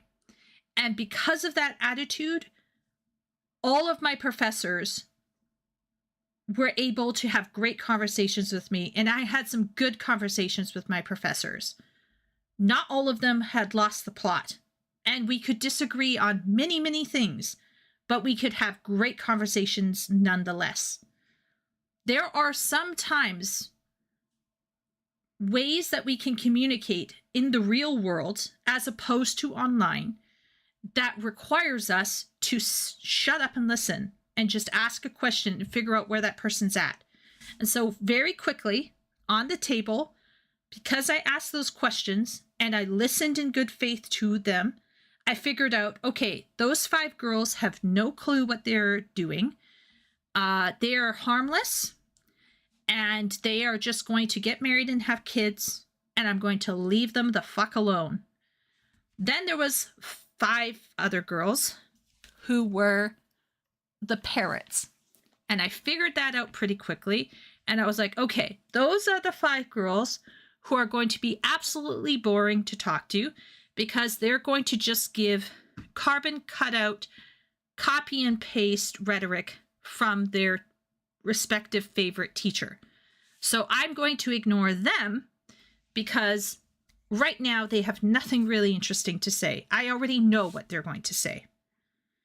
And then you have this surprising bunch of people. They're going to say some things that you don't like, and they might say some things that you do like, but they're going to bring something fresh to the table. And that's who I want to talk with, right? And that's how I negotiated my time in the classroom. Because we can't just post a meme and do the thing online, IRL. We're talking about going into an institution and dealing with real people. And I hate to say it, but a lot of people who end up resorting to frankly low bar responses end up being unhelpful in real life. Boots on the ground. They can sit at home after coming off of their job and do the keyboard warrior stuff, but they are not going to change anything any more than the blue-haired people online are going to change anything. Now, I do think that the situation at universities is at a stage now where even if you were able to walk in with a classroom of a majority of people who are more reasonable, the way the institution now operates is beyond the purview of reasonable people to the point where it's now just like a machine. Nose rings and bright hair can give clues. Yes and no. Yes and no. A derisive snort is enough? I personally no. I would never do that. My best friend started by calling a smart lefty a moral relativist, which he found interesting. Yeah, calling somebody like a moral relativist is not the same thing as behaving like a school grader and behaving like somebody on a recess, right? Once again, you can have an academic debate and call out people a certain way, but behaving like a social retard, sorry, but I'm not sorry, is not helpful. I really don't believe it's helpful. And I mean, once again, nose rings. The person who's reading this article has a nose ring and an earring. I have some siblings who have nose rings, and some siblings who have, and I would have actually dyed my hair blue and black, FYI. I am not somebody who's going to judge a person. And by the way, the annoying person who kept correcting my professor did not have facial piercings or crazy hair. You need a sensitivity listener for this stream. Yeah. I don't have a nose ring just because my body can't handle earrings, period.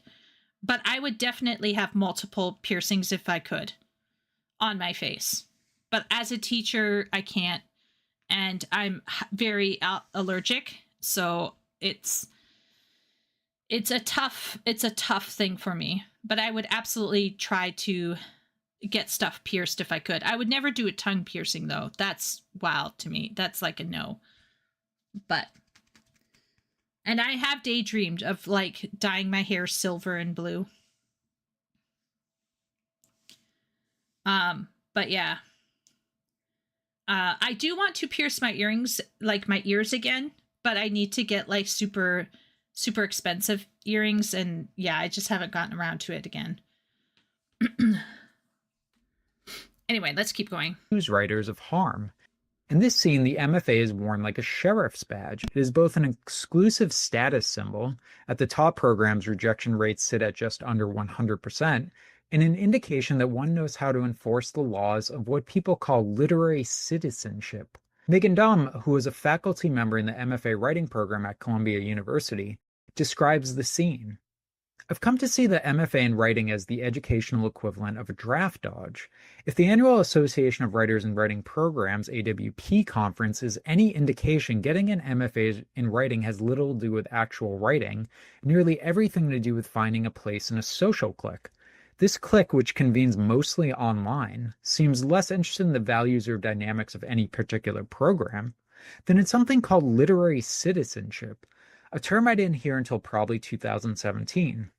Separate from caring about literature, literary citizenship implies adherence to an unspoken moral code, one that pays lip service to equity and inclusion while still making gossip and exclusivity the main event. In the literary body politic, an MFA confers an almost mystical authority. I've noticed that many Twitter bios list MFA alongside things like non-binary or neurodivergent, as if studying creative writing at the graduate level is an identity category. The consistency between programs, Iowa, Ohio, Columbia, it does not matter, might be the most salient aspect of the largest system of literary patronage for living writers the world has ever seen. The teaching is predictable, the writing is predictable too. In the words of one Black novelist who teaches on campus who I spoke to, I can take you to a bookstore now and we can go find a book of stories and I can say, this person went through an MFA program.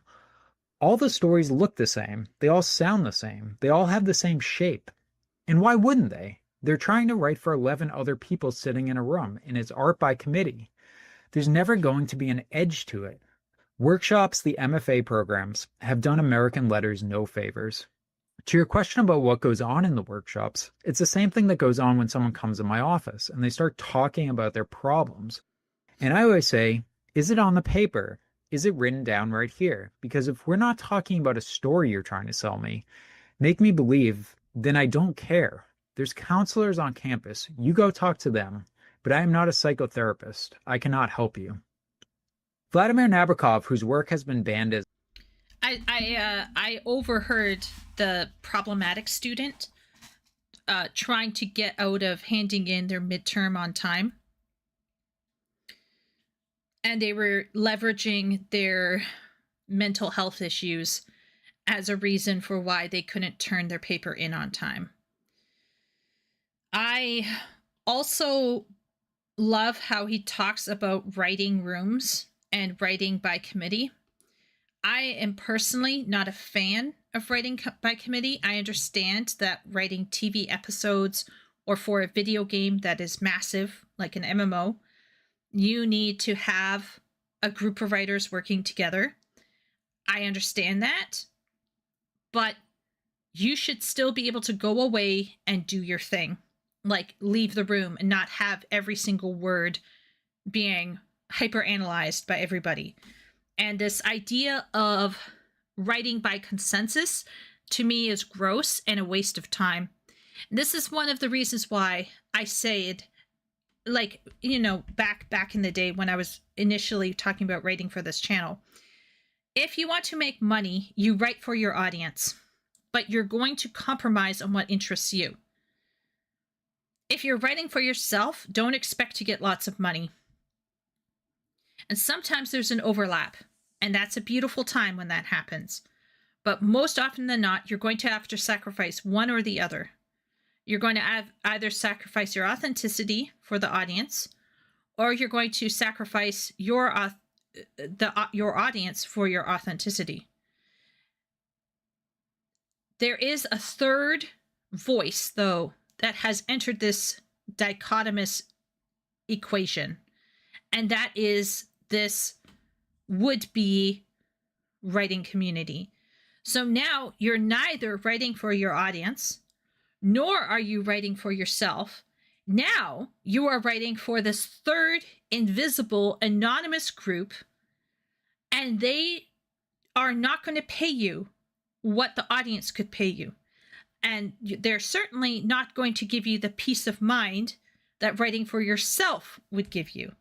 So this third option is actually horribly fucked up because it does nothing.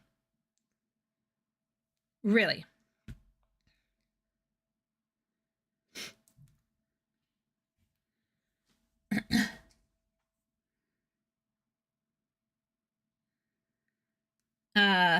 There are a bunch of colored-haired nose ring havers who are my customers. They fit that stereotype to a T. Vegan, lefty, alternative sexuality, polite enough as customers. They're not the feral fucks. That's a terrible excuse. Just go with I didn't care, so I didn't do it. When video game writing, you're given goals and then you explore them in isolation, then you get some feedback. Unless it deviates too much, not much changes would be asked. Well, in the last 4 years, things have changed. Yeah. Yeah. I imagine. So Johnny here, the Nigel, did work with big names in the industry. So I wouldn't be surprised if things have changed. I wouldn't be surprised. Yeah, and not all of these people, by the way, I have to say, not all of these people who are progressive. Like I have a best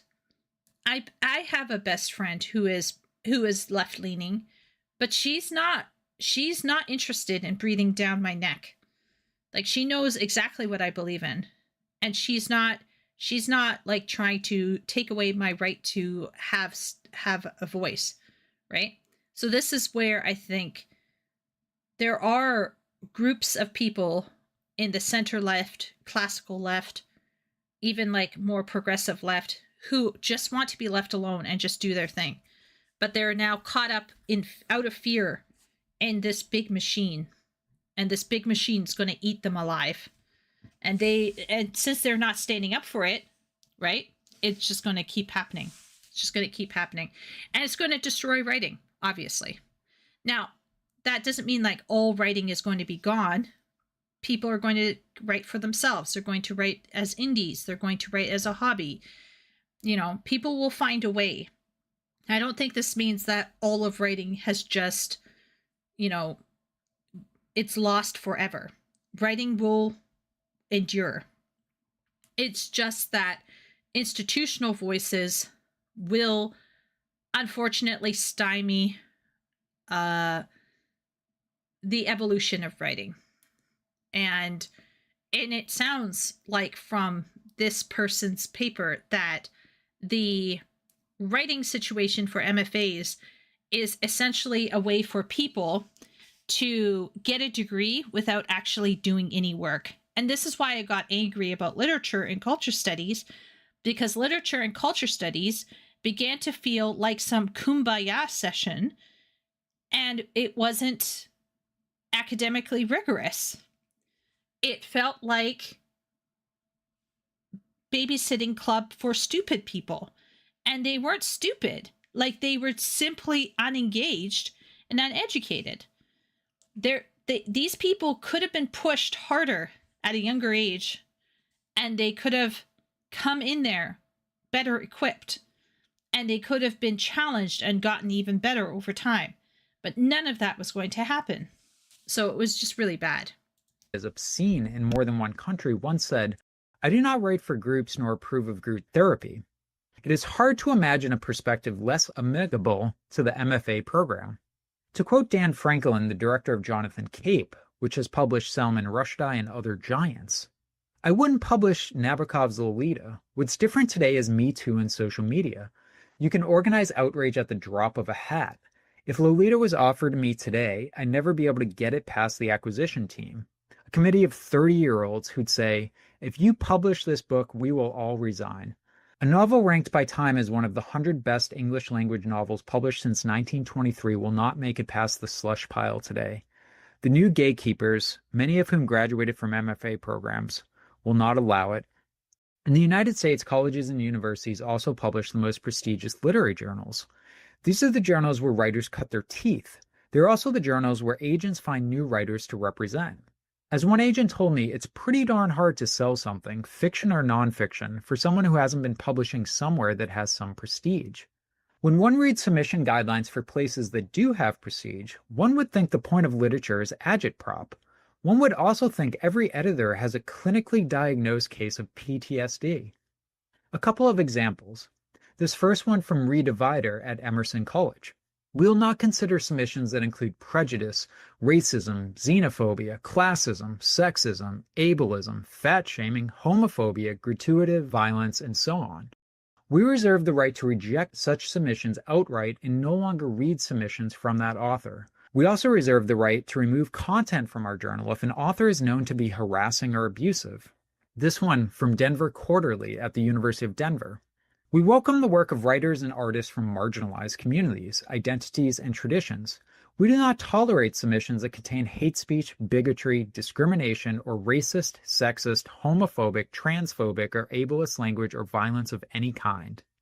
These guidelines raise the question of how anyone can write a story about, for example, the Trump administration, if they're not allowed to include prejudice, bigotry, violence, and other uncomfortable topics.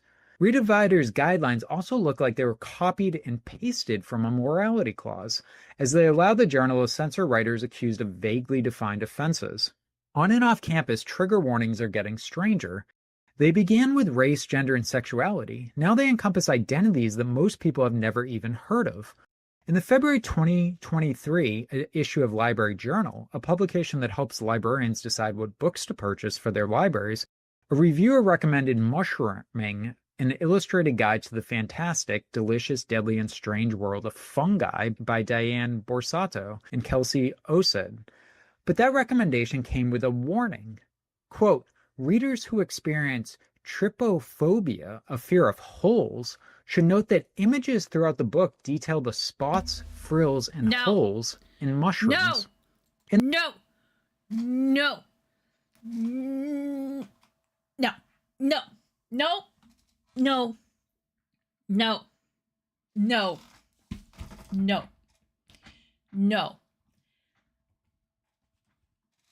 If you cannot look at a book of mushrooms because of trypophobia, get help.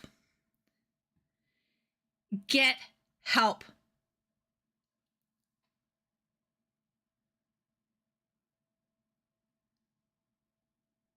Call Maid.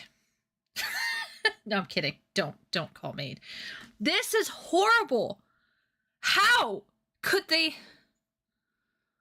Oh, I can't. Oh my lord. Oh my lord. Oh my lord. Oh my goodness. Inhale. Exhale. Oh boy. Oh, that's bad. Oh, that is insanity. That is insanity.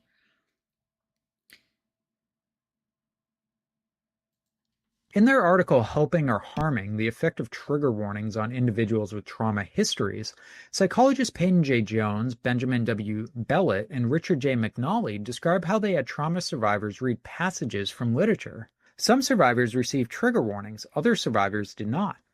The team concluded, we found no evidence that trigger warnings were helpful for trauma survivors, for participants who self-reported a post-traumatic stress disorder, or for participants who qualified for probable PTSD, even when survivors' trauma matched the passage's content. We found substantial evidence that trigger warnings counter-therapeutically reinforce survivors' view of their trauma as central to their identity. Submission guidelines give the impression that trigger... No shit! No shit! What do we think they're in?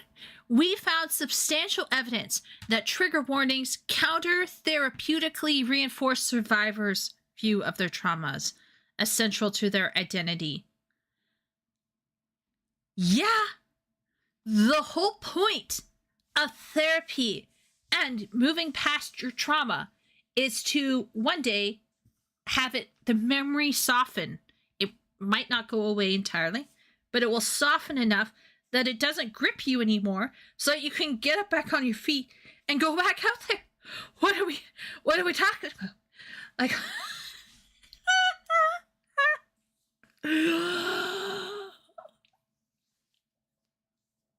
I'm like that. Do you know that famous one that It's a Gundam uses, where that guy's laughing and he's like, I don't want to be on this planet anymore, or whatever, or like, please make it stop.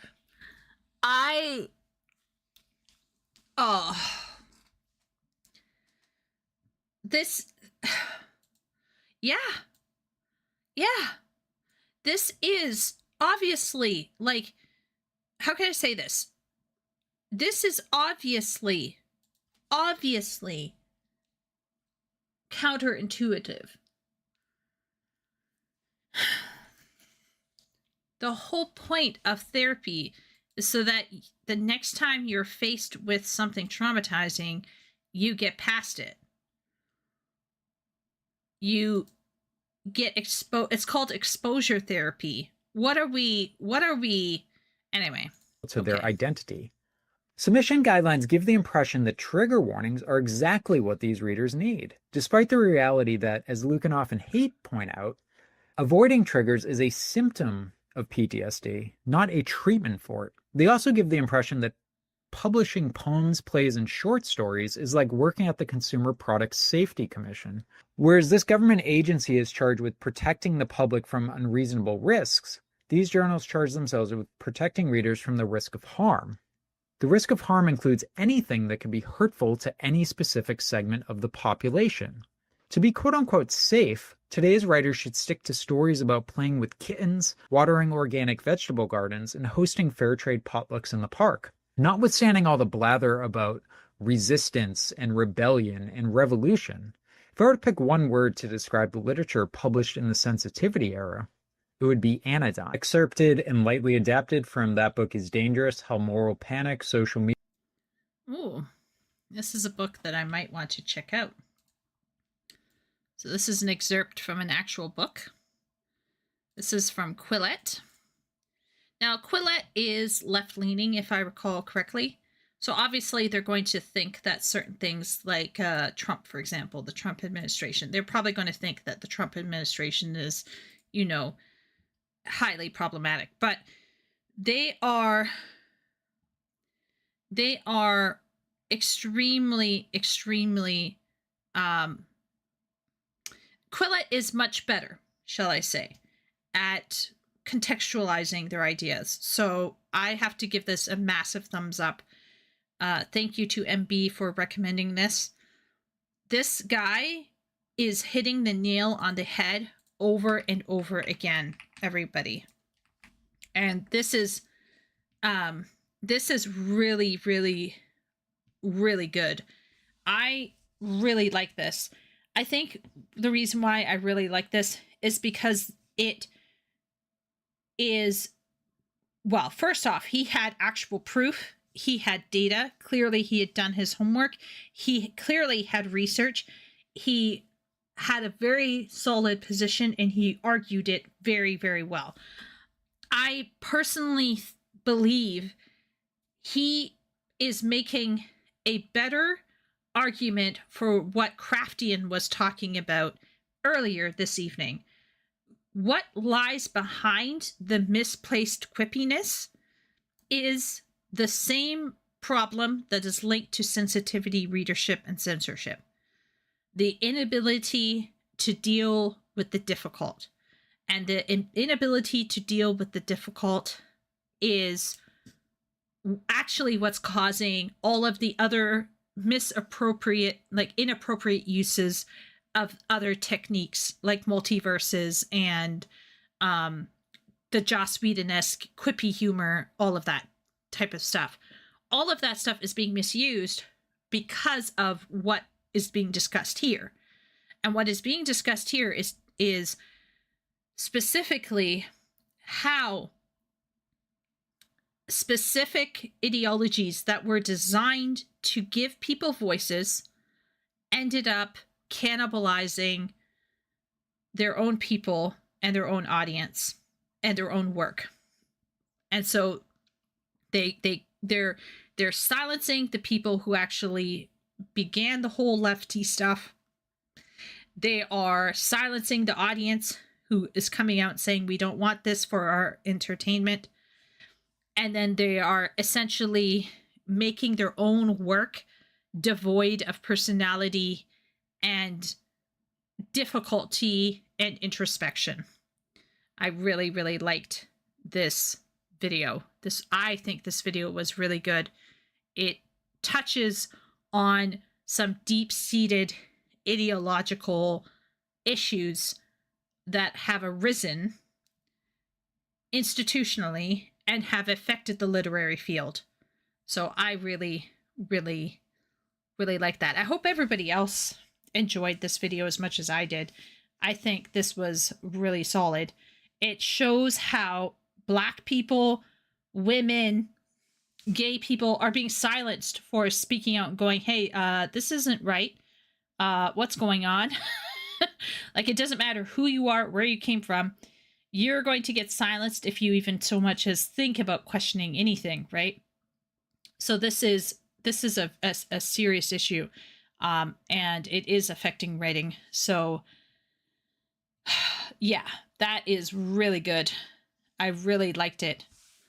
What did the comments say for this? I get triggered by people who get triggered. Can I ask them to be removed? Oh, that's, yeah. Depiction does not automatically constitute endorsement. This is so GD hard for people to understand nowadays. Yeah. Your triggers are no one else's responsibility. Yes. Oh, C.S. Lewis quote. Here it is. Everybody, buckle in. Of all tyrannies, a tyranny sincerely exercised for the good of its victims may be the most oppressive. It would be better to live under robber barons than under omnipotent moral busybodies. The robber baron's cruelty may sometimes sleep. His cupidity may at some point be satiated. But those who torment us for our own good will torment us without end, for they do so with the approval of their own conscience. C.S. Lewis. Like, it's about control. Beware anyone who tries to pass an unpopular idea under the guise of it's for public safety and your own good. Yes. It came up in our talk recently. Yeah, Ben. Yeah, it did.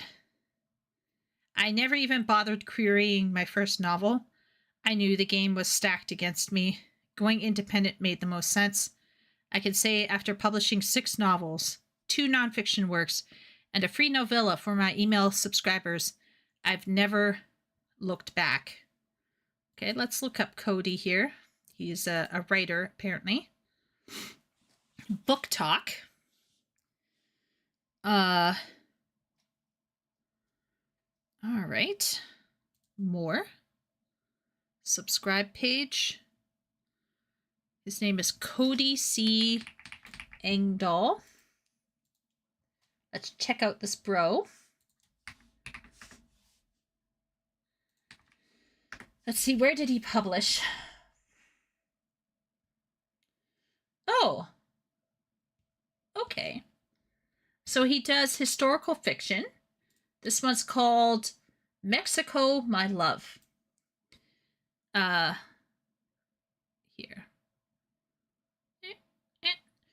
A tragic love story and swashbuckling adventure that will take you from the streets of Marseille through the deserts of Africa, across the pirate-infested seas, and ultimately into the madness of the Mexican-American War.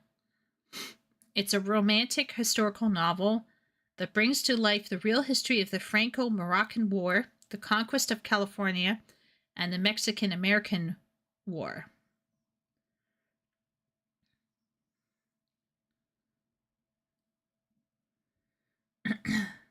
So, yeah. There's that. I feel like this came up recently. Was it in stream? Maybe it was after 14. Are you still spamming the Arcadian track?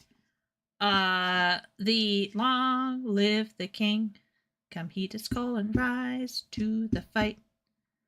Arcadian, protected by his almighty right. Yeah, I'm still spamming it.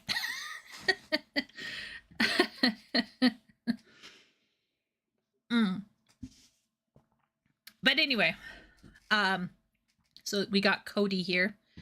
Some historical fiction bro. Good on him. The term trigger is supposed to pertain to events of extreme trauma. We're talking things like being at war, surviving a near-death event, child abuse, and so forth. The death of Mufasa or breaking up your boyfriend the night before prom are not the same as being at war, and seeing unspeakable things and getting nervous or depressed is not the same as a panic attack. True.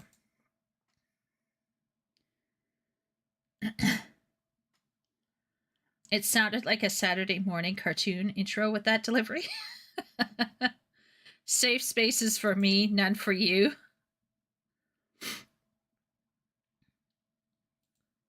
Let's be clear about one thing. People are not actually traumatized by passages of writing.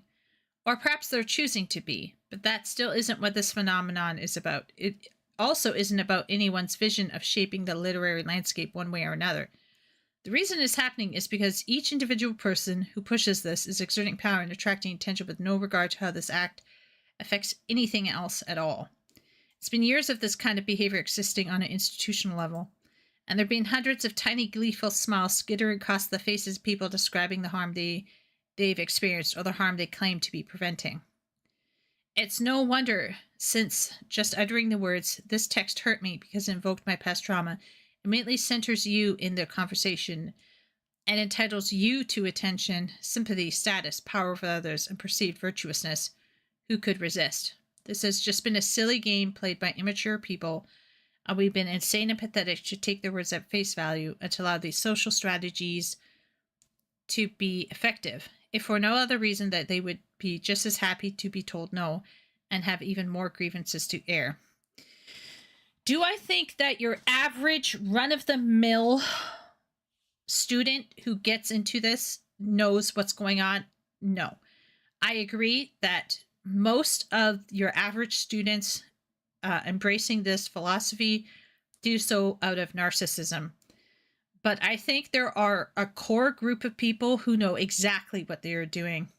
So as much as Angled Coat Hanger would like to believe that, everyone is just being narcissistic, I still think that there is a level of malice.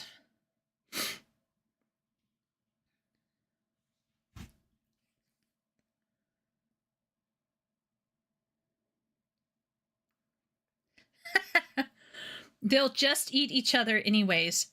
If you write a story about watering your organic vegetable garden, you are excluding lower class people that can't afford to grow their own vegetables without the help of pesticides.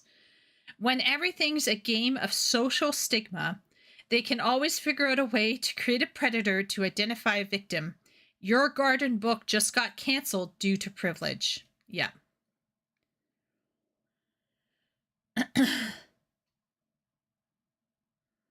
What's wild about all this is at the same time this is happening, what is taking over Book Talk and actual bookstores? Question mark? Poorly written vampire torture porn. Just because women are the buyers. If you want money, that's what you got to sell.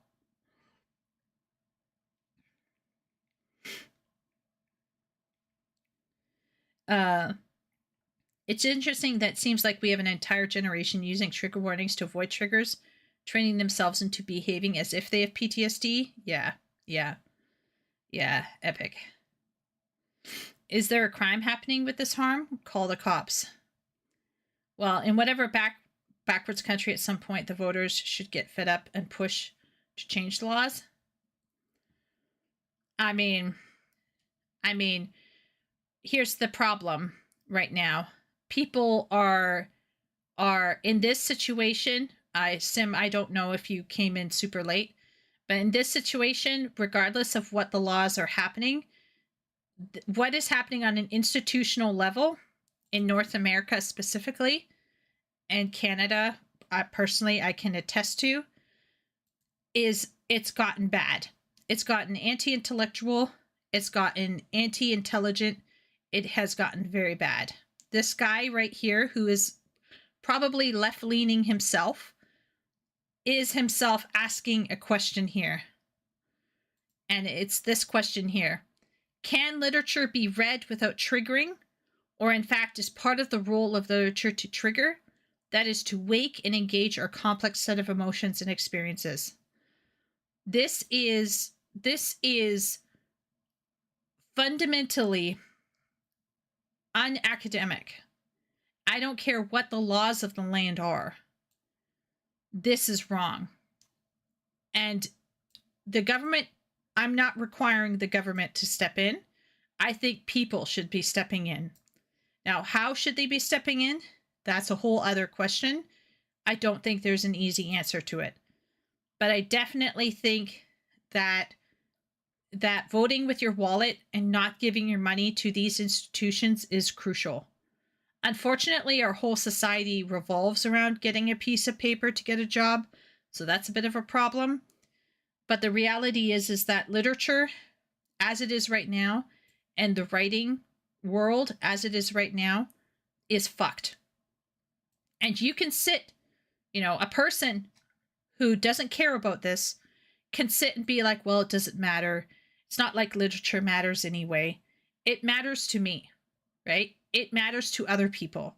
And if it didn't matter to some people, if some people obviously didn't see this as an opportunity to propagandize entertainment, like obviously it's important. And basically this is the situation, is that it has destroyed literature. It is destroyed literature. If the reader is mentally stable, yes. Don't go to university, get an apprentice and a trade if you want money. Yeah, but should we just sit back and let the universities continue? I don't think so. I think that the answer that you gave, Ben, comes from a good place, but that is how conservatives lost a grip on stuff. They bowed out and they hunkered down in their little forts and tried to tell themselves it wasn't important when it actually is important. Time for me to head to bed. It's been an awesome time chatting. I hope you good night, Epic. Rest up. We're probably going to go to bed too, right? Right, chat? Right? If you're in the UK, you can get arrested for this. Yeah, I mean, the UK is kind of messed up. Canada's messed up as well. Yeah. I do think so. But it's up to the UK people to fix it if they think it's important enough. And it's up to us to fix it if we think it's important enough. And we just have to vote. And then we have to speak reasonably with other people in our community to win them to our side and get them to vote reasonably. It's about, I always advocate reasonable conversation where possible and coming into a discussion with somebody in good faith. I am not going to, I don't want to judge a person by what they are wearing or what they have on their face or what color their hair is. I want to enter a conversation and hope to have a reasonable discussion about something. Maybe change their mind. That's why Labour got destroyed in the recent election. Also restoring winning 10 out of 10 seats for Great Yarmouth First.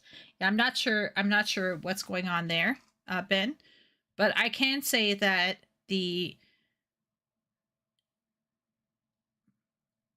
I do think that there is something to be said about walking into the classroom and trying to be a light for reason and integrity when it is called upon you to be so.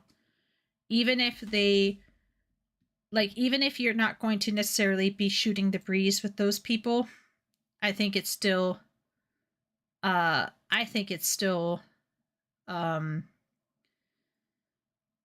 what's the word? I think it's still helpful, but it's slow. And in fact, arguing with anybody from either side is slow. That's one of the reasons why some people are now advocating for violence, right? So in the US, we've had some crazy people, clapping and applauding the shooter of Charlie Kirk. And the reason why they were applauding it is because they are done talking. They have decided that might makes right, and that this is more effective, is just to kill the people that they don't want to have around and just remove them point blank, which I think is gross. I think that one person, for example, who advocated killing Charlie Kirk's child and his wife, I think that person was gross and disgusting. So, yeah.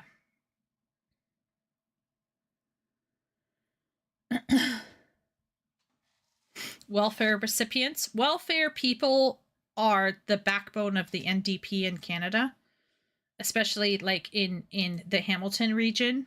A lot of Hamilton, for example, which is like a town south of Toronto, those people, for example, all vote Liberal or NDP because of the welfare system. There's many of them are shitty white trash drunks and alcoholics who, like I said, like I personally attest to, who allow their children to live a life of neglect and crappy education, and and they're going to keep voting for the system that allows them to continue their narcissistic, selfish life. That's just the way it is. And that will take that will take votes from other reasonable parties that would benefit the country much better. Whether it's the Liberals or the Conservatives or whatever. Yeah. The only way you can vote out of it is if welfare, people that don't contribute shouldn't get a say. Yeah, I mean, sure. Until maybe those people are more reasonable, than other people. For example, the welfare people aren't in Canada. The welfare people only want the money so they can get drunk. They're not the ones that are destroying stores to make a point to Walmart and big corporations by hitting small businesses. They're not, the homeless people are not the ones who are advocating for transitioning children, right? So in Canada, the homeless and the welfare people are actually not as culturally divisive. They're just more economically, they're propping up a party that is more divisive, but they themselves personally don't actually care or believe it. They just want the money. They're paid off, essentially. But if you talk to your average white trash person who lives outside of Tim Hortons, they're most of the time quite normal.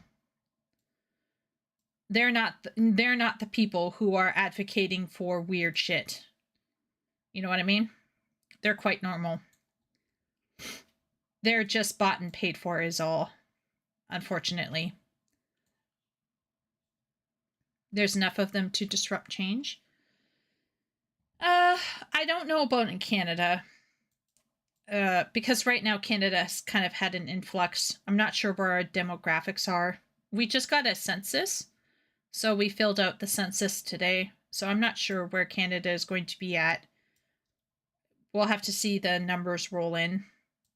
But I blame the middle class for a lot of things. The upper middle class. They're the ones that are at university faffing around, behaving like lunatics. The cracked out bro who's screaming in the middle of Main Street, he's also, he's a societal problem. But his societal problems are directly correlated to how the philosophies of the people who are running society. So he's there because a whole bunch of other people have allowed for a situation for that cracked out person to be there.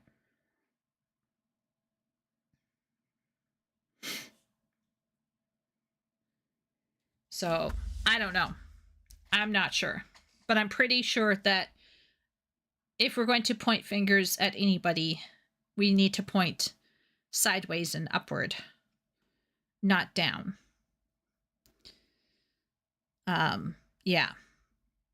I view homeless people and cracked out people and white trash, ghetto people as a symptom, not as the source. So, yeah. Maybe that's different from how your country is. Maybe in New Zealand or in the UK, those people are directly responsible. It's up, not down, and always twirling towards victory.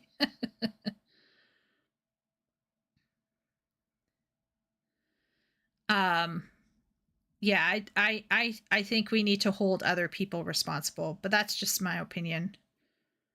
It might not work for all countries, obviously. Is anyone ever responsible for themselves? I don't think they're as responsible as they should be, but you are both responsible for yourself, and you are the sum total of your experiences, but you are yourself at the end of the day as well. Right?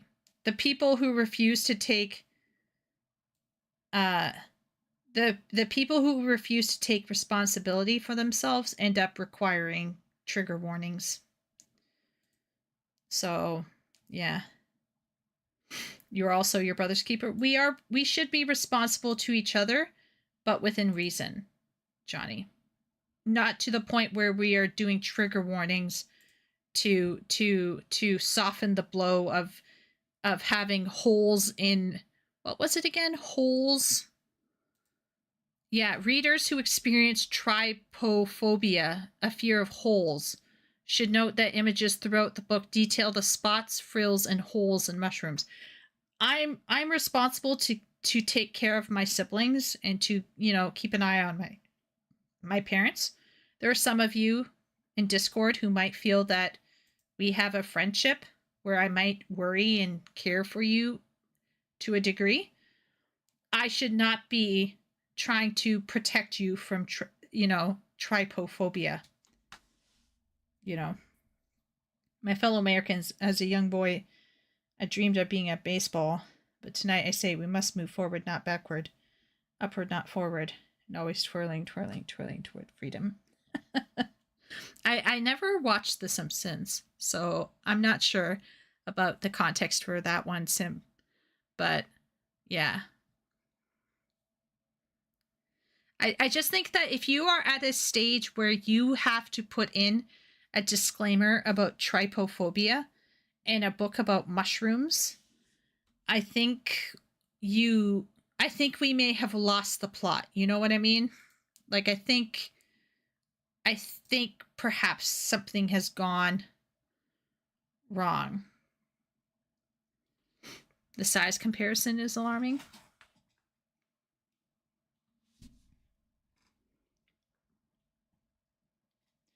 I highly recommend this video. I liked it. It's 1:30, so I'm actually going to sign off, but I loved what I saw so far today. I think there were some good points made. I think there were some crazy points made, but I think there was a lot of good points. I feel like I agreed a bit more today with people than usual, which is nice, right? It feels pretty nice. Well, we'll see. The Simpsons episode was a classic political parody. Wasn't Simpsons a lot like the other one, South Park?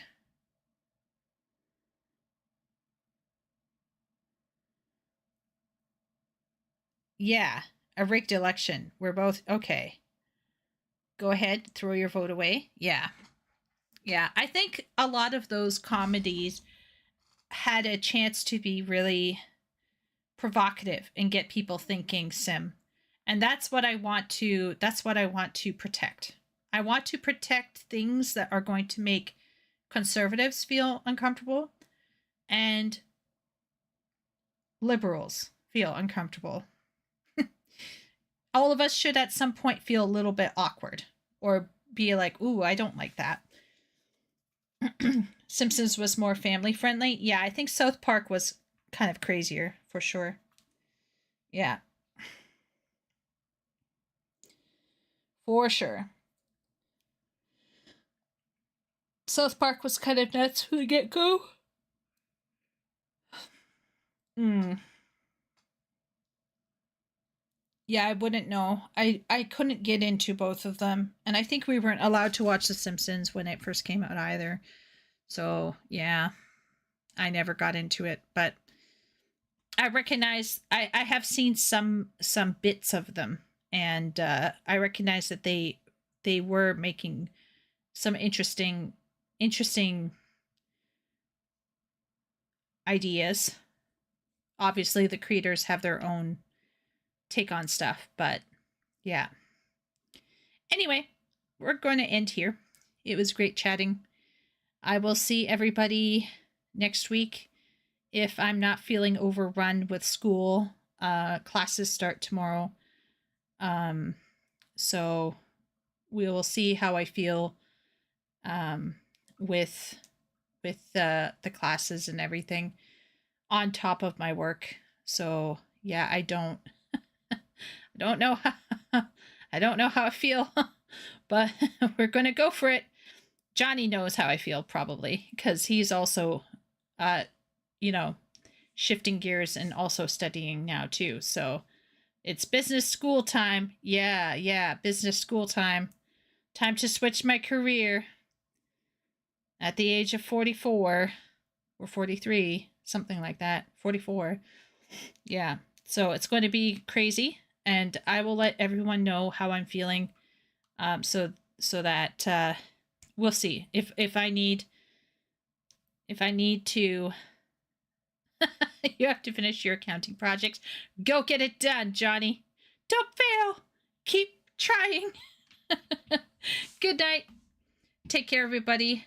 You could have no career. That is true. That is true, Sim. At least I'm alive and my brain works. So there's that. So yeah.